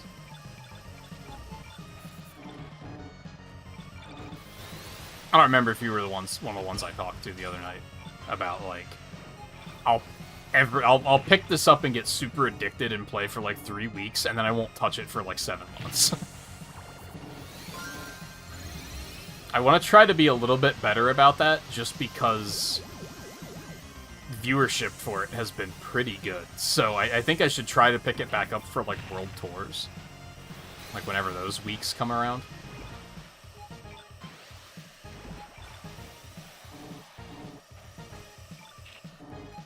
I'm definitely hitting that bittersweet moment of... Maybe not even bittersweet, but difficult to make a decision moment as far as streaming goes, because the F-Zero streams have been like some of my best streams on Twitch, for sure. But I'm also reaching a point of feeling kind of done and ready to move on to do some other stuff. I am a variety gamer at heart, so... I'm kind of like, man, I've only played F-Zero for like 7 streams in a row or something. But on the other hand, I don't want to... There's the fear of switching to do something else, and then suddenly the viewership's going to be really bad again. But also, I feel like the channel hasn't really been growing, so I don't know if it's really been worthwhile anyway. Like, the view numbers have been higher, but, like, my followers have only gone up by, like, 5.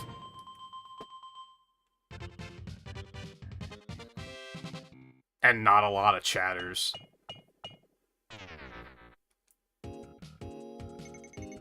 So it hasn't actually, like, kept things moving forward. I've been hoping that it would, but...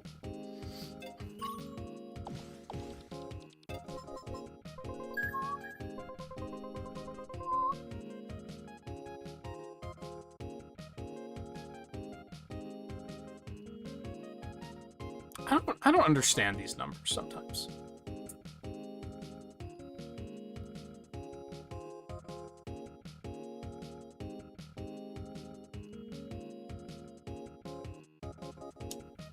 Restream says I have 8 people watching. YouTube on one panel says 6, on the other panel says 5. And then Twitch says 1. That math doesn't add up.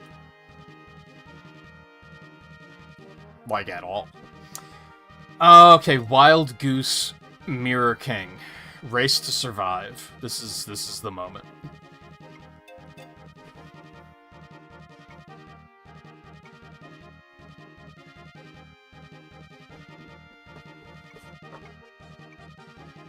And frustratingly, Metroid was the same way when I did that marathon. I felt like... Well, no, not really. Metroid was slightly different. Because we'd get, like, a new viewer chatter every other stream, but then they'd only, like, be in that stream. Like, they wouldn't stick around. And that was frustrating, because it was, like, at the end of the marathon, and I was like... Like, so often they'd be like, oh, you're doing a Metroid marathon? That's great. And I'm like, yeah, you're catching the end of it. Congratulations. Like, unfortunately, what can I say? I'm not going to be like, oh yeah, I'll do it again now that someone's watching. Like,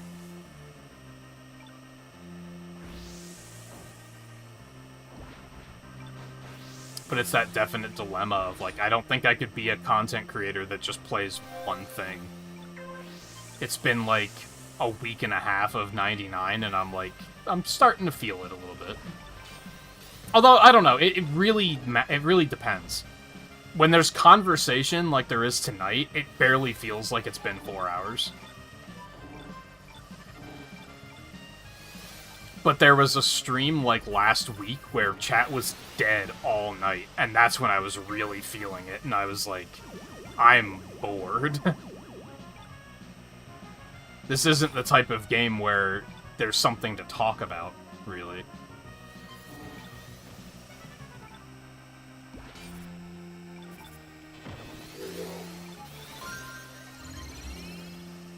Aside from the occasional dial-up modem noises when I hit a wall.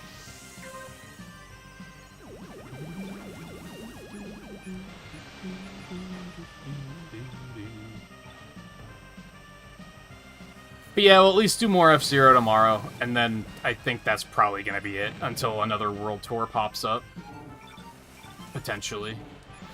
There's other stuff I do want to do. I really want to get to that Liza P DLC.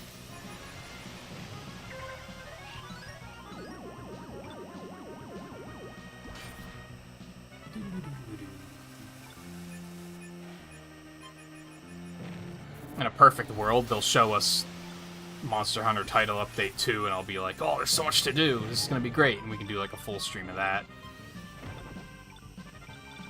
I'm not hopeful, but...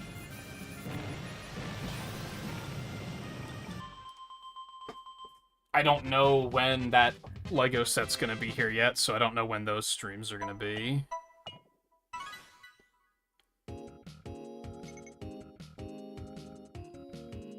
Yeah, they don't have an estimated delivery for that yet.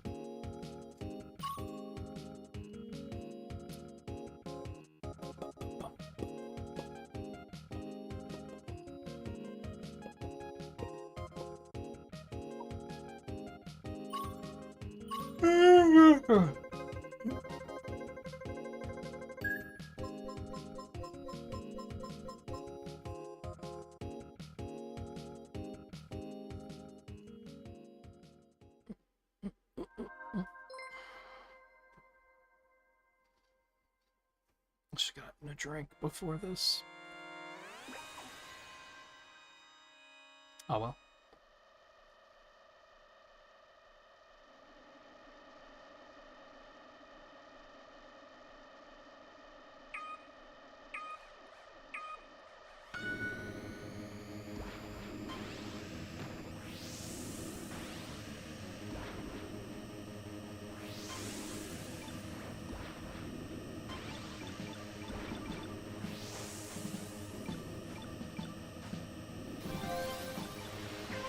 Yeah, maybe after this Grand Prix we'll switch and do a little F-Zero X.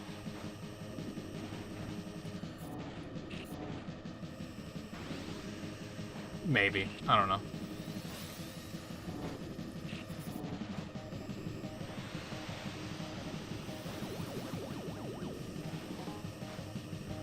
Nah, I don't think so. I think I might just aim to do... It's just going to be 99 for 5 hours, so we're like just at 4 hours. By the time we finish this, it'll be like 4:15.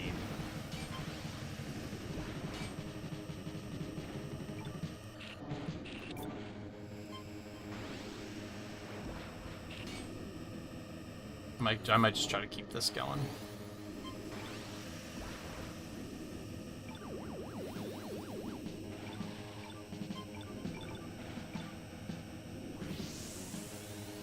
A big thing for me is I'm so goal-oriented, and I'm definitely running out of challenges to work on in this game.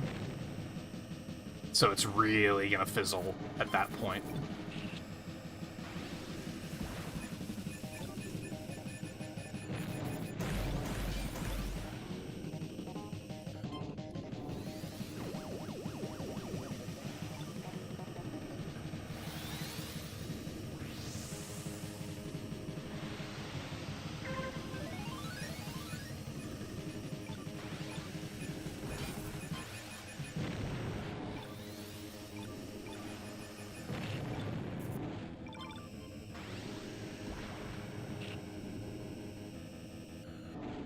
And as soon as I hit a point of...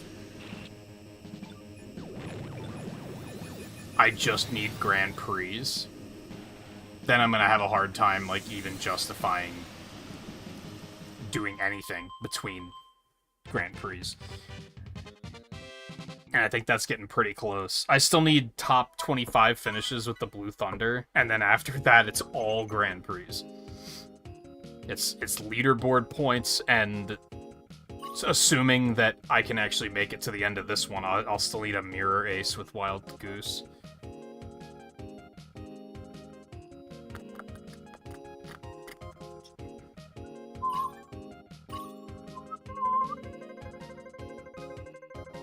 So honestly, I'm not sure about even doing it tomorrow.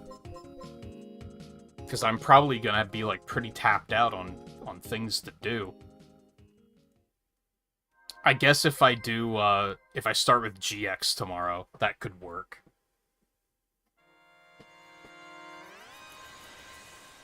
I don't know, I'm torn. Maybe I will try to do some X tonight. I kind of wanted to do that before GX.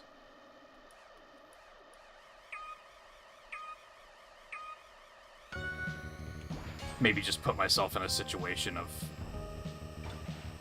only doing like an hour or so.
What?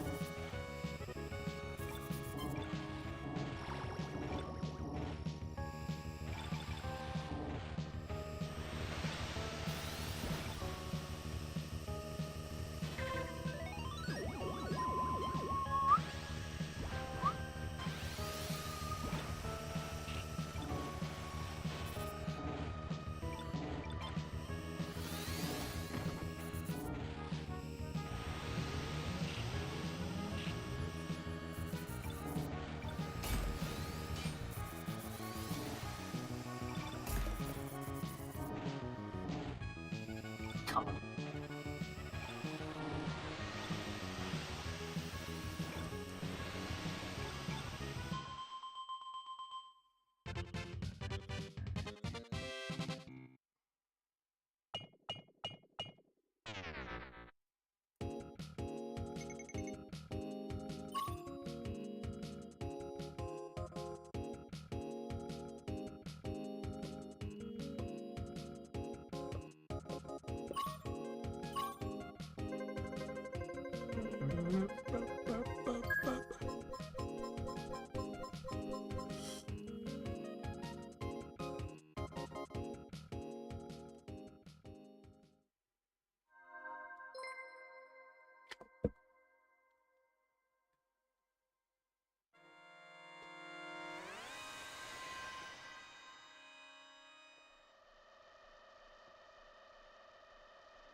He's just been in first like every round.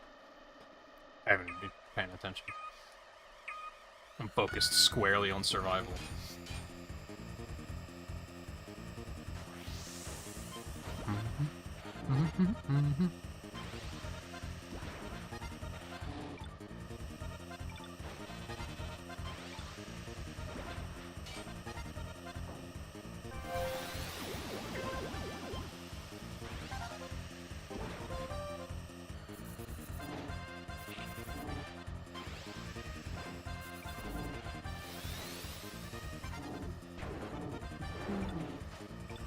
You bitch.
this was a cozy coast to the end.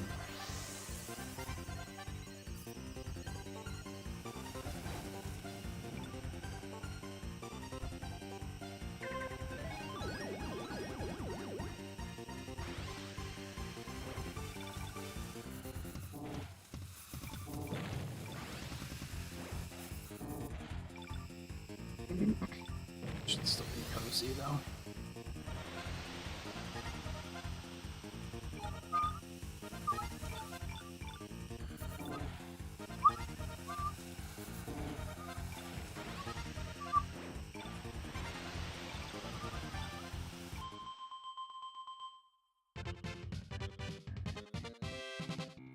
Oh, did you crash?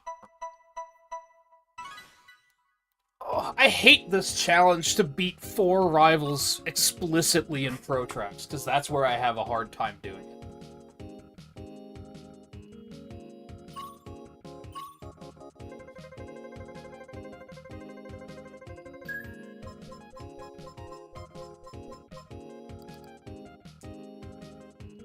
Yeah, he's that's a flawless sweep, huh? That's a, you gotta get out and touch some grass, my friend, scenario. Again, of all the games to obsess over, I'm glad it's this and not just, you know, Mario World ROM hacks or something.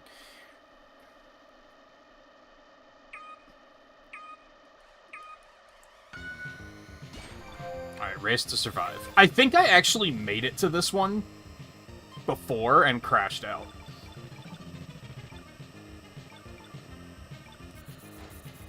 So we are, like, not boosting at all. We're just gonna take it nice and easy.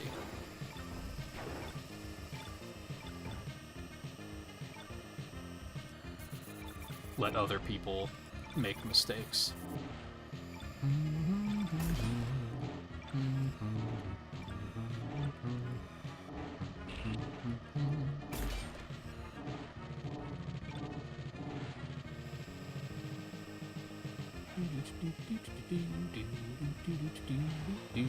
Whoa, he's in like 5th. What the fuck?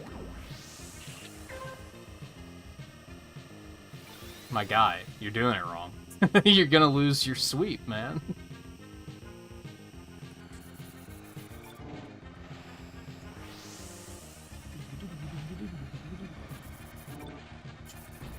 Yeah. Well, that's fine, I guess. I don't think he's passed me again. Like, uh-oh.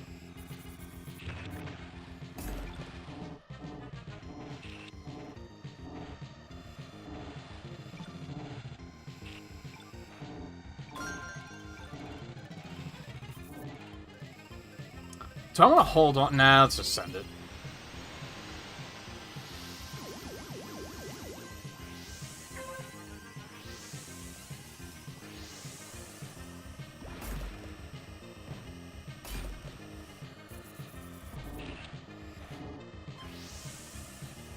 I didn't gain position from that.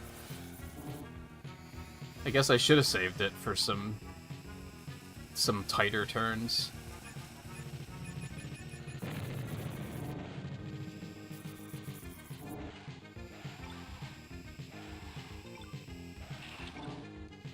He must have skywayed past me and I just didn't see it.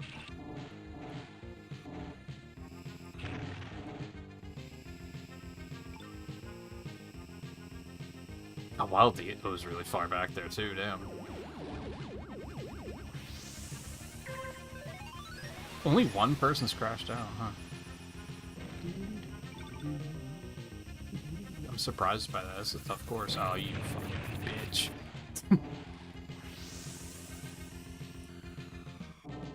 Oh, there was someone else.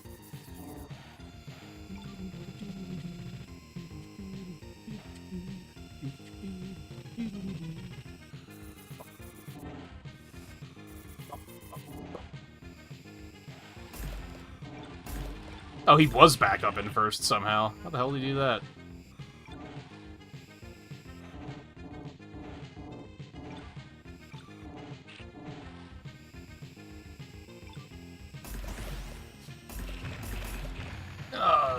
okay. It's fine. Everything's fine. Everything's fine.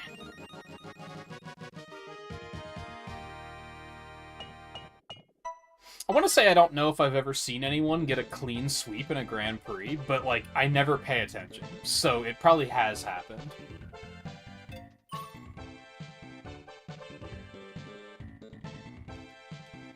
I know it sounds like such, like, passive-aggressive copium, but when people are that far ahead, I'm not even impressed. Like, I don't even look at that and go, wow, that's impressive. Like, at all. You know what's impressive? KK. That guy's only 179 and he tied with a guy with 2 rainbow stars? That's impressive. Unless you started a new file.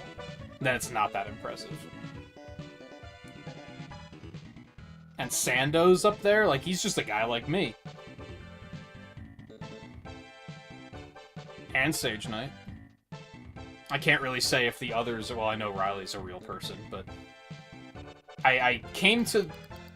I had the realization that bots never use the Satellaview cars. So I can't say for sure that the 7th place is an actual player. They did designate them as a rival, though, so I would assume they are. And if so, he's only level 35, so that's also impressive. Unless, again, they started a new file at some point.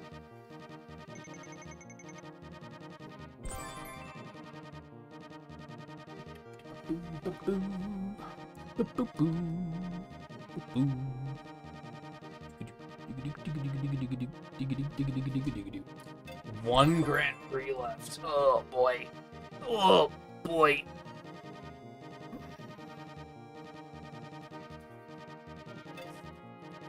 And then just a lot of leaderboard points. Alright, next one's just Ace. Okay, it would have been nice if it was Mirror, but...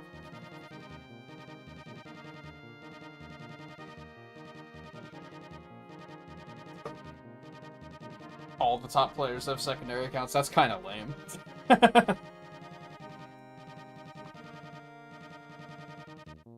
Want to be an F-Zero monster one day, but you don't play enough to be anywhere near that level. I don't want to play enough to be near that level.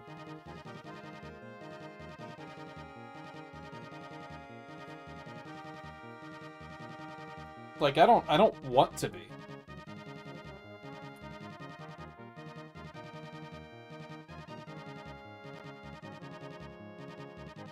I don't know. Like I said, I'm a variety gamer at heart. I get bored. I can't commit myself. Even, like, my favorite games of all time, I can't commit myself to that degree.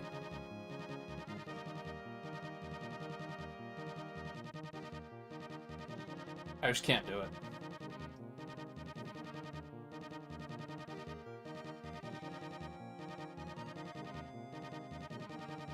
Yeah, Mirror Ace is now the last one I need. Maybe tomorrow. Oh, classic mini pre, goddamn.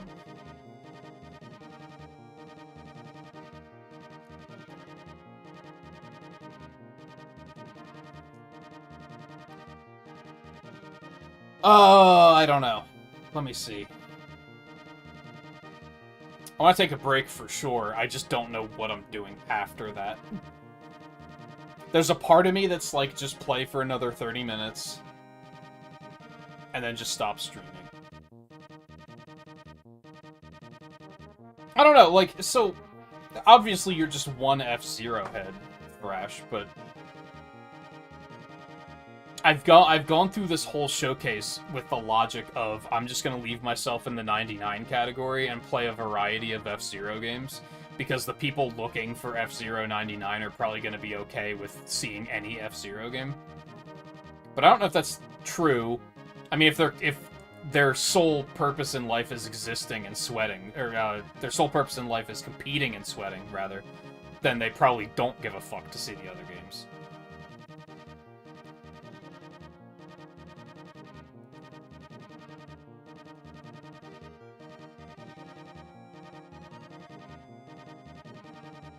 But I guess I'm never sure about how people are going to feel about the pivot, or even if they click on a 99 stream and see that it's a different F-Zero game. I definitely can't do this for 6 hours, though. Like, I'm kinda burned a little bit. Where I'm kinda like, we're hitting enough status. I think they love the whole series. Yeah, I have had a couple of people come in and then be like, oh, you're playing this one next? I can't wait. But then I know one of them did that and then they weren't here when I actually played it, so...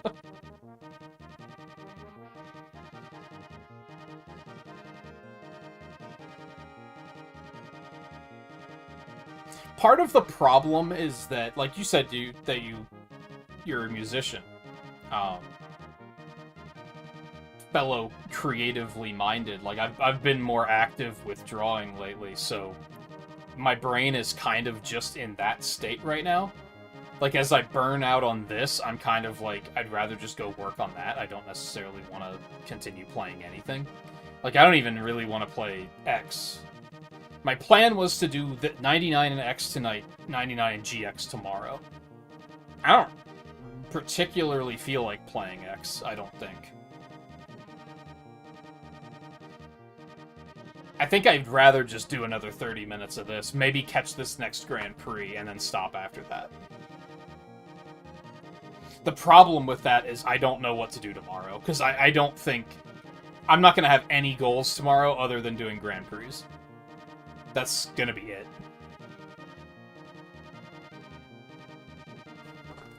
I still need top 25 finishes with the Blue Thunder. That's it. Everything else is Grand Prix.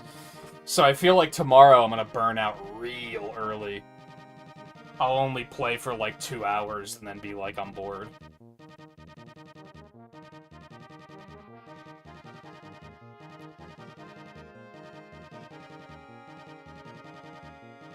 But I think that's still the play for tonight.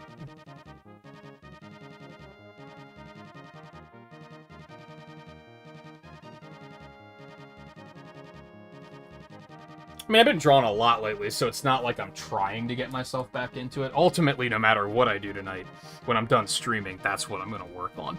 Like, that's just an inevitability. Very fortunate that I do have that momentum going right now.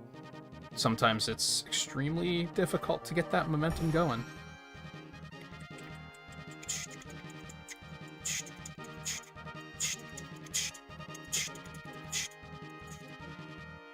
Well, I don't want to do the classic mini-pre, that's for damn sure. I definitely want to take a break. I gotta pee.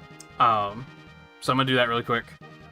I think we're gonna come back and we're just gonna play another, like, 45 minutes of 99. We're just gonna kill some time for 30 minutes. We'll get into that new Grand Prix to get some more leaderboard points. And I'll probably wrap it up after the Grand Prix. I think that's the plan.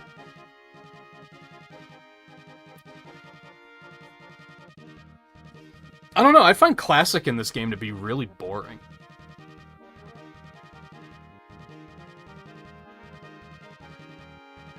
So I don't really have a desire. The only desire I have to do it is to spend tickets. Like, which even that is arbitrary. It doesn't matter. Anyway, hang tight. I'll be back in just a minute. Just a bathroom break. I'll probably grab a drink too.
I think part of the trouble is I think I might be burned out on F-Zero in general, which, to be fair, I've been playing a fucking lot of it. Maybe we'll just start Liza P tomorrow. Fuck it. I'm very much itching to get into that. No, like I said, it's tough because I want to grow on Twitch, and the F-Zero viewership has been good, but it's kind of just the viewership, if that makes sense. Again, like, the followers and, like, chat activity isn't really going up, so that kind of makes it feel like I've maybe done as much as I can do with it already. I might need to just start, like, forcing you guys on YouTube to go over to Twitch instead. I noticed that you guys keep forgetting. Fuck Deathwind, man!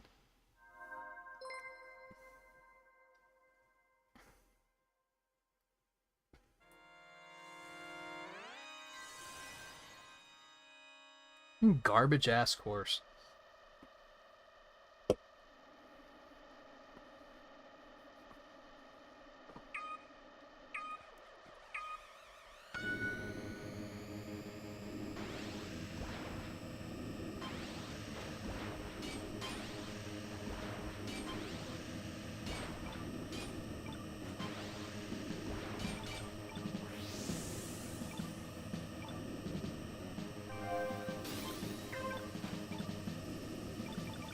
I actually keep forgetting that Thrash is on YouTube, not on Twitch.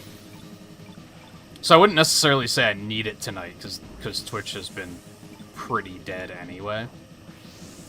The big one is, like, if you see people, like, if you see activity on Twitch, I think it'd probably be better to head over there.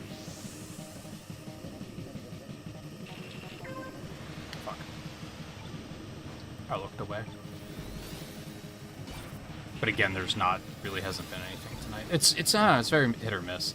Because I think the last stream we had, like, a couple of different people coming in and talking about 99.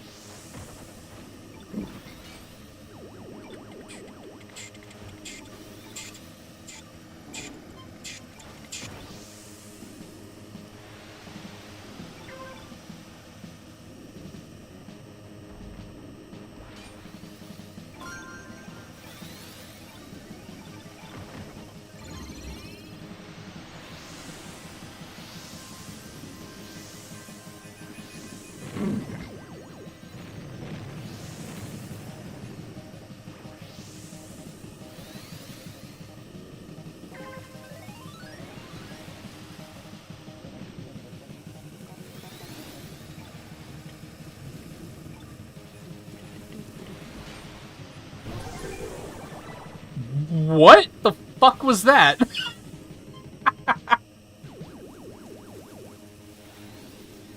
I hit the other guy, and then the guy in front of me exploded. Did I see that right?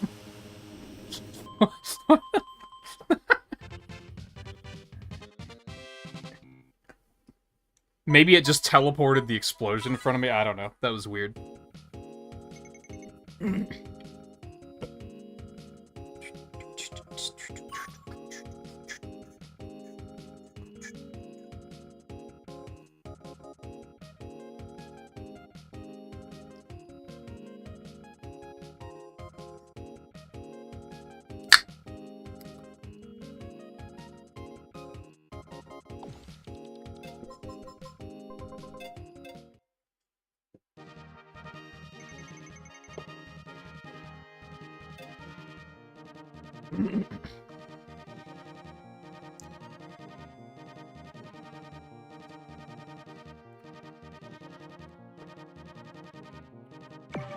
Oddly, despite saying that I'm, like, a little burned out, I might start leaving this running off-stream while I'm doing other stuff so I can still get in on the Grand Prix.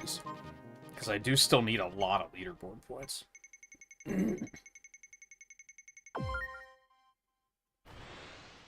Yeah, YouTube latency should be a lot better.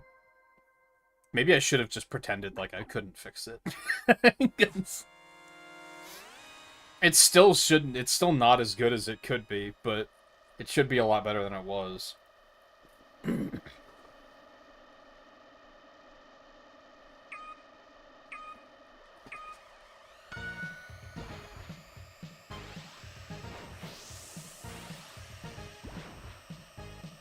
I don't know, I keep wondering if I should just stop on YouTube for like a month and do Twitch only just to see where it goes.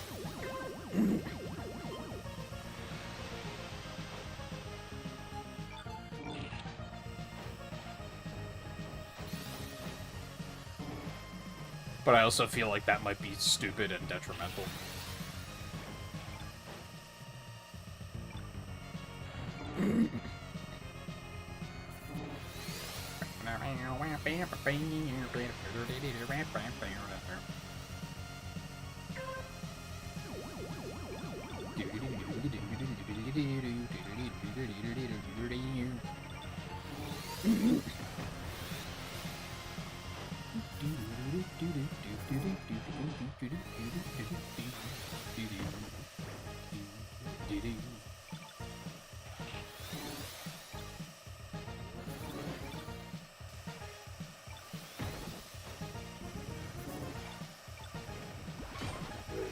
I don't know, this game is really easy to autopilot. Like, I think I could play it for 6 hours.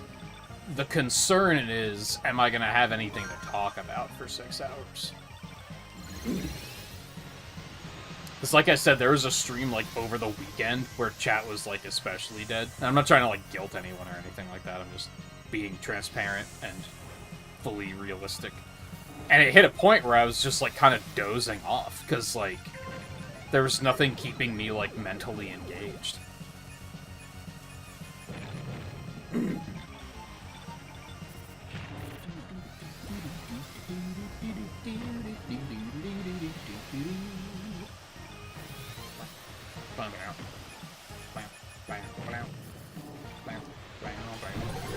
Sorry, Sarah.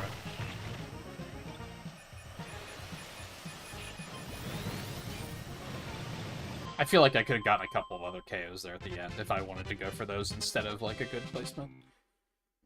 You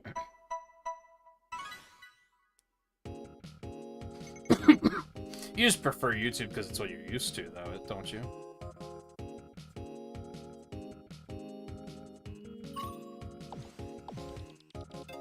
I don't know, I think I have a little bit of, like, imposter syndrome on YouTube. Because I don't watch anyone on YouTube anymore. Like, I just don't watch it. And maybe that's just because I have to find new channels to watch, but I actually watch Twitch, like, all the time now. Do I need pro tracks? Like, not really. But fuck it, whatever. Oh, that's right, you get more ticket points here. That's how I filled back up so easily.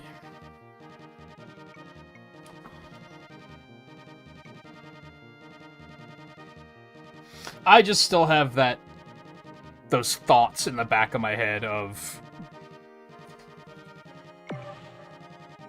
For the last, like, 4 years, YouTube has felt like a dead end. It's felt like it just has not gone anywhere, up or down.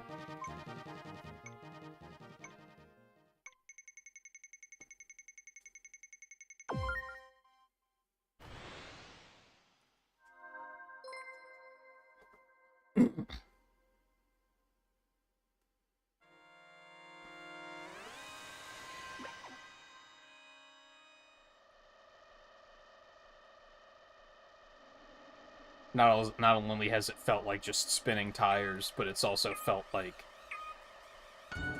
Thrash is the rare exception here, where usually new viewers on YouTube are just, they seem like they're children who just say, like, hi, and then they never say anything else.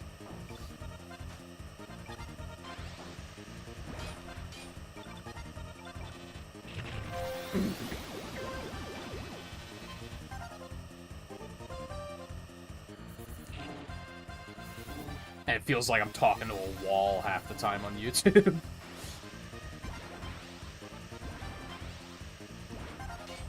So I guess realistically, that talking to myself is in fact what I'm doing, but you know what I mean.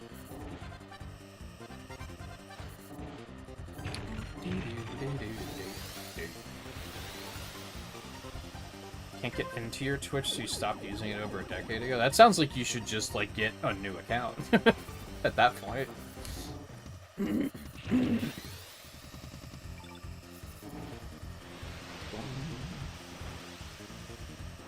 Oh. Okay.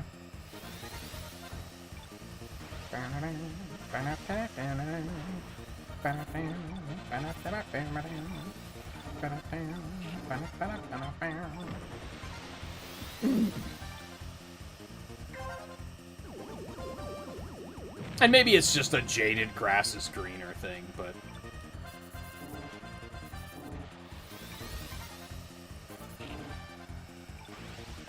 I got myself... It's been a while now, but I at some point I got myself convinced that just Twitch is probably where the future of the career is.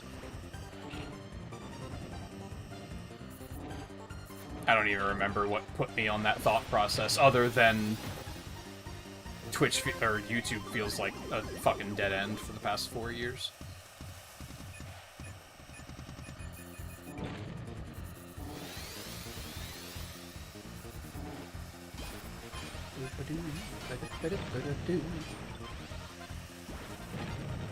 I think one alarming thing was when I started doing the Discord hangouts, and just hanging out on Discord and shitting around feels like literally the same as streaming on YouTube. It's the same people that are there. Like, it's... There's no difference.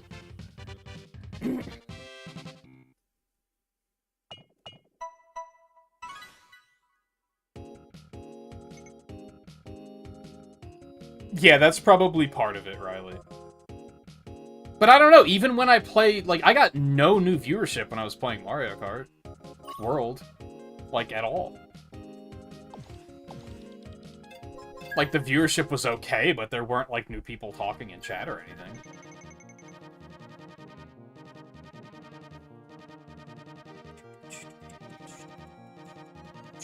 There's,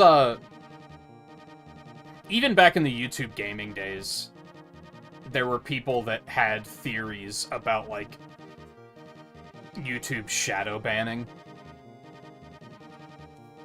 And it always sounded very, like, tinfoil hat paranoia kind of stuff, but sometimes I feel like if that does exist, that may have happened to me, where YouTube was just kind of like, fuck this guy's channel, we're gonna not promote him anymore, for whatever reason.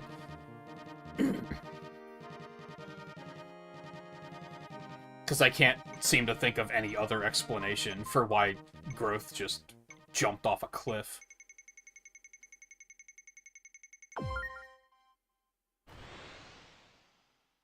I mean, I can think of other explanations, but then I usually talk myself down, and I'm like, ah, that's not it.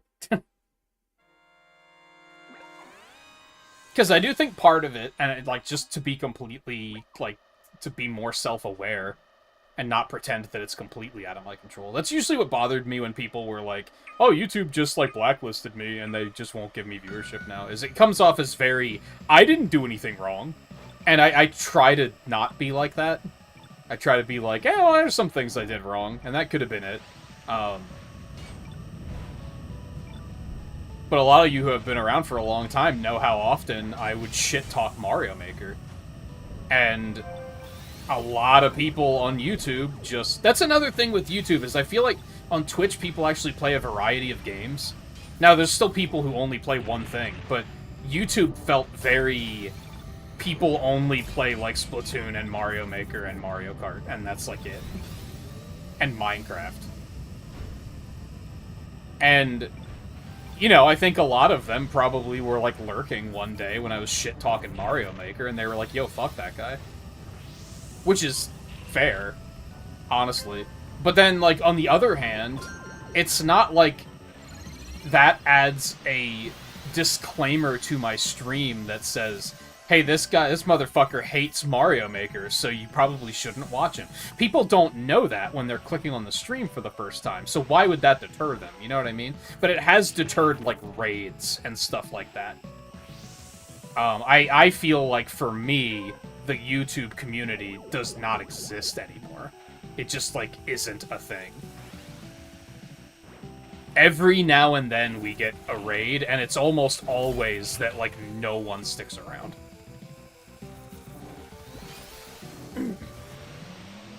And also, like, 50% of the time I'll be like, oh, what were you playing tonight? And they're like, Mario Maker!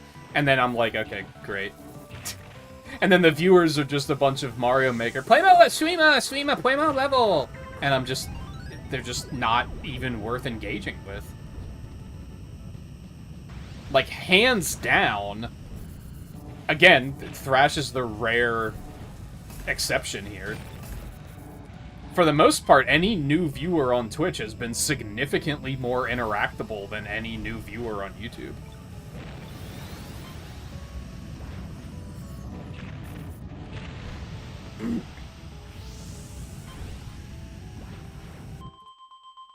Where it actually feels like, now, they might not stick around, but while they are here, it actually feels like I'm having a conversation.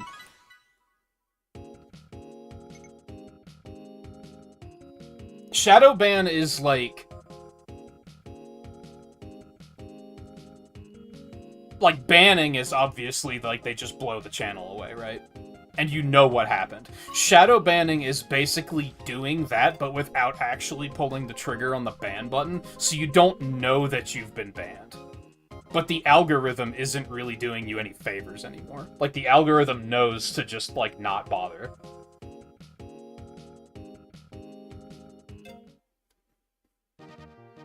And I'm not going to try to say, oh, that's absolutely what happened to me, but it does match up.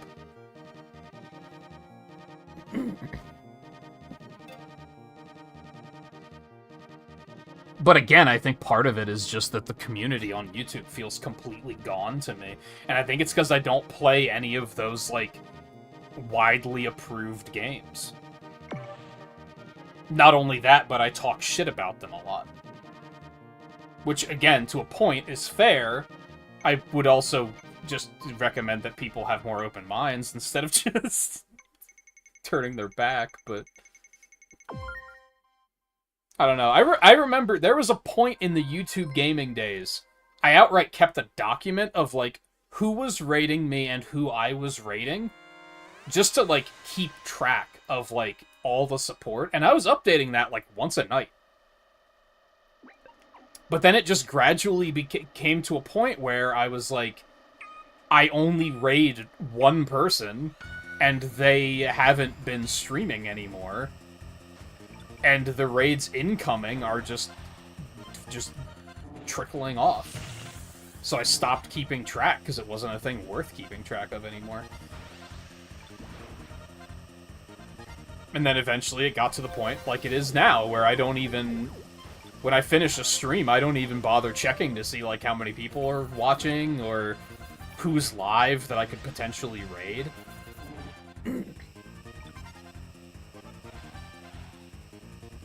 I don't even look to see who's live to see who I can watch. I just... Now, to be fair, I say, oh, I watch Twitch all the time, and I'm usually watching the same persons for... Motherfucker. Bad angle. Although tonight, again, they're probably going to be doing Lies of P DLC, so I'm not going to be watching them tonight. But still. No, Thrash, I'm trying to get out of your way.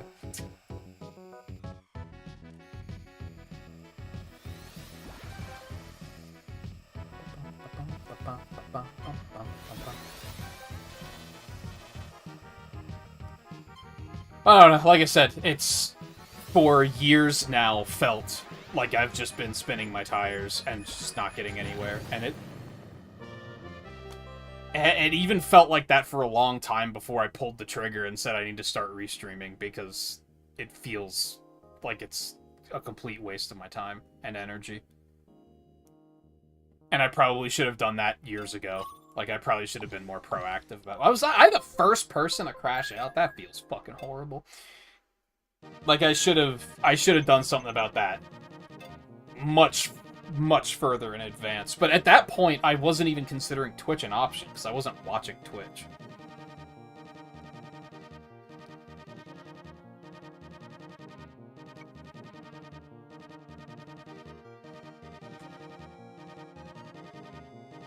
That's funny you say that, because I only played Dissidia NT, like, twice. So that was a very narrow window.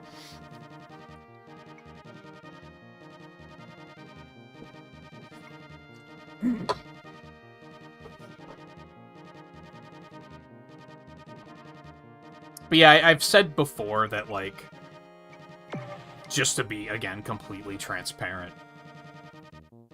if I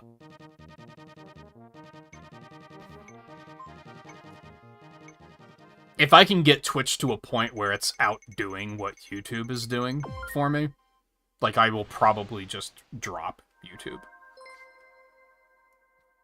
I'll probably still upload stream archives, but that's probably it.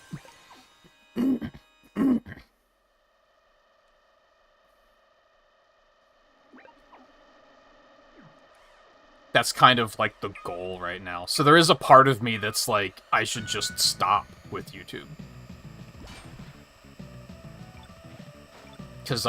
But again, I guess maybe what stops me from doing that is I don't know if this is actually gonna work.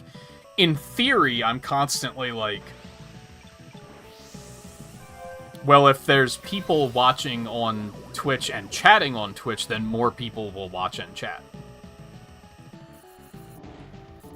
Because I assume most people don't go looking for streams that have, like, 1 viewer. They might look for streams that have, like, 9 and be like, oh, let's see what they're up to. And I think a lot of people probably... And I guess I do this, too. Where, like, if I do bring up a stream that has very few people watching, if there's no one talking in chat, I'm not going to be the first one to talk. So I assume that's a thing, where if chat is empty, then people are not going to be encouraged to say anything. There's a fair number of people who don't even consider, like, streamer interaction a thing either. Like, they just assume the streamer's not looking at chat, so they probably want to see that people are chatting. So at least they're not just speaking into a void. So in theory, pushing everyone from YouTube to Twitch will be beneficial, but I don't know that for sure, which is why I have hesitated on pulling that trigger. And being like, no, you have to. I also know there's a couple of people on YouTube that are like, absolutely not. Like, I will not watch Twitch. But ultimately, if I guess that's what keeps me saying if Twitch, it's the point of no return is when Twitch is just being more profitable than YouTube is. That's when I'm going to be like, well, I feel bad for you, but on the other hand, you're giving me this much money, and there's 3 people on Twitch giving me the same amount of money, so you know what I mean? I should get on your ass to watch on Twitch instead. I don't want to, like, force or guilt people into doing it either.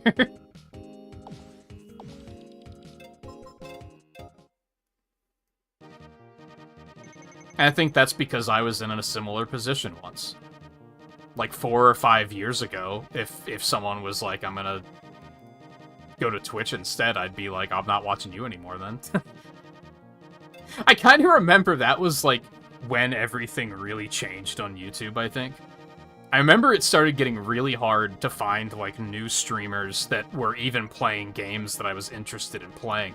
A lot of the times, the new streamers would just be playing Mario and Splatoon, and I would just be like, I don't want to watch that. Twain and I found a new streamer that actually seemed to have, like, a nice variety of things that they played. And I remember being like, this is great, because the guy even keeps saying he has no interest in going to Twitch. Because that was another thing, people kept leaving YouTube and going to Twitch. So we kept losing people to, like, network with. Or even just watch. And then we found this guy, and we were like, this is great. Like, this is gonna be, like, a new go-to stream, I think, because he plays interesting games. He doesn't have an interest in going to Twitch. And then one day he made a video that was like, yeah, I'm leaving, I'm going to Twitch. And I was like, what the fuck? Like, 2 days after we met the guy. And I was like, what the fuck is this? That was kind of where, like, everything screeched to a halt for me on YouTube, where I was like, I think I get it. The YouTube gaming we knew once is gone. It is dead. I always stood up for it and was like, Nah, when they shut down YouTube Gaming, everything's gonna be fine, but I trusted the community to be stronger than they are.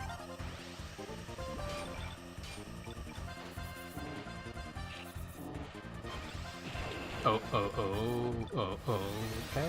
That was uncomfortable.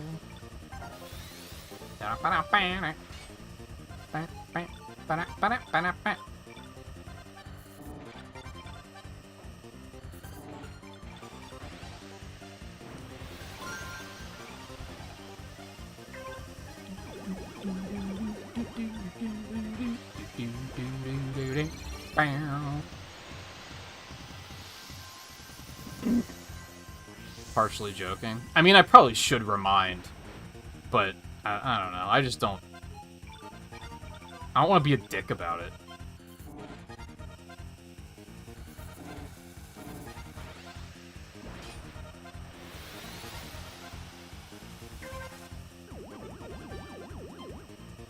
I don't want to start streams and be like, hey Riley, how's it going? What are you doing on YouTube? Get on Twitch.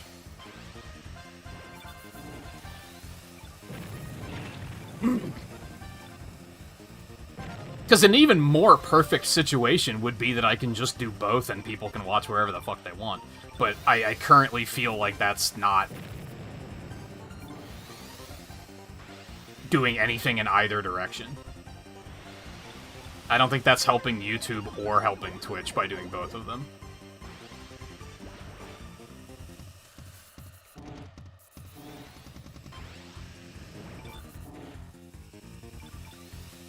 Ah, son of a bitch.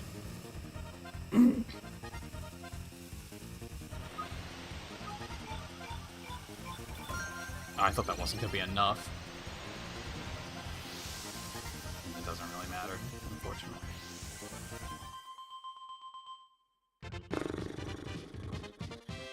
Probably easier to find newer streamers on Twitch. I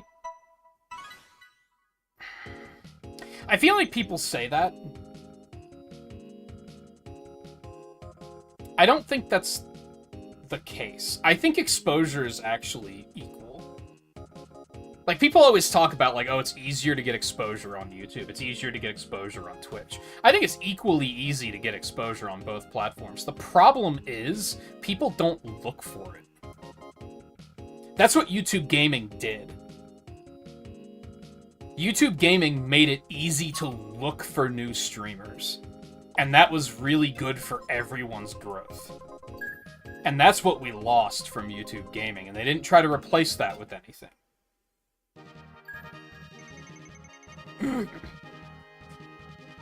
Like, I think finding new streamers on either platform is possible. It's just you have to try, and people don't want to try. And myself included, like, I'd rather just watch the people I already follow than look for new streamers. So it's not even like a people just need to be better, because it's like, I'm lazy too.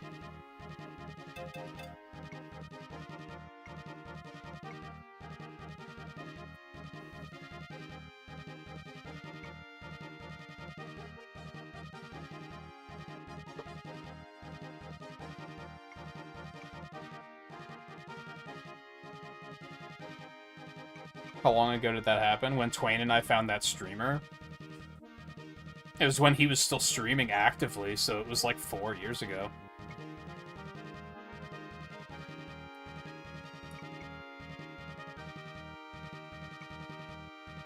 I remember it was after a speedrun stream that we were doing, but I couldn't tell you when specifically. But it was years ago.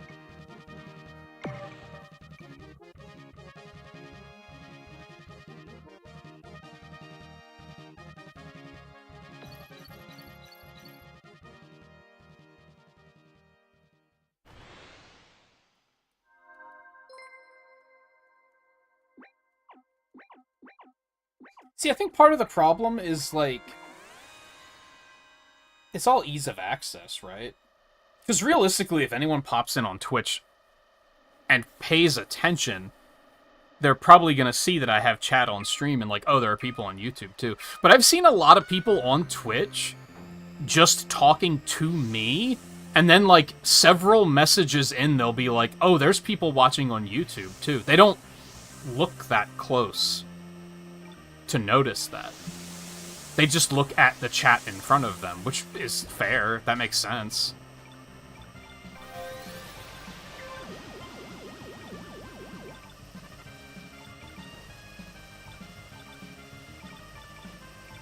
So yeah, like, Twitch is kind of dead tonight.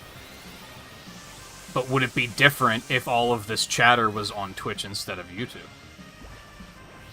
But that's the thing, I don't know. And that's what keeps me from pulling the trigger, because I just don't know how it's going to pan out. I guess I should just try it and find out.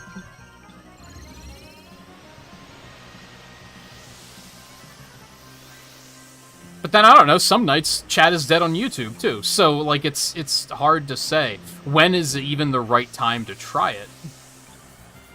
Because if I pick a night where it's also going to be dead on YouTube anyway, because people are just busy or whatever, which is fine, then it's not going to read much better anyway.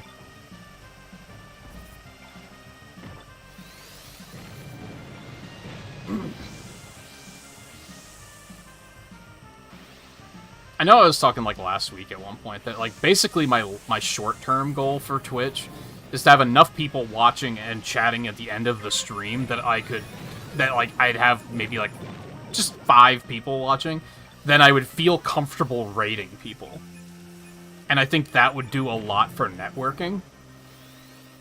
Because it's real hard to go into a stream and try to talk to the streamer as a streamer without it just coming off as self-promotion. Like, it's real hard to do it.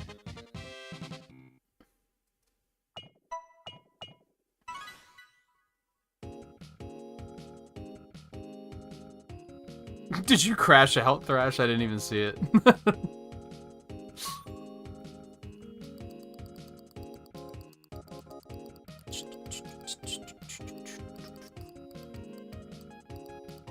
No. Oh, you were the first one to crash out. That sucks. But hey, I did it earlier. Hey, that just means you can join another Grand Prix.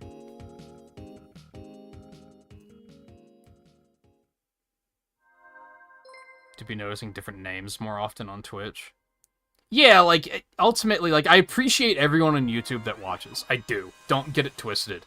But there is, like, only 5 of you. And that's the thing that's detrimental.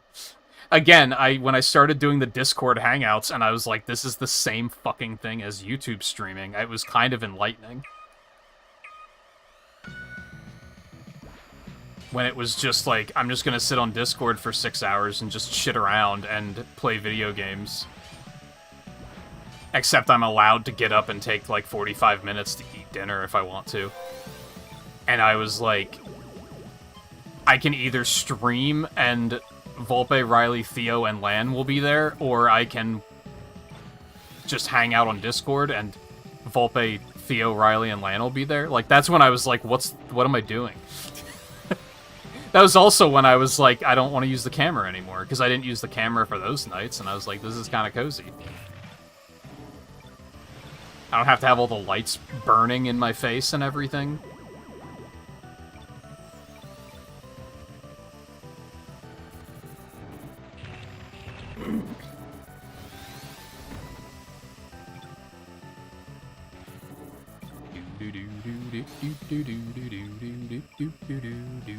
Also, hey Dan, how's it going? I think part of what holds me back from saying, like, I'm just gonna take a week or a month and only do Twitch and see what happens, is then I'm gonna have to, like, back up all the streams manually, because I'm still gonna want to keep the VODs. And that's not that big of a deal, but sometimes even just the smallest bit of strife is enough for me to be like, nah, fuck that.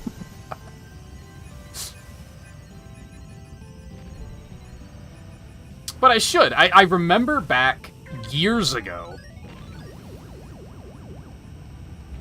Some of you might remember this, some of you might not. There was a period where I started doing YouTube streams and Twitch streams, like, separately. I would stream something on YouTube, and then I would stop, and then I would go stream on Twitch and do, like, speedruns. And those streams were way more active than the ones I'm currently doing. Like, that was, like, every stream I was meeting new people. And I don't know if that's a mix of... it was Twitch exclusive, and that made a difference, or if it was that it was just speedruns, and that made a difference. It could have been one or the other, or it could have been both.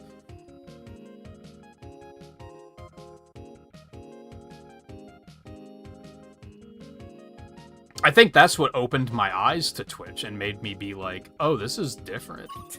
Because not only were there, like, new people every stream, but there were people I was having, like, actual conversations with. Whereas, again, a lot of the time on YouTube, you feel like you're talking to an 11-year-old wall. Where you're, like, trying to talk to them and they just don't fucking say anything. Yeah, I did a lot of Vampire Survivors, too. Because I would do that after the speedruns.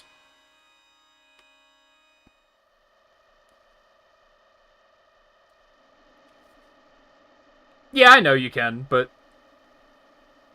it's automatic right now. This is the big thing. So it allows me to be lazy. All I have to do on YouTube is, like, rename the stream.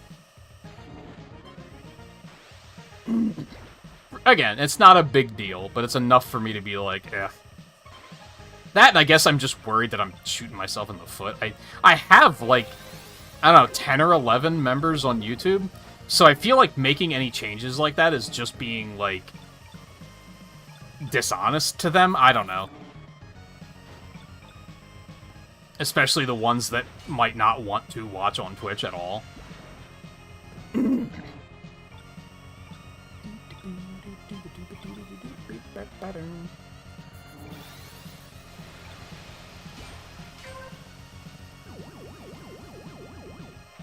I don't really want to turn off the memberships for just like a week. Because I assume that once I turn them back on, they're all going to have to do it manually. And then a lot of them will probably just not renew again. So I feel like that might just be hurting myself in the long run, if I potentially do that. Or not that I think it will be hurting me in the long run, that I worry it could be. But, on counterpoint, I'm complaining about how YouTube has felt like dead end, and I'm just spinning my tires in the mud for like 4 years now. So how has that not been detrimental in the long term? It's like, yeah, it has been. You're not wrong. Potentially. Again, I might make the full move to Twitch and it might be even worse, and I might be like, ah, this isn't working. But then, if I want to move back to YouTube, am I just going to be completely fucked? Is that just the end of the career if I decide to do that and it doesn't work? And really what it comes down to is I'm getting too fucking old for shit like that. I'm getting too old to take chances.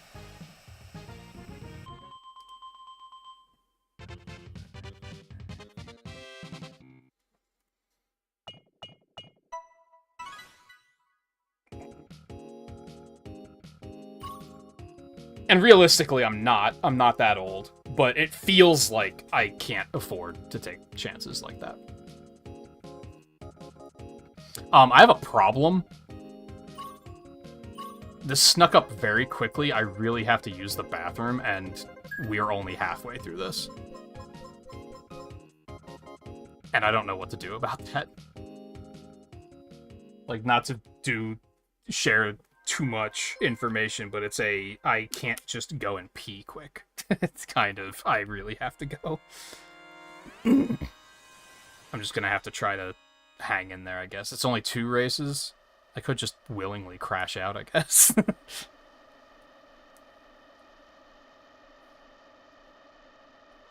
I don't know if I really like the splitting it between YouTube and Twitch. I think I would be, what's the word I'm looking for?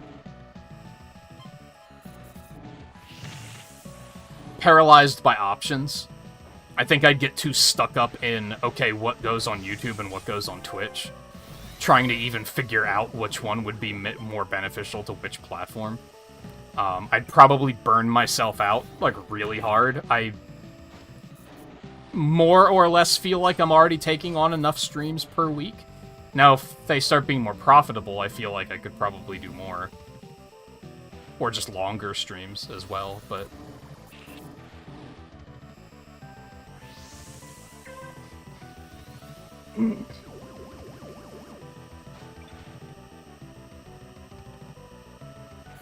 That's what's kept me off of... For a while, I was like, maybe I should start doing morning streams. Because I lately, and by lately I mean the past, like, 2 years, have been, like, sleeping in way too late and going to sleep way too late. And if I'm gonna be up until, like, fucking noon, maybe I should just be streaming in the morning here. But I also feel like that's just... I'm gonna burn myself out. I'm gonna, like, not want to do it at all, because I'm gonna be so... You know, it'll feel like I'm doing too much. And it's also anyone that comes in and it gets introduced to the stream in the morning, eventually I'm gonna be like, oh yeah, I don't stream during the morning, so you're just gonna have to, like, deal with that, I guess.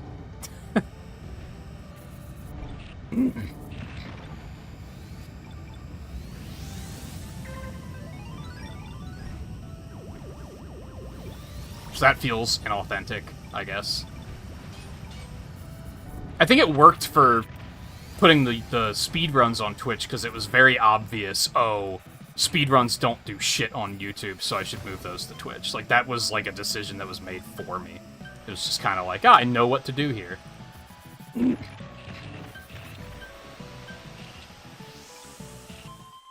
was a little scary.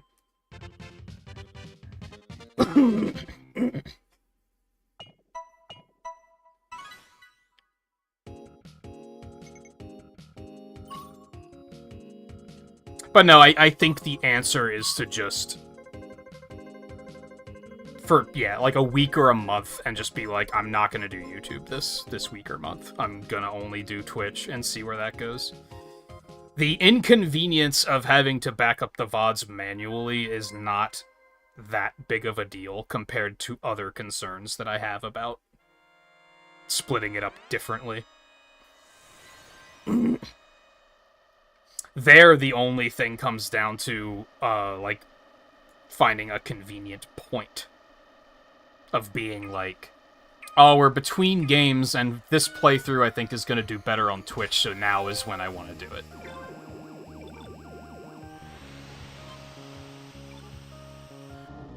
And that's a big shrug? I don't know.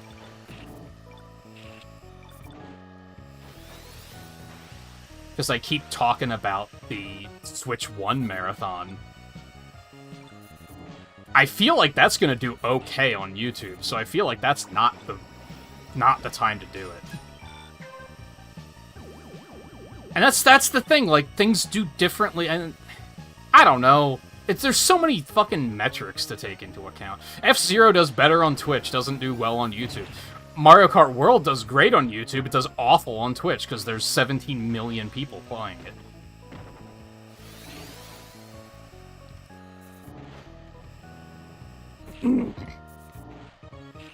So with the Switch 1 marathon, I feel like Odyssey is going to do better on YouTube, whereas on Twitch it's probably going to do fucking awful.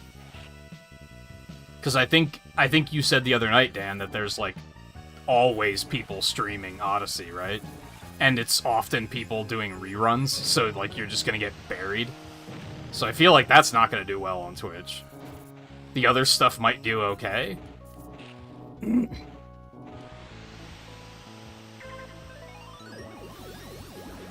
There's just so many factors to take into account, and it gets to be overwhelming. And ultimately, it reaches a point where it's like, you know what, it's just easier to keep doing it restream. So I'm just gonna do that.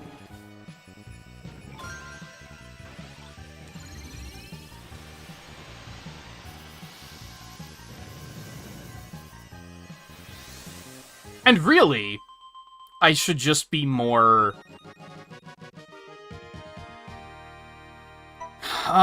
what's the word I'm looking for?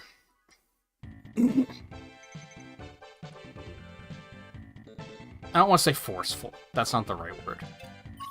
Because really, my logic behind I should just do a week of only Twitch and see how it goes really comes down to that would force people to come watch on Twitch and chat on Twitch instead. Really, I should just be more direct about saying, hey, could you guys watch on Twitch and chat on Twitch, at least temporarily, so I can see where this goes. Because really, that's the only reason I would be explicitly saying I'm only doing Twitch, is to force people to go to Twitch instead of on YouTube. Which is like, I should just be more direct about saying, hey, can you throw me a bone here? Mirror Queen. You Mirror Ace, though. Alright, I still very much need to use the bathroom. I'm gonna go ahead and get the hell out of here. I think I was kind of planning on stopping after that Grand Prix anyway. It's 45 minutes early, but I don't know if I can do another 45 minutes of F-Zero. And I'm not sure if I want to. Especially since Classic is up. That's enough for me to be like, eh. So I think I'm gonna go ahead and get out of here. So thank you everyone for hanging out tonight and playing. A couple of you were playing for a good portion of the night, so that is appreciated as well. I will probably be back tomorrow. I don't know if I'm going to keep playing F-Zero. I might start the Lies of P DLC tomorrow, because I really want to play it. And I don't know if I can do another 6 hours of F-Zero. I'm seriously running out of stuff to do, challenge-wise. Again, works great when we have good conversation like we did tonight, but I don't want to rely on that. So I don't know. I'll think about it tonight. We'll see what happens tomorrow. So thank you again for watching. Take it easy, and I will see you again soon.